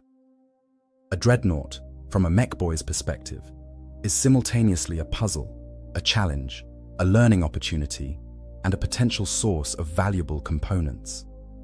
When a mechboy first examines a captured dreadnought, his reaction differs markedly from that of regular Orc boys. Where a normal Orc sees an impressive trophy and maybe some useful parts, a mechboy sees systems, mechanisms, and engineering solutions to problems he's encountered in his own work. The weapons mounting systems might suggest better ways to attach big guns to trucks. The armor configuration might inspire new vehicle designs. The power distribution network might offer insights into how to get more energy to where it's needed without everything exploding. The experimentation that follows takes many forms. Some mechboys adopt a systematic approach, unusual for Orcs, but not unheard of among the more methodical members of the profession. They'll carefully disassemble portions of the dreadnought, examining each component, testing it, trying to understand its function and construction. These mechboys might spend months or even years working on a single captured dreadnought, learning everything they can from it before moving on to other projects. Other mechboys take a more direct approach. They'll try to activate systems by trial and error, pressing buttons, connecting wires, applying power until something happens. This frequently results in explosions, fires, or system failures that destroy whatever they were working on. But occasionally, something actually works. And when it does, the mechboy learns something valuable about how that particular system functions. The fact that dozens of Gretchen might die in the process of these experiments doesn't bother anyone involved. The attempts to actually operate a captured dreadnought deserve special attention. Mechboys understand, in their way, that the dreadnought is meant to be controlled by whoever's inside it. They've seen how Orc-Def dreads work, with pilots wired into the controls. The similarity is obvious, which makes mechboys believe they should be able to figure out how to make the Imperial version work for Orcs. This belief drives countless experiments in neural interfacing, control systems, and biomechanical integration. Some of the most successful Orc modifications to captured dreadnoughts involve simplification, rather than trying to make the existing systems work. A mechboy might rip out the complex Imperial targeting system and replace it with a much simpler Orc equivalent. He might remove the sophisticated power distribution network and install a more direct but less efficient Orc power system. He might strip out the neural interface entirely and install purely mechanical controls. The result is a machine that's less capable than the original dreadnought, but more understandable and controllable by Orc standards. These hybrid creations, when they work at all, become legends among mechboys. A dreadnought that's been successfully Orced up represents the pinnacle of mechboy achievement, demonstrating both technical skill and creative problem-solving. The mechboy responsible for such a creation gains tremendous status, with other mechboys seeking him out to learn his techniques. Cultural significance and trophy display. The practice of keeping broken dreadnoughts transcends mere trophy collection to become a cultural touchstone within Orc society, shaping narratives, establishing hierarchies, and creating traditions that persist across generations of greenskins. To fully appreciate this phenomenon, we must examine how dreadnought trophies function as cultural objects, rather than just physical prizes. In the oral tradition that dominates orc culture, physical objects serve as anchors for stories. Without written records that most orcs can access or care about, the tales of great battles and legendary war bosses are preserved through repeated telling and retelling. But memories fade, details get confused, and stories change in the retelling. A physical trophy, especially one as impressive and durable as a dreadnought, serves as proof that the story really happened, that the battle wasn't just boasting or exaggeration. The stories told around dreadnought trophies develop elaborate detail through repeated tellings. The battle where it was captured becomes legendary, with each orc who participated adding their own perspective. The number of orcs who claim to have personally dealt the killing blow tends to grow over time, but the basic narrative remains consistent because the evidence is right there, visible for all to see. These narratives serve important social functions. They establish shared history for the warband, creating a sense of identity and continuity that's unusual in orc culture.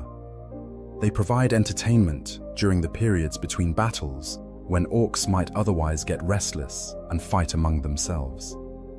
They offer younger orcs role models and aspirations, showing them what's possible if they fight hard enough and get lucky enough. The challenge aspect of dreadnought ownership creates interesting cultural dynamics. Other war bosses, hearing about a particularly impressive trophy, might see it as a challenge to their own status. If he's tough enough to bring down a tin boy, then I need to prove I'm tougher by bringing down two. This competitive drive leads to dreadnought hunting becoming a kind of status game among the most ambitious orc war bosses. The inter-clan competition around trophies extends to dreadnoughts as well. A Bad Moons war boss with a dreadnought can lord it over other Bad Moons bosses who only have more common trophies. A Death Skulls boss with a dreadnought has ultimate bragging rights at any gathering of looters. A Goth boss with a dreadnought has physical proof that his warriors are the toughest in any fight. The trophy transcends individual achievement to become a point of clan pride. When war bosses from different tribes or clans meet, there's always an element of competition and potential conflict. Trophy displays become a form of non-violent competition. Look at what I've killed versus look at what I've killed, with the winner being whoever has the most impressive collection. A dreadnought trophy is nearly unbeatable in these competitions. The brutal comedy of Warhammer 40k. The phenomenon of orcs keeping broken dreadnoughts as pets and prizes encapsulates everything that makes Warhammer 40,000 such a unique and compelling setting. It's simultaneously horrifying and darkly comedic, tragic and absurd, a perfect example of how the setting blends the grim with the ridiculous in ways that couldn't exist anywhere else. From the Imperial perspective, this practice represents one of the most terrible fates imaginable for their honored dead. Warriors who have already given everything, who have endured wounds that would kill normal men a dozen times over, who have chosen to continue serving despite being sealed in mechanical tombs. These heroes don't deserve to end their existence as curiosities in an orc war boss's trophy collection. The indignity of it, the reduction of the sacred to the profane, the transformation of reverence into mockery, it's an affront to everything the Imperium stands for. But the orcs don't care about any of that. They can't care because they simply don't process reality in those terms. They don't see sacred versus profane. They see big versus small, tough versus weak, impressive versus boring. A dreadnought is impressive, therefore it's worth keeping. The fact that someone else thinks it's sacred just makes it more valuable as a trophy, because it means that someone else will be upset when you take it, which is funny. This fundamental disconnect between how the Imperium and the orcs view the same object creates a kind of cosmic joke that's central to Warhammer 40,000's appeal. The setting is grim-dark, yes, presenting a future where there is only war and the laughter of thirsting gods. But it's also occasionally absurd in the best possible way, finding humor in the darkest corners of its universe through the lens of alien psychology that's just comprehensible enough to be funny while remaining genuinely alien. The Orc practice of keeping dreadnought trophies also illustrates important truths about what makes orcs work as antagonists in this setting. They're not purely comedic relief, though they certainly provide comic moments. A captured dreadnought is a genuine tragedy, a source of horror and suffering for the pilot inside, and a motivator for desperate recovery missions by Space Marine chapters. But the Orcs' approach to their trophy is comedic in its complete lack of self-awareness. They genuinely don't understand why the Space Marines are so upset about this. This duality makes Orcs more interesting than purely villainous or purely comic races would be. They're dangerous, they kill billions, they destroy entire worlds. But they do it all with a kind of savage innocence, not fighting out of hatred or malice, but because fighting is what they do, what they are, what they were literally created to do. When an Orc keeps a broken dreadnought as a pet, he's not trying to be cruel. He's just being an Orc, operating according to Orc values and Orc psychology, completely oblivious to how disturbing his behavior appears to everyone else. The practice also serves important narrative functions. It provides motivation for Space Marine characters in stories, driving them to undertake dangerous recovery missions or seek vengeance against specific Orc warbands. It creates moral complexity by showing that even good actions, like recovering a fallen brother, might not actually improve the situation if the pilot has been driven mad by captivity. It offers opportunities for tragedy, for heroism, for desperate last stands, for all the narrative beats that make for compelling stories. Yet there's something almost refreshing about the Orc perspective in the grim darkness of the 41st millennium. While everyone else is caught up in ancient grudges, religious fanaticism, or existential dread, the Orcs are just out there having fun. They're not tortured by the burden of consciousness like the Eldar. They're not consumed by despair like the Imperium. They're not driven by incomprehensible hunger like the Tyranids. They're just fighting because fighting is fun, and keeping trophies of their victories because trophies are cool. This contrast between the Orc experience of the setting and everyone else's experience creates much of the dark humor that makes Warhammer 40,000 appealing. The Imperium treats every battle like it's the end of the world, because from their perspective, it might be. The Orcs treat every battle like it's the best party ever, because from their perspective, it is. The fact that these two worldviews must coexist and conflict creates endless opportunities for both tragedy and comedy. As we've explored throughout this deep dive into Orc trophy-keeping behavior, the practice reveals layers of complexity beneath what initially appears to be simple savagery.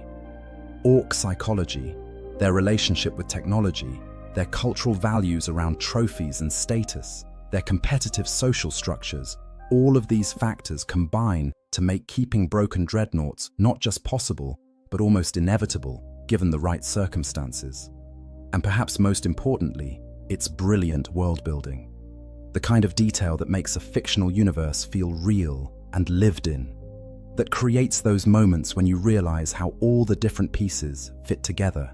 That generates fan theories and discussions and creative works. The fact that we can write thousands of words analyzing why Orcs keep broken dreadnoughts speaks to the depth and richness of the Warhammer 40,000 setting.